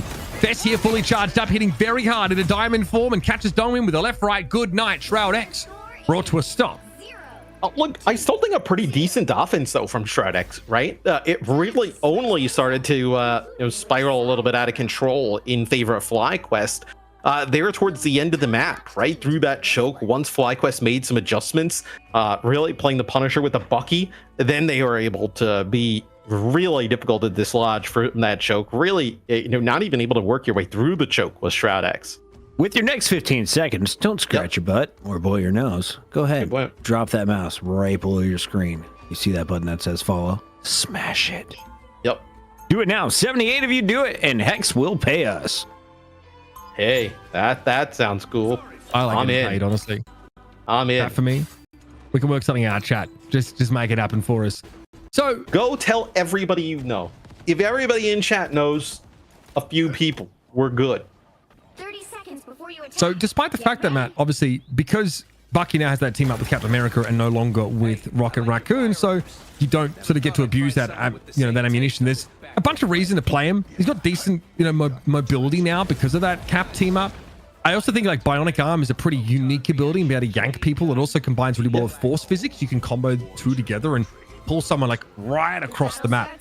So it looked pretty good in the hands of Light, but he's thinking Spider-Man on this attack side. I'm here for it. Ooh, so they're not going to have a Strange here at the start, right? To like TP towards that high ground. So they're going to rely on the Spider-Man to put pressure, get doomed off of that high ground control, but Vision also going to be guarding that position as well. So I think Light's going to be in a really tough way trying to fight that. There's no TP. Okay, so he goes to Bucky. Yeah, I think you see what they're running, and you're like, how are you flanking that? Well, okay, so Shroud-X, I set up here pretty comfortably. FlyQuest are not playing Strange to TP behind them like we saw from Shroud-X. They are taking the front door. It's a really interesting option. Obviously, that turret's not available for another 15 seconds, so there's a pretty pronounced window, but now Doom gets the infinite ammo, so basically still a turret at all phases of the game. Vision's uncontested up here as well, and those Monstro spawns have got pretty long range. You'll notice this Vision is just going to add more and more to the stash. They are going to be cleared though. FlyQuest moves forward now. Vision not being really attended to at all, as no one can get up there for the time being. Yeah, the health bars though and FlyQuest are like pretty healthy across the board, right? So are you just kind of letting them farm and, you know, maybe getting some support ultimates a little bit faster, right? You look at Fidel at 77 and Cooper already at 90, but now you just kind of succumb over the pressure of that damage and end up falling. Yeah, I do think, like, there's a window, right? You're on a timer, I suppose, before those monster spawns really start to take their toll and you kind of run out of healing resources, and you're trying to play in the window that the turret's not available for Doom, but he now has final judgment. So basically draining every bit of the NRA's like ammunition coffers in this next fight will Doom be. He is big chilling, and Vision is still in that really annoying spot. And who on FlyQuest gets up there? No one. No, and are you trying to maybe force some of the ultimates out here of Shroud-X and then play for another fight if you're FlyQuest? Because yeah, you're just kind of running into this. I mean, Punisher's just you know, turret into infinite ammo constantly. Ooh. They try and force physics the Punisher down, but Doom's actually behind some terrain, so it doesn't end up going off the way they wanted to. Okay, here's a good way you can work around the Punisher. Invisible boundary going to be popped. Oh dear. Okay. In comes the Horn of Proteus, but it was Doom's final judgment that really left the mark on FlyQuest. Yeah, I mean, good luck trying to push your way on through this, right? I mean, we've talked about it now for a few attempts, but this is where, like, the Strange Portal's so effective off of dislodging from this area. Like, why not at least try it off the rip, right? Or Strange Portal, and then, you know, let the Strange player swap to something else, right? It feels like just kind of running it down mid here is obviously the hardest approach. Yeah, I mean, we're running it down. Can we cap portal? Can we strange portal? Like maybe for some reason. Yeah, if you put a strange portal and then a turret on Doom, then he's just gonna get melted. You know what I mean? It's like it's not guaranteed, but it gives them at least it evens the playing field a little. It gives them a shot. Like I don't think you have a realistic shot just running it up. You can't tell me that they definitely have the pool to cover Strange. No, they don't. Oh, I love that seduction from the high ground. That is very nice from Dongmin. And that was energy ult too. I mean, that's gonna come back, but I mean, this has been a brutal offense from FlyQuest. Yeah, we need to see a pivot here, I think, pretty quickly. Here we go. From Dongmin, making sure. Okay, so we have Spark Chief switching over towards the Strange now. I guess FlyQuest wanted to try, right? They go for their approach. This will be the standard location for setting up the TP. In they come. Is this going to be enough though? Spark Chief waiting, going to switch to Caps. He'll come in from the front side here now, and it's going to be up to Vest to protect against this turret. Not an easy proposition, I think. You've really got to be careful. And they're not getting enough damage really on the turret. Okay, knocked away. Beautiful. Doom's now on the low ground. Here comes the seduction over the point now. Vision can't make use of that Horn of Proteus, but still picks off energy with a wave with Javelin. FlyQuest are running out of time. They've got to connect here. Kraken impact's available for Light. Zealous with a damage boost, and Light doesn't look to capitalize on it at all. BRB's cleared out of the way. Horn of Proteus being sat on here by Vision, and Vest now goes down. Here's the Horn. Good response, though. Healing comes out for both sides. Coopertastic gets a big ultimate in play. Energy coming back on the Iron Man, but those Monstro spawns had to be cleared first, and they are. Impunity tries to run away. Dongmin left a little bit exposed there by that reposition Doom coming back with the Hulk. And, yep, getting close to 2 ticks here. But where are the big ultimates? Final judgment going to be there for Doom. Can he get out in the open and make use of it? Looks like that is a yes. In he comes. Big damage going down on Spark Chief. He can't get away. No freedom charge available for FlyQuest, and they are forced off the point. That's a little bit of a Charlie Niner. To be fair, I mean, that's the way it goes. Yes and no. I think it's just a little bit of a throw there from FlyQuest, right? They started to put together on defense. 25 seconds left in the game. Yeah, I mean, once they got the Strange TP and they got that position, they were able to start making progress on the point. It's just they waited till 45 seconds left in the game to do it. That's kind of the problem there. Little saucy Chris Bucket. They know better than us, but that was kind of hard to watch. I felt like you had Vision having the time of his life playing a mediocre Namor, just missing shot after shot, but no pressure on the guy. He did, but I will send you a clip over where he is up top on the shelf. Everybody is pushing up the low ramp. No one looks at him. He misses 6 throws in a row. I missed 6 throws in a row. Just saying, Sparker don't miss 6 throws in a row. 14 final blows is top in the lobby. He gets help from his squids that have auto aim. Well done. We move on. Doomed. D1 hiding. Watch up on the hit scan character. My guy, Punisher, Mr. X. I mean, dude, Doom was just uncontested, just playing from that high ground. and they just wanted to brute force it down the initial choke, and they were like, all right, sweet, like we'll throw down a Punisher turret. When that's gone, he'll get infinite ammo. When that's gone, you still have Namor putting down all the turrets. I mean, yeah, this looks fun. I can do this. I mean, well, yeah, this is on offense, right? And then on defense, it just gets it so easy. The mow down. I was very impressed the one time that we saw Energy get his ultimate on Punisher. But this seems to be Shroud-X's game. Well, he gets his 3K. You want to see it? Mode. On the attack side, I think he got it cancelled instantly. Or he just got like... Yeah, this was good. Almost. It's good. The damage was good. I like that. I thought, like, honestly, like, I was feeling very good about FlyQuest, but this map is notorious. Like, their first point is hard to take at the best of times, right? I feel like every arena FPS, like, has that map, right? That you know, it's really, like, easy to defend or just has, like, very oppressive high ground control. But I want to echo Matt. Like, I would have liked to have seen FlyQuest maybe go for, like, a Strange a bit earlier. And maybe that's, like, You'd have done it twice. Like yes. What they did, you could have done twice in the course of that first round, right? At least, I mean, exactly. Even with the cooldown. So, like, maybe that's like the lack of Gasklin effect, or just FlyQuest have a strong preference, you know, to go for that. A little stubborn, because we've seen it like a full hold on Midtown before, where Envy didn't let somebody out of their spawn. Like, we've seen teams just not switching until too late in the game. I feel like this one could be a long series, though, as we now see Shroud-X answering back 1-1. Both teams willing to make mistakes, try new things. We've seen some bans look very familiar. I think both teams would up to not make. They're willing to make mistakes. I don't want them to. I don't want them to make mistakes. Why would you see anyone's wrist getting slapped right now, Mr. X? You think the comms are real spicy with anger? Well, they're probably giggling like, let's make them wait 15 minutes for game 3. I want to say, Light looked pretty good in that previous game, even though like the Winter Soldier is like maybe considered less powerful and he can't abuse the infinite ammo at the moment. It would look quite good. He doesn't sort of run away with the game like you know, Winter Soldier maybe used to, but that was good looks. I don't know. I do think that, I don't know, FlyQuest might have disrespected Shroud-X pretty badly. In that map. I think they got maybe a little too comfy with how good their defense was in that choke towards the end, right? Yeah. Chris Bucket had his finger up. You put your finger up. Something. I want to pull it, or is the wind changing? Take it back. What's going on? I thought we were going to go to one. I think we're just going to hang out for game 3. You guys down? Oh. You guys down to ride? It's like 100 F in here right now, so I'm kind of melting. But yeah, I'm done. Are we down to ride, everybody? Chat, are we down to ride right into a game 3?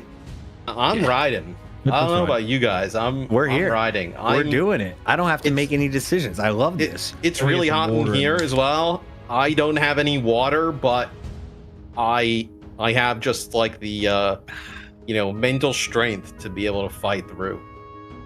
Okay, that's a water into a Celsius chug hand crush there. That's and you're trying to mouth mouth afterwards. Yeah, I got to get ready. What is that? Is that a fan? He's getting ready for a filling, Matt. See, Matt, this was the Barber Nation I was telling you about. I don't own them yet. Okay. But this is a turbo jet charger that ZP would use to clean out his PC. Yeah. I use it to dry off my sweaty shirts or just blow things when I'm bored. I thought you use it to give yourself like you want to oxygenate yourself more, so you just shoot more air. Get ready for the casino. Yeah, exactly. We're going to Midtown. Speaking of full hold, this is the map where things got weird. It was bully ball with 3 different vanguards, 3 supports back then. I don't think we're going to see that, but Emma Frost, she could slide through. Hey. Magneto has made it through 1 time tonight. These games always get you know, slippery with a triple support, triple vanguard, you know, every once in a while, right? We've seen that. We've all lived through that, where it's just a matter of time before it becomes a thing. Yeah, there's obviously like the Jeff, the Landshark version of this comp, which is, you know, fun on those flanky maps. And there's also the Adam Warlock version, which is, you know, he's being used more of as. I do think that version of the triple strategist is going to be like more viable, and that's why we're seeing like these Adam bans towards the end, just to make sure no one gets any funny ideas. When you've got Mag and Adam banned, like Star-Lord is just not an option either. It's pretty terrible. Vision, by the way, saying on that last game, ignore his performance. That Yep. hero is normally perma-banned for him, so It's he all never good, gets to bud. use them. So What he thought. the rust is being shook off. You know, we're good. We're chilling at a 1-1 scoreboard. We're vibing, Vish. Chat, I don't need a bigger Yeah. water bottle. I think this is like a 2-liter Well, bottle. not This what is- what happened with that water bottle is he actually sent he had his when they do like those clay moldings, that's actually the size of his head that they turned into a water bottle. So that's like Wow. as big as that's as big as they can ship it. I mean, How many ounces is that guy? yeah. Yeah, I'm gonna let you in on it's like it's a 64 ounces. I mean, your head looks about 64 ounces. That's It's about 3 6 feet. vodka sodas. Yeah, take your time. It's about 3 We are jumping into game number 3. It is all tied up FlyQuest and Shroud-X. I bet you they banned Human Torch here. I think I got a feeling that Oh, yeah. Shroud-X, they're gonna feel get it rid in of my Human giblets. Torch. Yeah, Yeah. I mean, look at that. Uber looking Reading like the tea Mike leaves, Ross. Mike Ross, the wrestling announcer? No, the guy from Suits. The guy from Suits. way better suggestion. Yeah, Nice. I've had that before. I think you were didn't- thinking that you Yes, looked like man, that's you good. looked like Jim Ross, the That's what I commentator. was thinking. Yeah, Jim Ross. Yeah, he does look a little bit like JR. Good old JR. Yeah, looks a little bit like good old JR. I mean, Oh, thank you, Pretty thank worse, you, I guess. Lime Prime, for that distraction as we're watching the same bands. So, yeah, games in a row. Iron Man goes. Iron Man gets protected. Sorry. I'm gonna say Iron Fist was not a threat. Psylocke later. yeah, I don't know about that one. I mean, Iron Fist can run away with the game, by the way, but Light always just seems to be like, when we get those moments where he's playing like Spider-Man Iron Fist, it's like in a pretty disadvantaged situation. And there's always enough bandwidth for people to turn around and just look at him and vaporize him. So We haven't seen Namor ban really that much today, at least in North America. So that's a little bit of a change up here. So the Namor goes. So I have a question I'm telling you, from Vision was chat. good. No, he wasn't bad. He wasn't bad. It's just we've seen a lot of great Namors here. Okay, as a Namor Lord, I could tell you a few things. So the question from chat: why is Punisher meta, or was that just a one-off based on the bans and protects that we'll see a near mirror of? The map. It's Hall of Jalia. That map is just like, that is a very viable strategy. You just sit on a turret on the high ground and then you just go brrr. I don't think that, I mean, Midtown is... I see the raccoon. I think more Look, Punishers coming, unless you ban them. long sight lines plus infinite ammo plus hit scan plus a turret equals viable. I think He's also- just in any scenario. Even his fire rate, he's also the best user of the CYA in the game, essentially. Like, offers you like probably the biggest damage spike that you could ask for, just because he's vomiting bullets at you. And I think like the team up is still really good under normal circumstances. It can dissuade any divers. Like, you have protected Cap, which is fine, but Cap does not like getting shot in the face with a shotgun. I'll tell you that much. Is Punisher not the coolest character as well in the MCU? Yeah, let me know. He whole feels like MCU, very. I mean- he seems very generic incel mad white guy. No, Shane from Walking Dead Punisher. I'm talking. You know, specifically okay. that one from the Netflix series. All right, we'll get there later in a minute. Chat, let us know what you think. It's Midtown. New York City is being taken over by robots. Will you be able to break out of your garage and push a cart to explode things? Probably not. and get a parking fine while you try and save the city from robots, right? Game That's the on. New York experience. Who is the coolest character in the MCU they can add at this moment? Wolverine.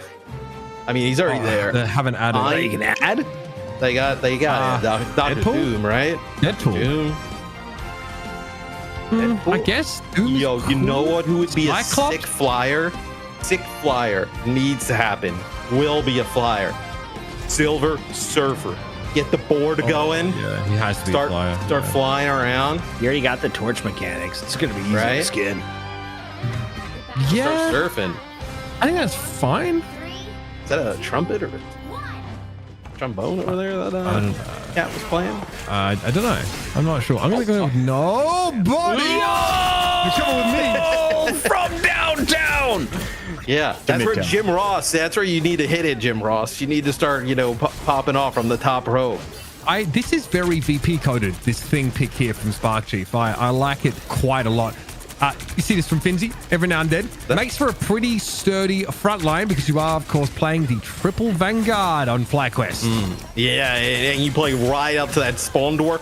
Loki makes it through, right? So Loki extremely good with Invisible One, getting those barriers out, especially just trying to play those tanks. And like, you know, if Doom doesn't get one, it feels like you're in a world of trouble as Vision will go over and play the Iron Man here, just trying to chunk him down. Yeah, there goes Doomed. I mean, it's the right pick against this triple Vanguard, but it's tough because Shroud-X's front line is constantly just being caved in. Vess is fully charged, and that's probably not going to change anytime soon. And there's obviously two forms of shielding. And Spark Chief just like mixes in a bunch of damage and disruption with the anti-streak charge in there. So you just have so much to work with. A very early Kraken impact here for energy. I like the strat for FlyQuest. We're going to the back line, try and get rid of Impunity. It's an odd play to put the debuff on though, because it's unlikely Impunity is ever going to get low enough to give you resets, but I digress. Oh, buddy! Oh, that is devastating. And that's one way to take a low mobility comp down. It looks like they got like almost like booped or knocked into that side room, and that was just you know, Vision was in the chat. He's like, I'm never playing that hero again. He comes in. I mean, that is a sick play there. Look at this FlyQuest though, getting a little sneaky. We're gonna get a TP right on top of them. Why not? I mean, better than using it to block the attacker spawn to buy you 8 seconds. I think it's like nice here to get back into the fight quickly. Some haymakers here being loaded up for Spark Chief. Little slam on the charge. You see the Wolverine of Doom though is on the move. Energy also trying to get in. I mean, and Impunity is just so good at like, taxing the bandwidth of the backline here for FlyQuest. Light eventually gets taken down. All right, it's going to be a seduction here. Catching onto the Wolverine. Vision has to get inside now to see what is what. Maybe regrets that decision being sunned up instantly. That is a big time. He's in with like 3 stuns, but there's some way to keep him alive, right? Impunity end up using their capital. I mean, the question is like, do FlyQuest have the damage? I think like so much rests on energy, being able to get in and find these picks. Otherwise, like you tickle a little bit between Strange and the Thing. You can throw a bit of damage down, which is fine, but yeah, we're switching up. Light to the Spider-Man now.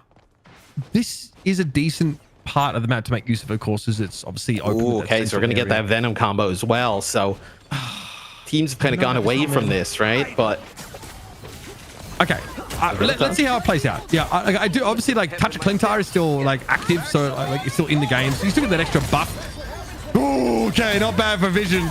A very safe use of that ability as well. Caught out in the middle of the fight, but Duck's going to have this fate of both worlds in play. Spark Chief just dies instantly, and the dive from FlyQuest, well, it hasn't really had time to heat up yet, Matt.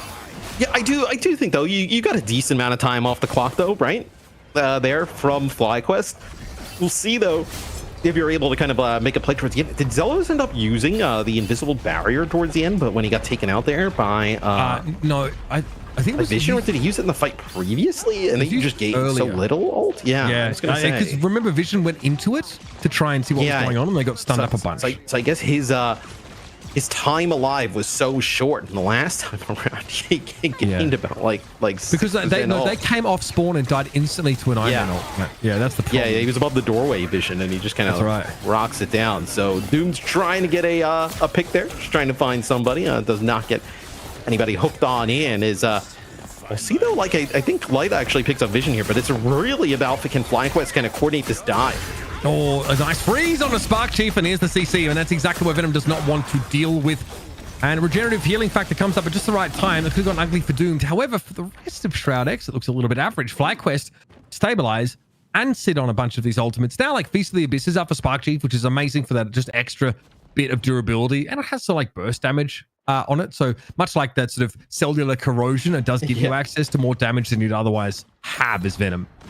Well, with the where the Venom was fighting there with Light, I mean, you do get Vision first, but that is not ideal, right? In that close quarter area, especially against players who have CC available. Not exactly where the Venom wants to fight, but you're able to keep him alive on through that and win that one. So now as they push in through this choke, it's going to be Energy just putting down some damage here and trying to set up a time. Oh, nice grab, but he's going to get taken out of it. Yeah, nicely done there. Keeping energy in the game. Cooper-tastic now with the fate of both worlds. Looks like a seduction got thrown in there as well. Dangerous, but energy still able to get the ultimate off somehow. Had already started channeling it, so Dongmin is a little late to the party with that one. And that's a pretty cheaply won fight. You have an invisible boundary for the next fight. Also, Spark Chief and Light working together. Look for the touch of Clintar force back, because it's really quite effective against like those dive style vanguards that want to run up on you, like the Cap, for example. Yeah, so let's see if that comes into play. And we also have Doom now going over to the Star-Lord here. So going to be a little bit more slippery for like Light to kind of hit those shots and then kind of come up with that combo to, you know, gain the damage boost. So going to be harder for him to track down. I like the change here as well to the Punisher. You know, Vision, we talked about how the shotgun is so good against like Venom. Can also be really good against Spider-Man as well, putting pressure on the Iron Man. I think the Punisher a great choice here. Nice little uppercut from Light, but just tough to get the damage to stick right now. Now he's got to deal with a bit of a mismatch. I think the Star-Lord is a bit of a pain for Spider-Man to deal with a lot of the time. Spark Chief here, just trying to stay present, but doesn't want to have to use this symbiotic resilience too early. Might have to now, though. This could be a problem. Final judgment coming in from Vision, and it's going to be backed up with the CYA. And so, FlyQuest should crumble here. Pretty close to that next checkpoint, and likely they won't have much time to get ready for another fight. You wouldn't know it. There's an invisible barrier there as well for FlyQuest, but I mean, the damage output there from Vision is just so much, especially against a team that's playing a little bit more of a dive style. No Fate of Both Worlds here available for FlyQuest. Maybe you can get on here. You're going to get a touch with that Spider-Man. Get the Venom into the mix as well. Could kind of continue to keep this rolling. His energy got quite low. Need to get healed up as he's got that big ultimate. There it is. That's the ult combo we're looking for. This is going to keep FlyQuest in the game now, and in overtime could be... Oh! Never mind! What was that for impunity? Is that a Vibranium energy sword that got 2 eliminations? You almost never see that. Okay. Cool. Yeah, we'll keep playing the game. You got it. Doomed there with a nice Galactic Legend to end things quickly. Answer a question in chat. Why are FlyQuest running Iron Man with the Hulk team up? Iron Man, very powerful still. Obviously, you are playing around his ultimate that gives you some really nice burst damage. And Gamma Overdrive is good, but it's not essential. Right. But I guess if you were going to play this aggressive, wouldn't you just play the Hulk with the Venom? Or no? Do you feel like you actually need the Emma Frost that much? I mean, I don't think Hulk is great on this map. He's terrible on like the low ground tunnels and stuff. Like it's horrendous. Maybe in the first phase, it's more reasonable. But like getting staggered out is pretty punishing. Also, the Punisher just like shreds you as Hulk. Like I just don't want to. Yeah, that's just awful. Awful. All right, Doom.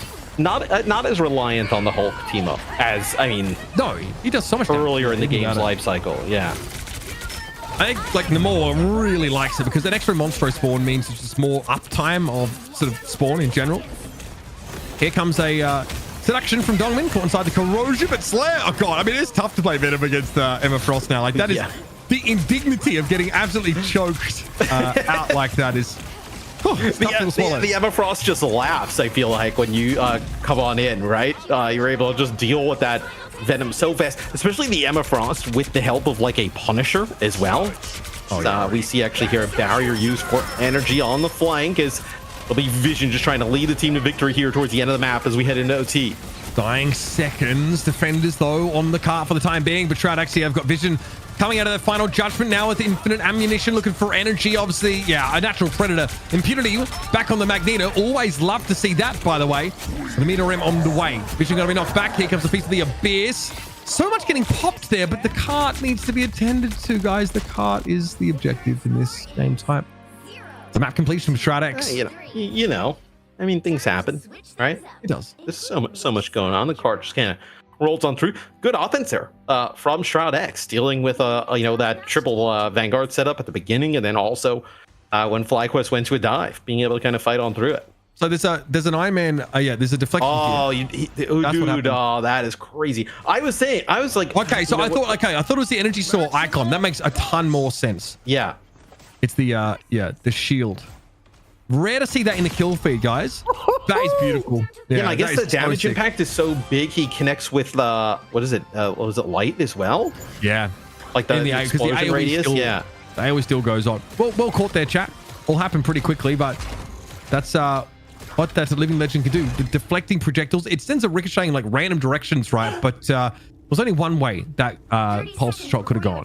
Yeah, when he's basically inside of the cannon, there's really only one direction it can go. Chad, show some love for our observers and producers. You guys are mind-blowing. Yeah, thank them by using a prime or following. Look, we want the obs to get their dino nuggies, so come through. Our dino nuggies. Are those like secured yet, or are we still? Yeah. Okay. Sexy told me. All right. Like I'm only he's using grass-fed chicken. He's like he's doing them by hand right now. He even said he's wearing gloves. Okay. All right, that's great. I'm glad. We could have washed his hands, but that's also fine. he said the gloves are easier. Okay. Well, same strategy. conserving water. This is a much harder map to play this like Punisher turret-based defense, but still can work, especially against the dive. Like, I don't think you feel confident. Like, FlyQuest, why does it feel like they've been forced back to their old tricks here? I mean, because it looks like they definitely have, but I feel like this.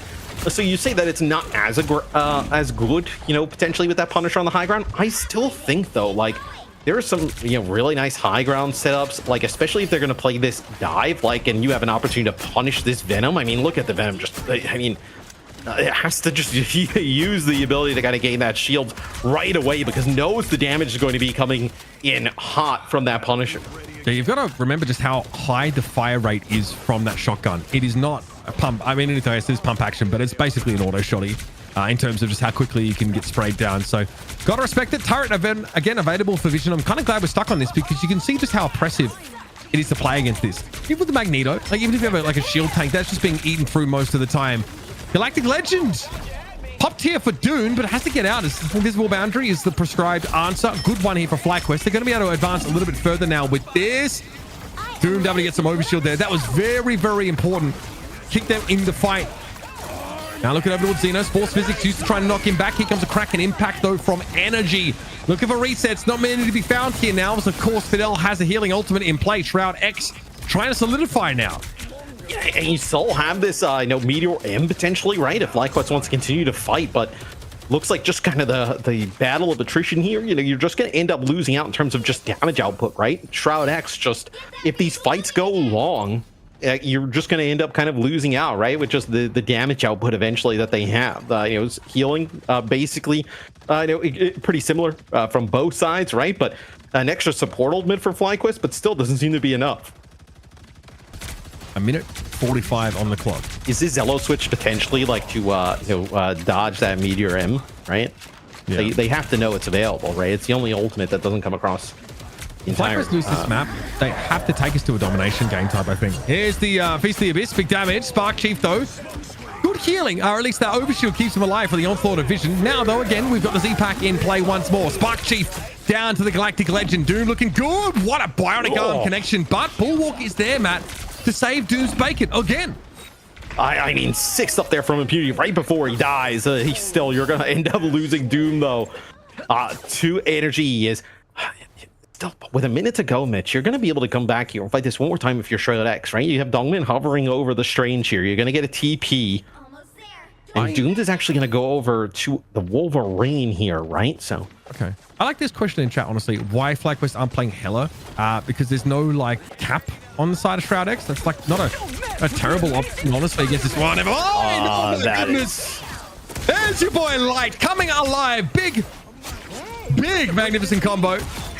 Flattens them out, and this will be FlyQuest securing. Might not have needed that, but hey, I don't care. Look good. Yeah, I mean, that is just there's nothing you can do there if you were Shroud-X, right? You don't have a support ult that's going to be able to keep you alive on through that, and just really nice positioning there from Light as Light will go away from Spider-Man. Will end up matching that Star-Lord as Spark Chief going to play now the Cap instead of the Venom. I mean, these are better selections, I think, in this part of the map. We were talking about how difficult it could be to play that Venom, especially into the Punisher, even further, upping the difficulty in this close quarter area. Good bulwark there, thrown down by Impunity. He's the one I want to Magneto if I'm playing, that's for sure. Okay, once again, trouble is on the way. Shroud-X having to give a fair bit of room here as Vision, with a damage boosted final judgment, will clear the room. Nice defense here from Shroud-X. They do a great job, man, playing around these Punishers up on the high ground, right? Regardless of the map, like just trying to find advantages for the Punisher to just get these type of sight lines. Oh, nice stun at range there. I don't know if you caught that. It looks like Dongman actually hit by Cooper-Tastic's ice stun across the map. As that'll be a dime to the high ground from Spark Chief. But you see, Vision doesn't even look to the Cap to his left, right? Just like he kind of knows the Cap to his left is like bait, right? Where it's like, well, okay, the Cap's not gonna dive and burst him down, right? Keep putting damage on these squishier targets through the choke instead. You see the rotation. Z-Pack, primary fire, and then just take the turret up. Yeah. And then, usually like won't be another like 30 seconds maybe till the Z-Pack is back again and you'll have unlimited ammunition. So what was the answer for FlyQuest? Wholesale changes here. Light on the Star-Lord now. You see no backup here with Adam Warlock. So still seeing it used in these cases on both sides. Still powerful enough in his own right, but shut down by line of sight denying abilities like that's invisible boundary. Doom does get the Bulwark eventually. Looks like Carl got moving a little bit there because Spark Chief has found his way into the back line again. Map Vision will hold his ground once more. I mean, there's no reason for him not to, right? I don't think he's really feeling under any like viable threat by anybody. And then also when this dive comes in, right, and you're not able to execute and take Vision out on the high ground, he's also just putting damage down for Doom to just follow up, right? Doom just down there, controlling that door on the right-hand side, but then it's players try and disengage from all that damage. He's just able to follow it up. Is 12 ults good? Yeah, pretty good. Pretty good. I mean, it's good for us as viewers. I don't know if it's good for the team that holds theirs too long, but hey, we're about to see them all ideally used in this fight. Freedom Charge comes out first. CYA going to be active, and of course, the Final Judgment will be deployed. Qadsiah going to be drawn forward. A Meteor M attempted here. That could have cut Vision's damage down, but it looks like, not sure where that one ended up. Not really sure what happened to Vess's Meteor at all in that situation, but Shroud-X still holding on to 3 ultimates. The Fate of both walls is active for Vidal. Qadsiah also has to mirror them. Okay. We're going to have a Cloak and Dagger ultimate used by Zelos now to come forward. That ticking damage is going to put pressure on the back line. It's a charged up Meteor Remnant. Well, doesn't really hit anything in particular. Kraken Impact also active. Fidel hit with the debuff. Doom's going to go down to Light, but now brought back into the fight with that BRB. FlyQuest have to push up, but they are running out of numbers and fast. Light finally dragged down. Doomed with a blaster barrage over the middle of the fight. Nice right click from C&D, but the healing isn't quite enough, and Vision is mowing them down. Zelos falls. Qadsiah singled out in the backline, and Doom cleans them up easily. With the amount of damage that Vision is putting down, you see Doom able to just kind of roll into the back line. Nobody able to turn and focus on him. Spark Chief will get a touch. It'll be a TP here from Light. Nice freeze. He's trying to come on through there from Fidel. Potentially stops that as looks like another barrier thrown in the mix, trying to block it as they jump right on into Vision's Final Judgment. It's just Light, though, trying to keep this alive. Spark Chief already got taken down, and so they're not restrained to a fall. Energy gets there. Smoke grenade deployed. Bulwark given over to... Oh, that was a beautiful hook onto Nuck. That's exactly the target you want in the middle of this fight. Vision, though, still has healing, and he still gets shielding from impunity. Shroud-X, man, this team are looking scary, looking legit. FlyQuest have to pick a domination map, and quick. They are cooking, especially with this Punisher. It seems that like Vision is just so difficult for them to deal with, and Doom looks extremely comfortable playing that Star-Lord with it. So we'll see if they end up continuing to use that combo to success, just one game away from taking it. I think. All right, so if Magneto sneaks in, Doomed is going to play Star-Lord. If Magneto doesn't sneak in, then Doom gets to play Punisher, and I lose some other 43,000 damage with 16 final hits. Also, like, not the last Final Judgment, the one before that. The Vest's just not able to do anything with the Meteor M. I believe it just kind of like shoots it, like overloads it, so to speak. So not able to even get it off there. I mean, you lose it. If you can't get it off, I think before it gets like maxed out, you sort of lose it. And I just don't think they were able to predict how quickly the damage was going to come in from the Punisher. Honestly, 40, 50k, that's just another day at the office for a Punisher when they're backed up by this Rocket Raccoon team up. I asked for a Raccoon ban on Holojali. We still didn't get it here. For the love of God, FlyQuest, don't ban him. Just pick a domination map.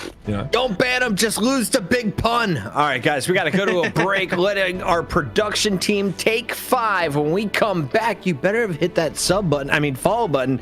I mean, use the Prime sub, please. Please, just do them both. We'll be right back. This is Rivals Fight Night. We love you.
Down to 30 seconds.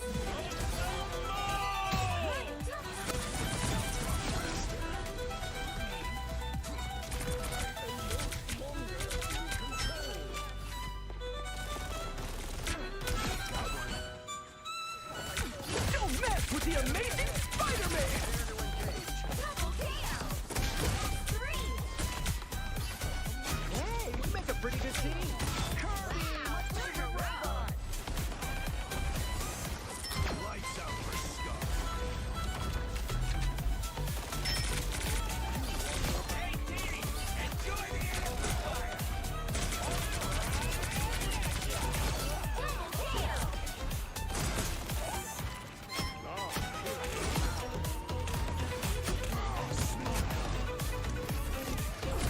KO. Double KO. That's 3. It's the grand finale. Final score 1-2.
Welcome back to Rivals Fight Night, where you are awkwardly enjoying 3 middle-aged men, one in a basement, one in a bedroom, and one in a garage, talking about cartoon characters blowing each other up. I mean, they just did that right there. Who's in the garage? Is that not where you're at? I figured No, your he's Lambo is right upgraded. behind that He's Stein there, upgraded. soldier. No, I just don't want people to see my bedroom. This is pool house. This pool house. Yeah, pool house. Second guest garage house. Welcome in, everybody. We have the two most expensive casters alongside the most expensive host in esports, Puckett, Uber, and Mr. Rex, and we are bringing you Rivals Fight Night, brought to you by the community. We are almost to 225 subs, and I was told if we get to a game 5, Hexagrams himself will match every sub up into 25 gifted subs. He's totally good for it, chat. So let's just keep that in mind. It only happens if we get to a game 5. There's a lot of things that need to happen here. With that said, trying to stack the deck so it doesn't happen because he's all cheering for FlyQuest right now, right? Yep. Let's go to the path. Let's get weird. I guarantee we ban Torch first, Matt. I think they're gonna ban Human Torch. I think that's what the Shroud-X is gonna do first. I mean, yeah, just my opinion. I mean, they've been trying to avoid Punisher maps. We are picking good Punisher maps. Why is FlyQuest doing this? Maybe they'll ban it. Maybe they're gonna. Have you seen Punisher's ban, bro? They've got to ban the Don't ban Punisher. If you ban Rocket, can they still play Punisher? Yeah, but not well. No, it is good. Yeah, I mean, they can physically pick the character, but I don't think the comp makes a lot of sense because it stops you from having a gigantic DPS trough when you're not inside your turret. So yeah, this is Fight Night round 10, ladies and gentlemen, week 10.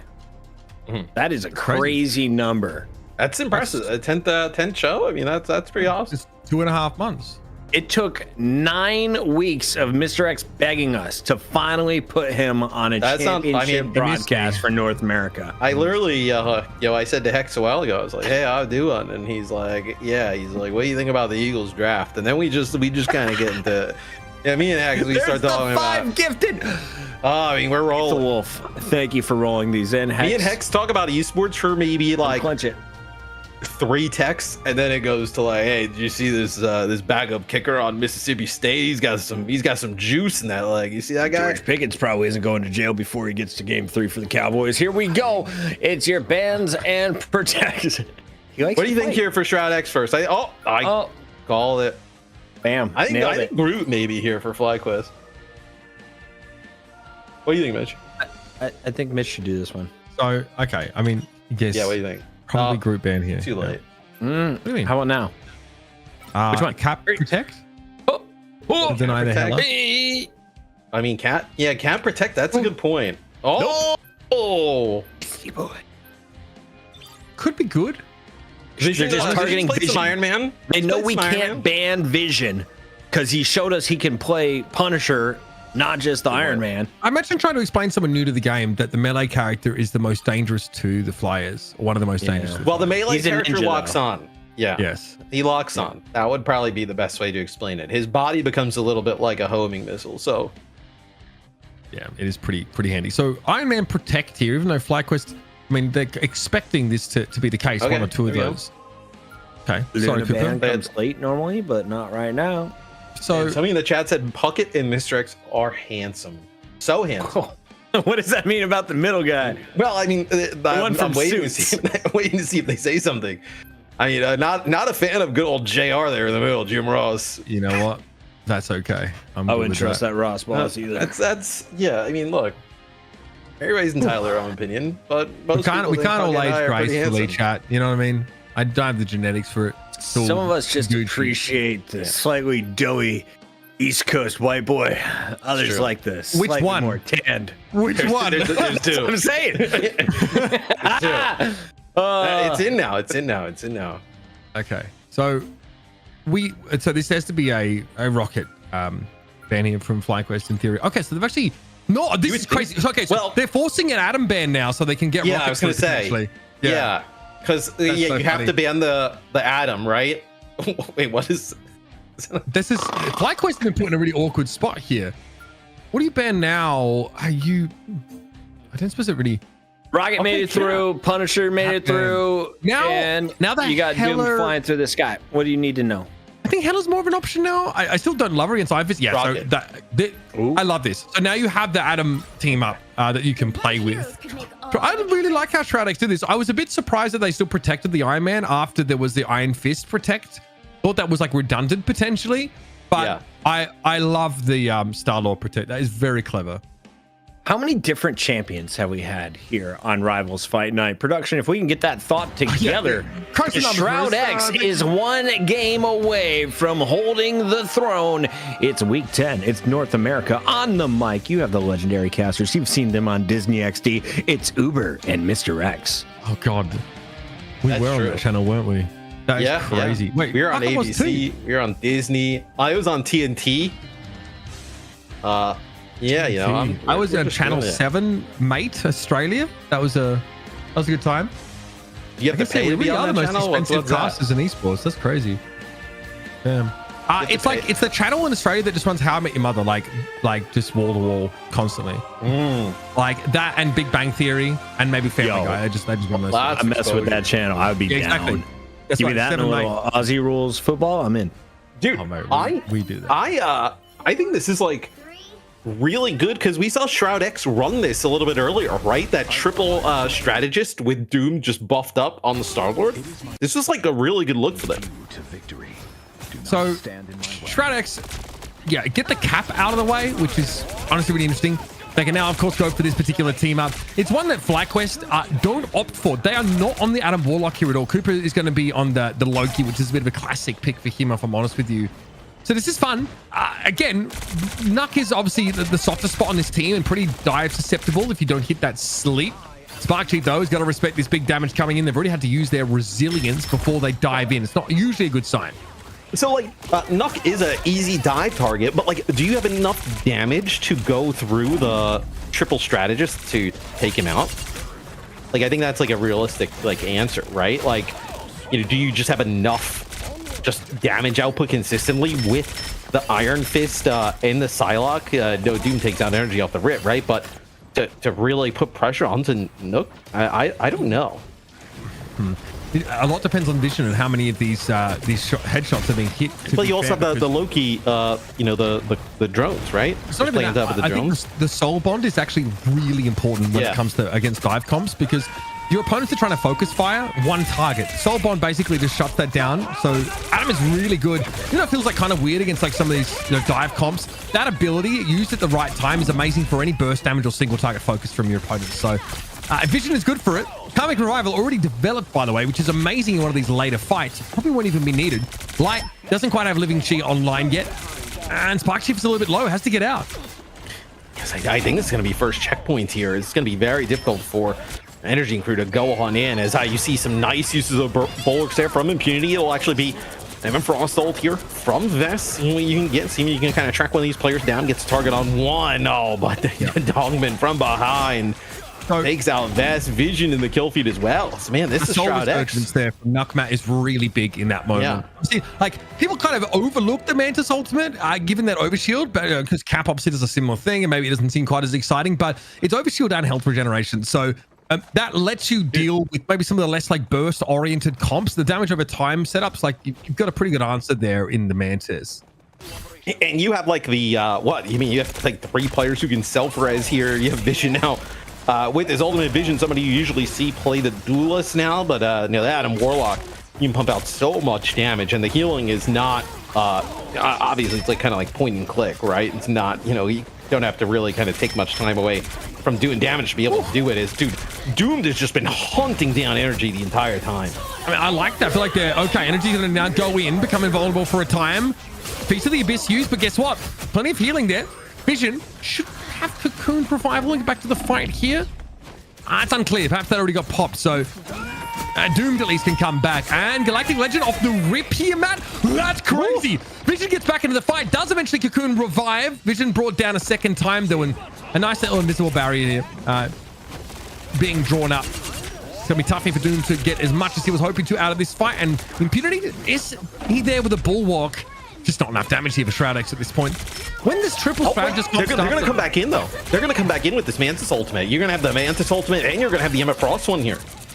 Okay, and now the defender's sort of running low on their strategist ultimates. Kubitastics now has just expired. Big slam, though, Dongmin. It's going to be bulwarked up, but the healing throughput, even with 3 strategists, is not enough to keep Dongmin alive. I mean, that was one where it seemed like Shroud-X tried to catch them off guard a little bit, right? And then kind of come back on into the fight. They did it like twice. So Dongmin now will end up playing the Strange. Is this trying to get like a TP going here, maybe behind, or are you just trying to use this? It's a little bit better shielding to kind of get through this area. All right, 223. Shroud-X stopped in their tracks there. As that Soul Bond to answer the dive, pretty effective here, but of course Spark Chief can just circle back around and do it again. Karmic Revival at the ready. Here comes Doomed over the top. Okay, has to respect Spark Chief going in once more. Resilience surely available for him. Stunned up, hoping for a Feast of the Abyss real quick as Doom does discover energy. Poised and ready to go on in. Dangerous stuff now. Seduction coming in from Vess. Followed up with a dive. Good looks here for FlyQuest. They're putting this dive comp together really nicely. Yeah, now Shroud-X is at a really difficult time moving through this part of the map. That was a really nice knock up there from Spark Chief, following up Emma Frost Ult, and now you kind of cycle back into this, right, where you have this Dance of the Butterfly here for energy. You have your invisible barrier, right? You're set up in a great spot here if you're FlyQuest to get another hold. Shroud-X continuing on with this comp. Probably, but you got like a minute 25. Not a lot of times to even make some changes out of this. Rejuvenation Domain getting popped there now. Fidel this time on the Loki. Energy of the Dance of the Butterfly coming in. What's the answer going to be? There is a Soul Resurgence. It's not quick enough to save Vision, but they'll be able to return themselves to the fray. Then have a Karmic Revival. Many lives available here for Shroud-X. They're like a pack of cats, but they need to find these eliminations. Kubatastic does ultimately fall, but Invisible Boundary was thrown down by Zelos earlier on. Doomed stays alive. Blaster Barrage got to be used, and now Shroud-X can start to take some space finally. So now they're finally going to push FlyQuest back as they want to try and get this kill on the Spark Chief, and they do hunt him down. Trying to get out on the Venom there. Just not able to make it. So for FlyQuest, you ended up using a lot there, Mitch, right? We talked about how many good ultimates they had stocked up ready to go. They end up investing a lot of them there. Now they're going to be walking into this Eye of Agamotto potentially. Impunity, tough to get past here inside this choke. Dongmin, like you said, will be waiting for everyone to move out. Here's a Living Chi from Light. It's time to go for it on the Iron Fist. Too much for Impunity to deal with. Absolutely overwhelmed by a flurry of punches and kicks. And Light is far from done. Locking onto him one after another. Dongmin doesn't feel nearly safe enough to go for an ultimate. I can see why. Here's the Karmic Revival. Maybe a chance to crack back here for Shroud-X. They get a second bite at the apple, so to speak, and there's Doom trying to get in. Best goes low, but does have that Seduction at the ready. Zelos stunned up. Apparently by the Eye of Agamotto. Looks like it. Yeah. An easy kill there. Doom able to punish Light, and that is a massive comeback for Shroud-X. The Eye of Agamotto as well stuns Zelos as he's chasing down Doomed, and Doomed is like basically dead. Just needed to make his way to the health pack to stay alive. Ends up getting it. So huge play there. Being able to use that Eye of Agamotto. Dongmin with a huge play on the Doctor Strange as it stalls out a little bit for Shroud-X at the start, but then they start to get rolling on this comp. All right. Galactic Legend. Locked and loaded for Doomed. Although, there's going to be an invisible boundary for both FlyQuest supports in this next fight. Energy gets picked off first, though. Okay, FlyQuest have to think about rationing this healing as much as they possibly can. Because Shroud-X have bought themselves just free meterage with those pickoffs. Dude, I mean, now, towards the end of this map, right? This is where this ultimate here from Star-Lord is going to be really difficult. Like, not a lot of areas to dodge here, and he's going to use it right around the corner. You actually saw energy there for a brief second, maybe seeing if you can kind of catch him out, knowing that he probably has a Dance of the Butterfly, needs to get inside that invisible barrier, barely does.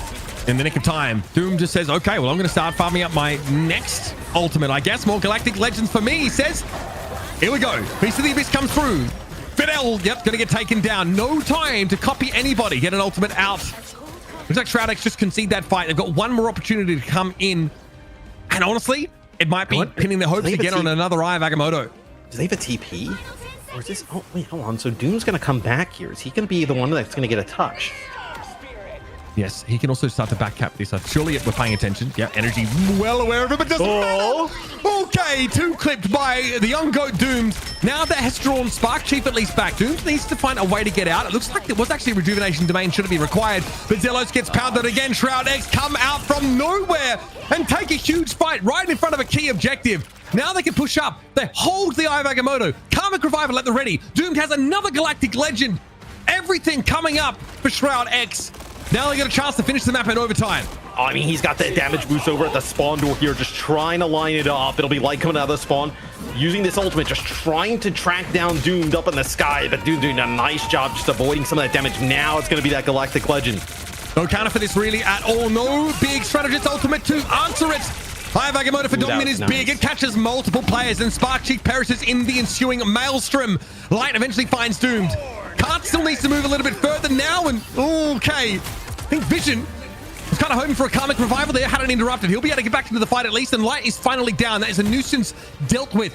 Now comes back with the Cocoon revival, and here's Dongmin in the thick of things.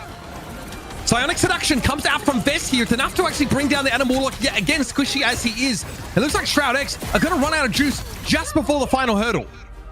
Oh, that got so scary there for FlyQuest towards the end. I thought the use of the respawn there from Doomed was really nice, being able to come back on that Star-Lord, because just kind of like waited it out almost till the end, and I don't think they had any clue where he was coming from at the time. And then gets that kill on energy. It kind of sends them into panic, so to speak, and then you're able to get a little bit more progress there. Nuck was doing a nice job trying to keep the Dell alive there towards the end. The Mantis and the Loki just kind of healing each other, but eventually they end up falling. Really, genuinely competitive game. I think you have a chance to see some of the drawbacks of the Adam Warlock, right? You know, it's great that you can bring yourself back to life on multiple occasions, but if Soul Bond's not available, you don't have any pseudo invulnerability, which can be pretty important. It's what Loki brings. So it's Fidel's obviously trying to make use of here. And obviously your healing throughput, even with, you know, your cooldowns being reduced by those critical hits, still doesn't really measure up, because Division spending much of his time just putting out damage, a respectable amount of damage, but not even really at Vanguard level. So, you know, you do put a lot of faith, you pin a lot of your hopes on the Star-Lord in this composition, Matt, and to hope that, you know, something like Doom can really take the game away. We have a DC here, so it should be a pause in a moment. A quick reminder during the pause, Hexagrams is going sub for sub matching. If we get to a game number 5, all you have to do is cheer on FlyQuest. Currently need to push some cartage. You know, Matt, how depending, I'm not exactly sure how much truth there is in that. Production did actually check. Eagles won a Super Bowl. He's loaded. They did actually check for you, Puckett, that we have seen 25 different ones, different heroes in NA today. So pretty good representation. 25. Yeah. Yeah. Whew. That's a new record. All right, name one we haven't seen. Okay, you've just made that up, but yep. Nope, Name one we it's haven't seen. Who have we not Name seen one today? you have not seen. Groot. No, you actually saw. We did see Groot. We have not seen Human Torch in North America today. Snuck through. Mostly due to Shroud-X. We have not seen a Mr. Fantastic. Ridiculous. Yeah. I'm we have surprised. not seen Black Panther. Ridiculous. No Black Panther. No Mr. Magic? Fantastic. Oh, no, actually, we saw Magic in EU, no? Magic was EU. Yeah, Magic was in EU. That counts. No Magic. That counts. But not in North America. They're cowards. We Storm? saw Jeff the Land Shark. Yeah, no Storm. No Storm. No Storm. No Storm. Yeah. Penny Parker.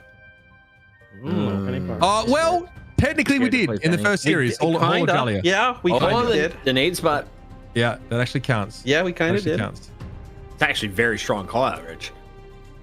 You know me. Who else did we not see? Match pause, player disconnect. Great fill time topic. Squirrel Chat, Girl. do We didn't see any Squirrel. Squirrel We Girl. have Or not Scarlet seen no Witch. No Scarlet Witch today. No Moon Knight. Yeah, Moon Knight's pretty strong. crazy. No Black Widow or Hawkeye. Honestly, there's a lot of heroes in this game already. It's kind of like that, Yeah. right? Like, that's why we're able to go up to like 3-ban 2 protect, because the roster is pretty big in Marvel Rivals. Do we see Yeah. all the Vanguards today? Yeah, With I Penny think so. in the mix, and I Cap guess has if you become a count Penny, mainstay. then yes. This may have been the first day of all Vanguards on All a of roster. today, we've had 31. We've had 31 heroes. So We're yeah. back into the action, ladies and gentlemen, on the mic. Oh no, Potentially the Thor! closer. No Thor. Oh no, Thor. I forgot about Thor. All right, well, Sparkchief wastes no time in exchanging pleasantries. Could be a little dicey, but that's a little sassy barker, Sparkchief. That was pretty solo as well. I didn't know if there's like a plan that Light's supposed to link up on that, or you're just going in to start something up, but that is... I mean, there's also harebrained. the damage amp there from the Star-Lord.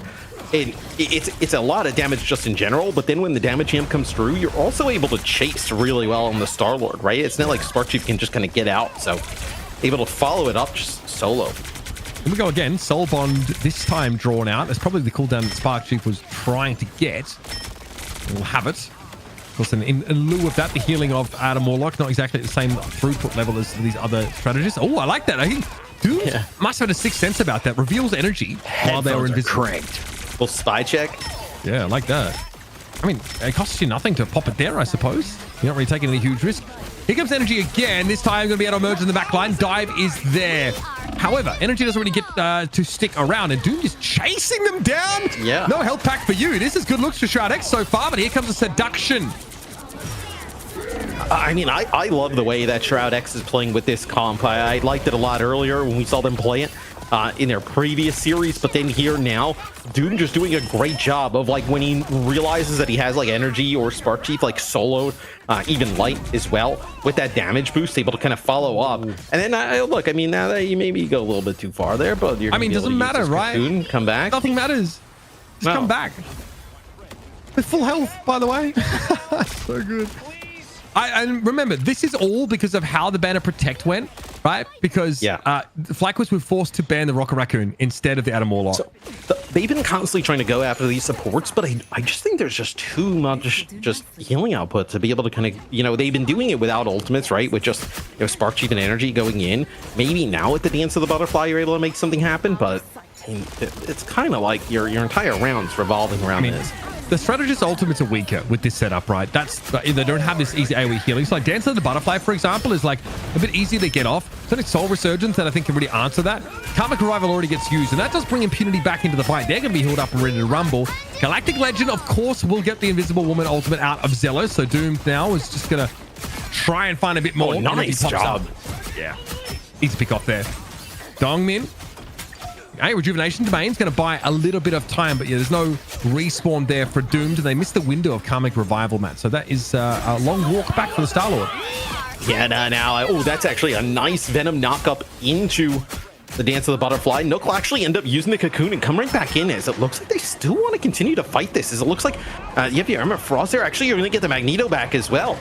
Okay, well, it was a copied Soul Resurgence there from Fidel, so still getting some value from the Loki. And Kubatastic will be punished. Dongmin sends that Meteor M directly at them. A little bit low, though, is Doomed. Yeah, just caught up, Bez. I mean, Emma Frost completely works Doctor Strange in the neutral. Like, it's just not even funny.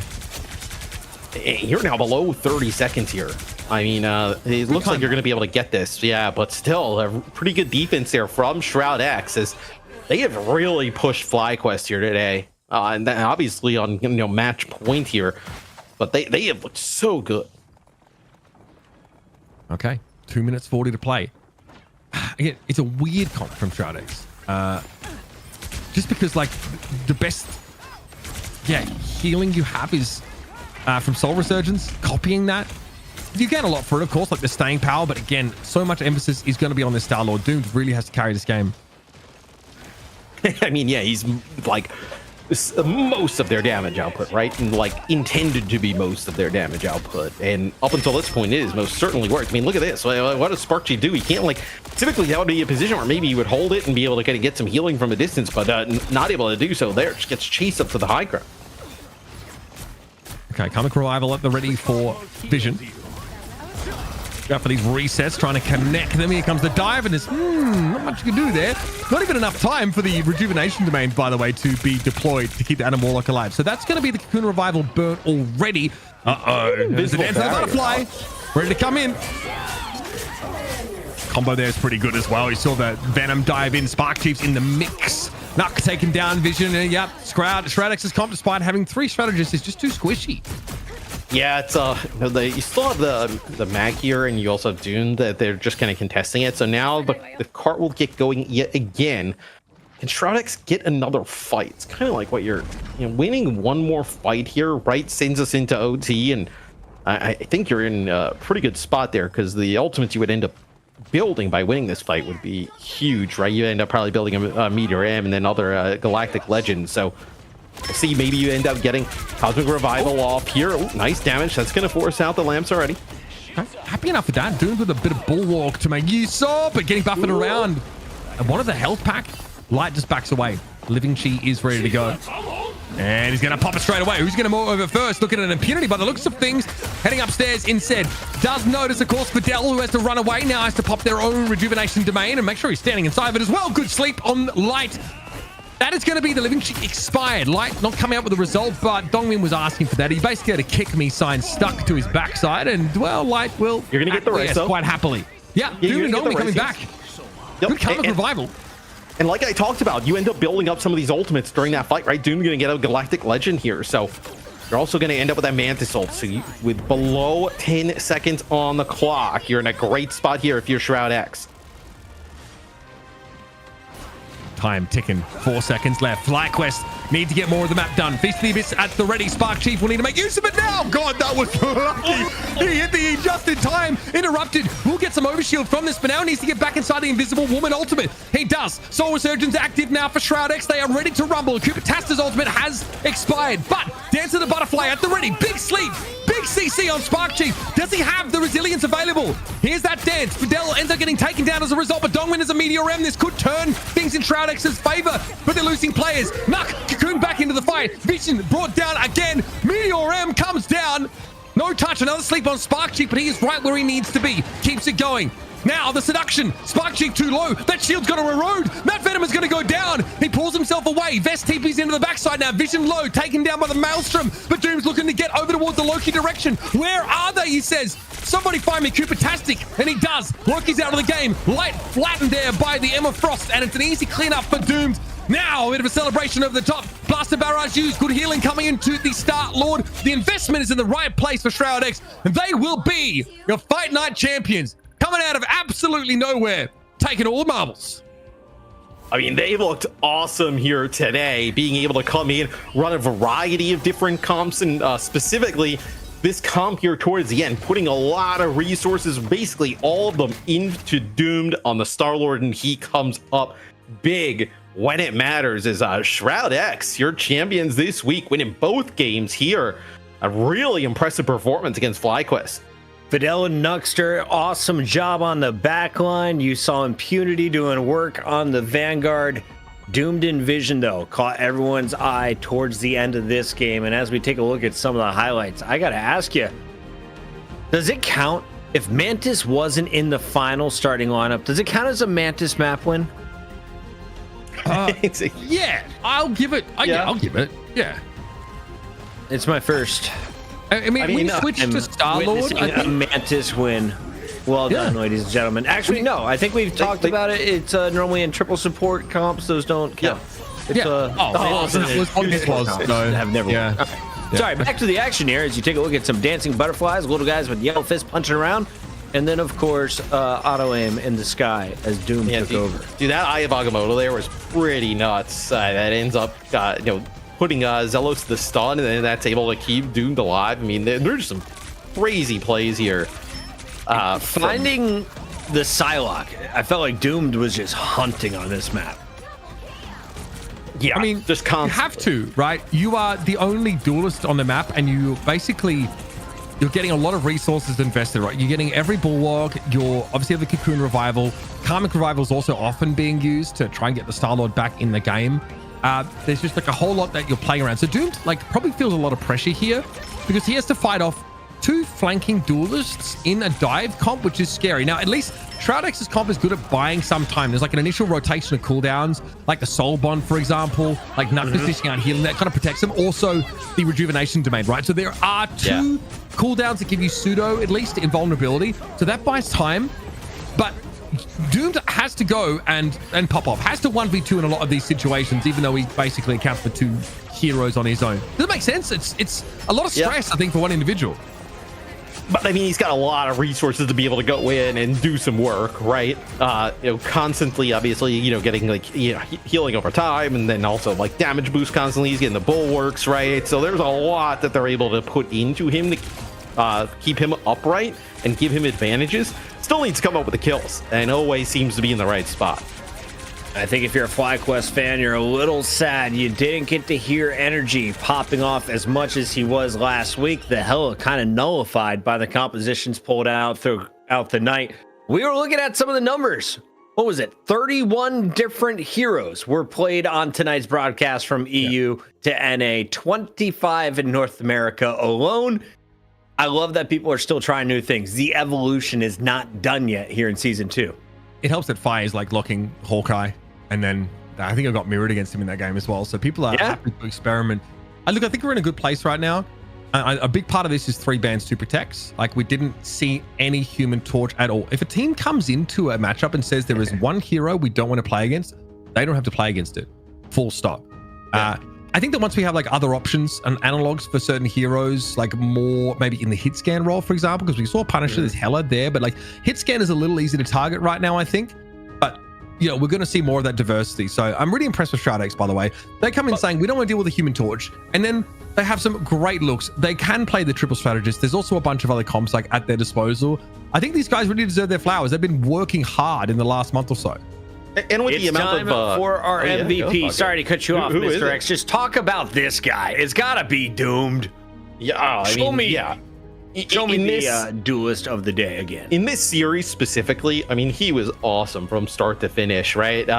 And specifically that last map, the last like a few maps, right? They really needed his Star-Lord in these types of situations to get things done. He was really good on the Psylocke, right? We talked about time and time again, able to find supports on the opposite side.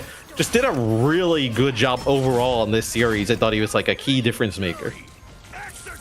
I mean, like again, like they are able to make great use of this Punisher comp. Like, I just want to stress how sick the ban and protect was from Shroud-X in the last map. The way they set things up, putting FlyQuest in like a damned if you do and don't scenario where they have to decide whether it's Rocket Raccoon or the Anim Warlock that they get rid of.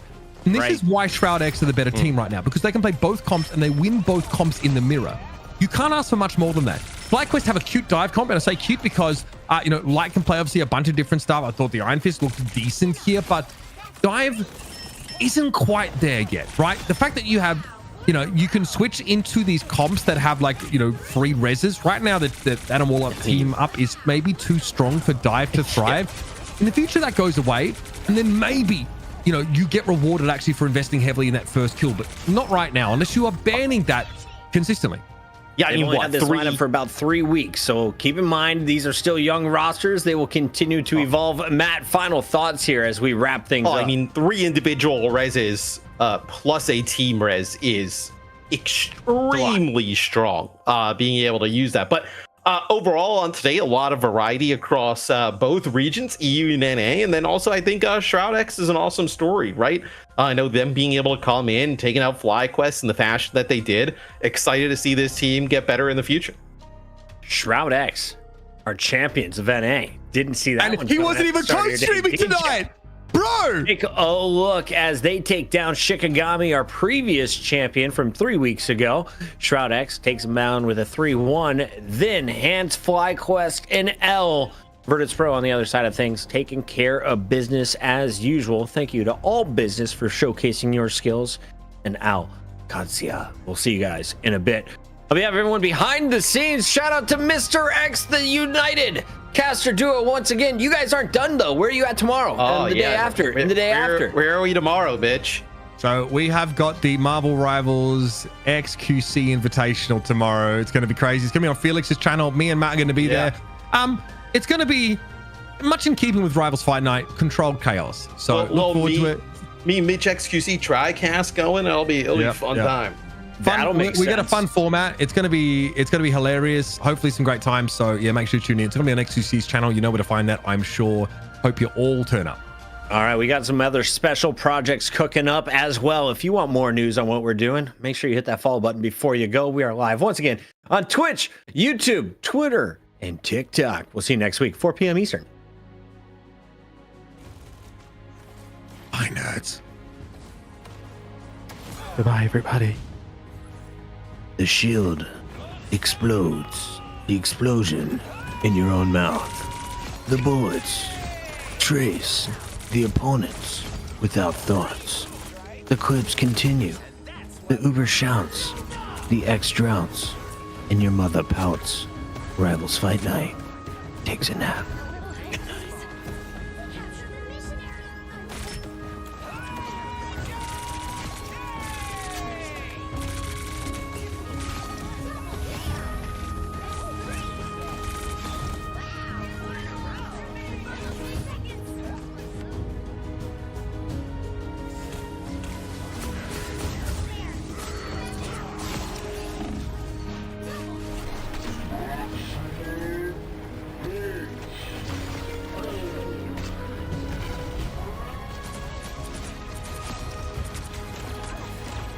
I am ready to put on a show.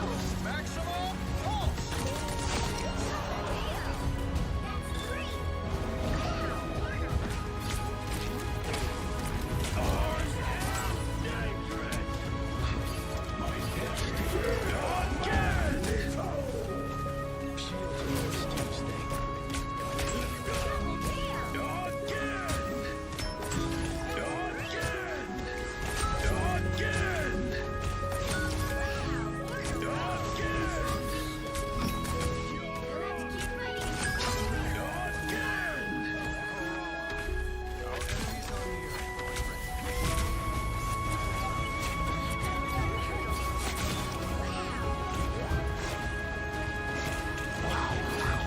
Maximum pulse.